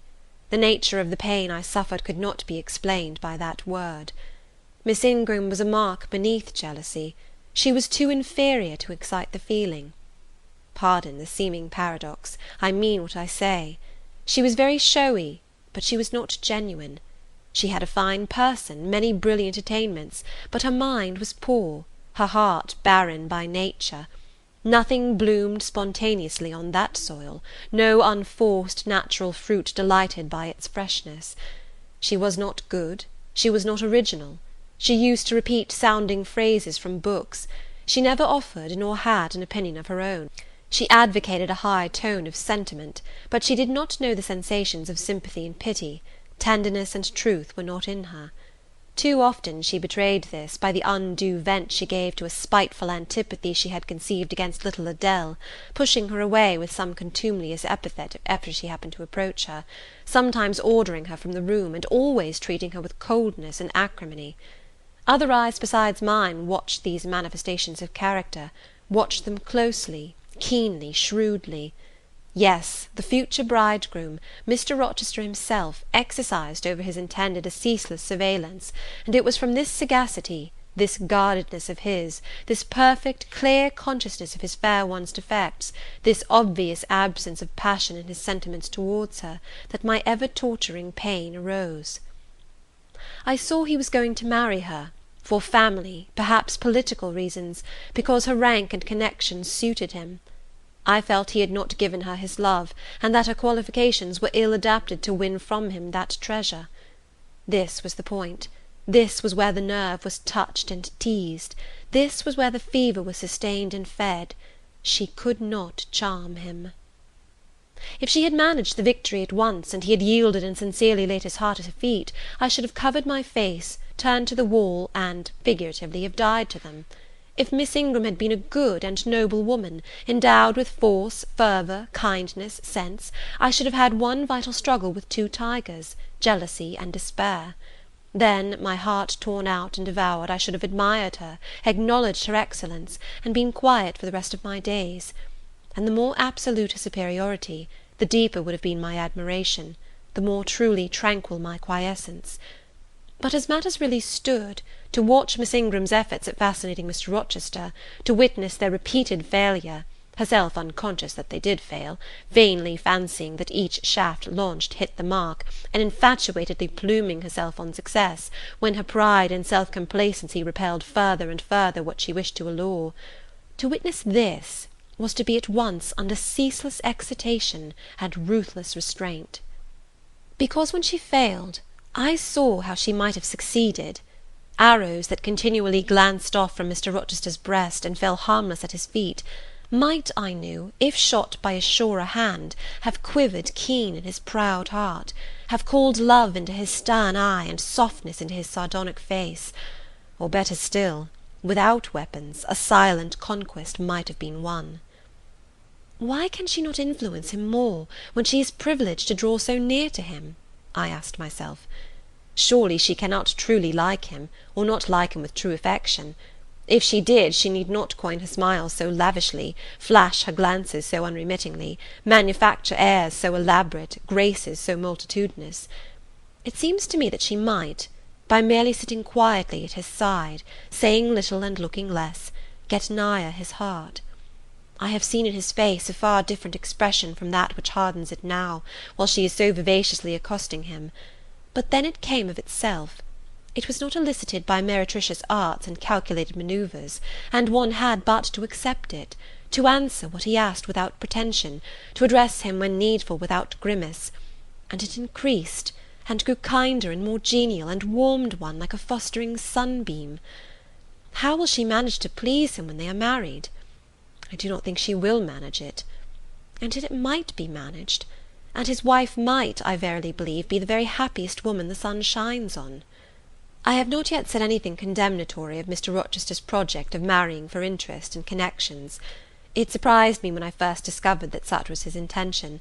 I had thought him a man unlikely to be influenced by motives so commonplace in his choice of a wife; but the longer I considered the position, education, etc., of the parties, the less I felt justified in judging and blaming either him or Miss Ingram for acting in conformity to ideas and principles instilled into them, doubtless, from their childhood. All their class held these principles. I supposed, then, they had reasons for holding them such as I could not fathom. It seemed to me that, were I a gentleman like him, I would take to my bosom only such a wife as I could love; but the very obviousness of the advantages to the husband's own happiness offered by this plan convinced me that there must be arguments against its general adoption of which I was quite ignorant; otherwise I felt sure all the world would act as I wished to act. But in other points, as well as this, I was growing very lenient to my master. I was forgetting all his faults, for which I had once kept a sharp look-out. It had formerly been my endeavour to study all sides of his character, to take the bad with the good, and from the just weighing of both to form an equitable judgment. Now I saw no bad. The sarcasm that had repelled, the harshness that had startled me once, were only like keen condiments in a choice dish. Their presence was pungent, but their absence would be felt as comparatively insipid.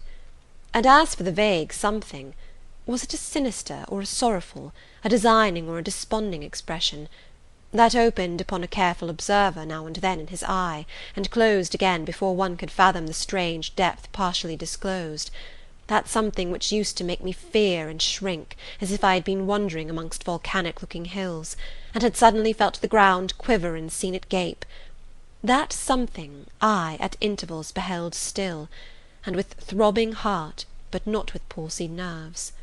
Instead of wishing to shun him, I longed only to dare, to divine it; and I thought Miss Ingram happy, because one day she might look into the abyss at her leisure, explore its secrets, and analyse their nature.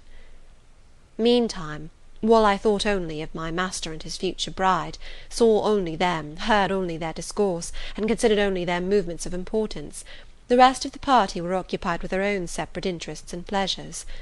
The ladies Lynn and Ingram continued to consort in solemn conferences, where they nodded their 2 turbans at each other, and held up their 4 hands in confronting gestures of surprise, or mystery, or horror, according to the theme on which their gossip ran, like a pair of magnified puppets.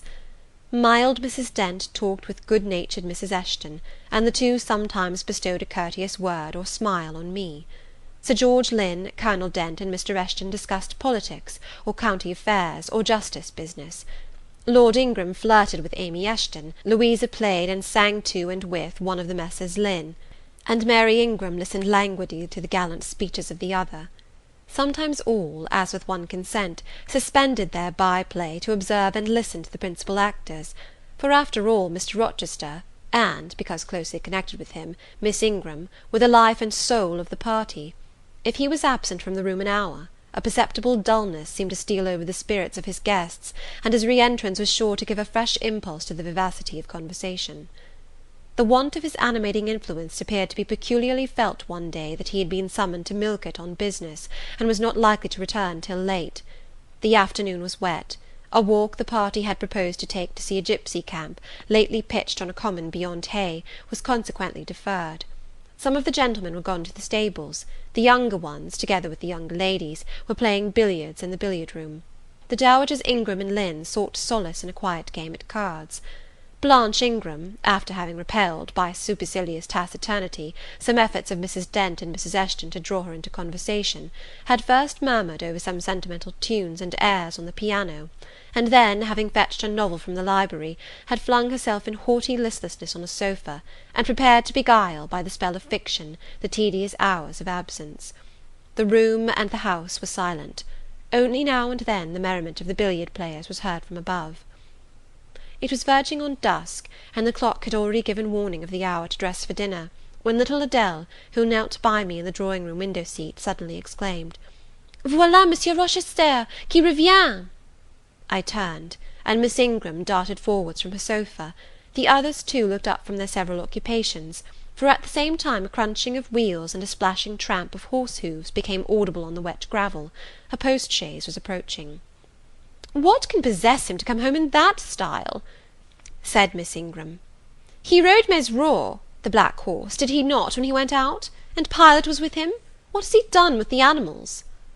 As she said this, she approached a tall person and ample garments so near the window that I was obliged to bend back almost to the breaking of my spine.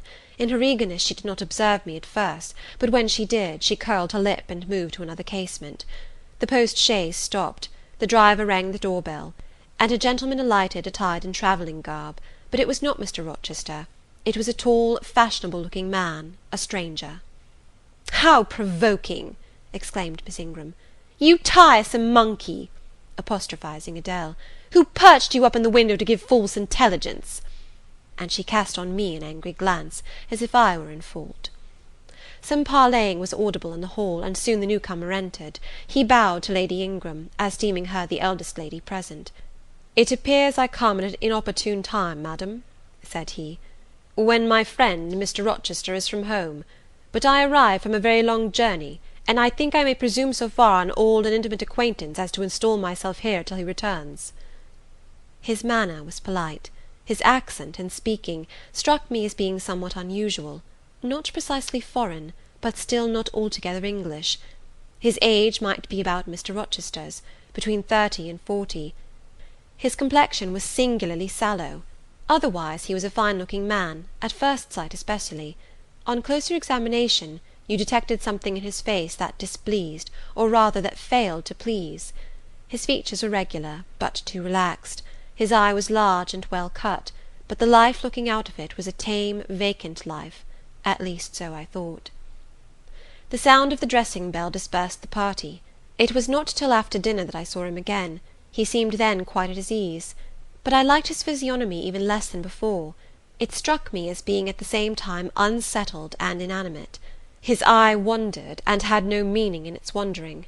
This gave him an odd look, such as I never remembered to have seen. For a handsome and not unamiable-looking man, he repelled me exceedingly.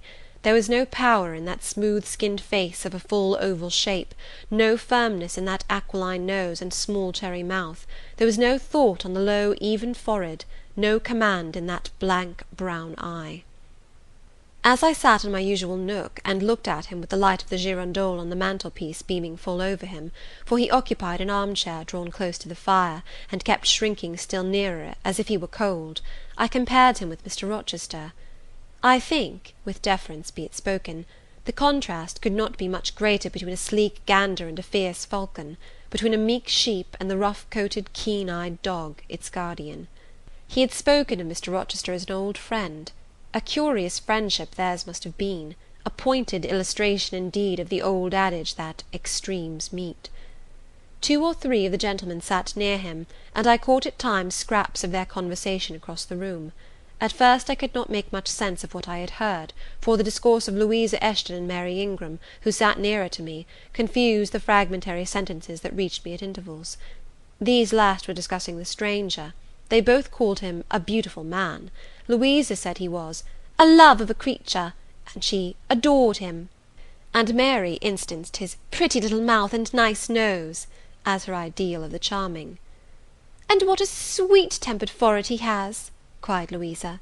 "So smooth, none of those frowning irregularities I dislike so much, and such a placid eye and smile." And then, to my great relief, Mr. Henry Lynn summoned them to the other side of the room, to settle some point about the deferred excursion to Hay Common. I was now able to concentrate my attention on the group by the fire, and I presently gathered that the newcomer was called Mr. Mason. Then I learned that he was but just arrived in England, and that he came from some hot country, which was the reason, doubtless, his face was so sallow, and that he sat so near the hearth, and wore a surtout in the house. Presently the words Jamaica, Kingston, Spanish Town, indicated the West Indies as his residence, and it was with no little surprise I gathered, ere long, that he had there first seen and become acquainted with Mr. Rochester. He spoke of his friend's dislike of the burning heats, the hurricanes, and rainy seasons of that region. I knew Mr. Rochester had been a traveller, Mrs. Fairfax had said so, but I thought the continent of Europe had bounded his wanderings. Till now I had never heard a hint given of visits to more distant shores. I was pondering these things, when an incident, and a somewhat unexpected one, broke the thread of my musings. Mr. Mason, shivering as some one chanced to open the door, asked for more coal to be put on the fire, which had burnt out its flame, though its mass of cinder still shone quite hot and red. The footman, who brought the coal, in going out, stopped near Mr. Eshton's chair, and said something to him in a low voice, of which I heard only the words, "old woman," quite troublesome. "Tell her she shall be put in the stocks if she does not take herself off," replied the magistrate. "No, stop," interrupted Colonel Dent. "Don't send her away, Eshton. We might turn the thing to account. Better consult the ladies." And speaking aloud, he continued, "Ladies, you talked of going to Hay Common to visit the gipsy camp. Sam here says that one of the old Mother Bunches is in the servants' hall at this moment, and insists upon being brought in before the quality to tell them their fortunes. Would you like to see her?"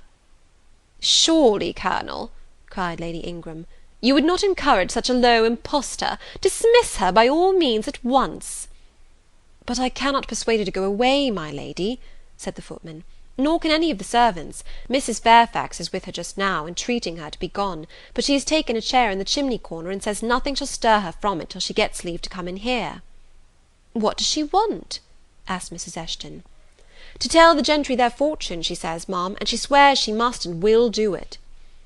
"What is she like?" inquired the Mrs. Eshton in a breath. "A shockingly ugly old creature, miss, almost as black as a crock."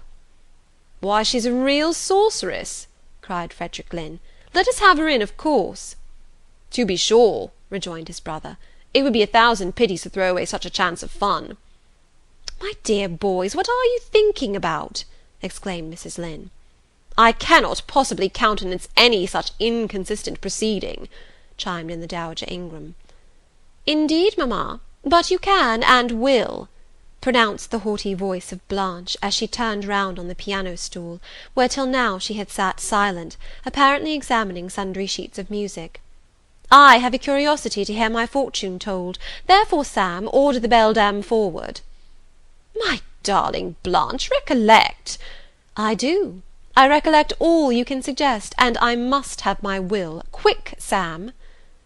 "Yes, yes, yes," cried all the juveniles, both ladies and gentlemen. "Let her come, it will be excellent sport." The footman still lingered. "She looks such a rough one," said he. "Go!" ejaculated Miss Ingram, and the man went. Excitement instantly seized the whole party. A running fire of raillery and jest was proceeding when Sam returned. "She won't come now," said he.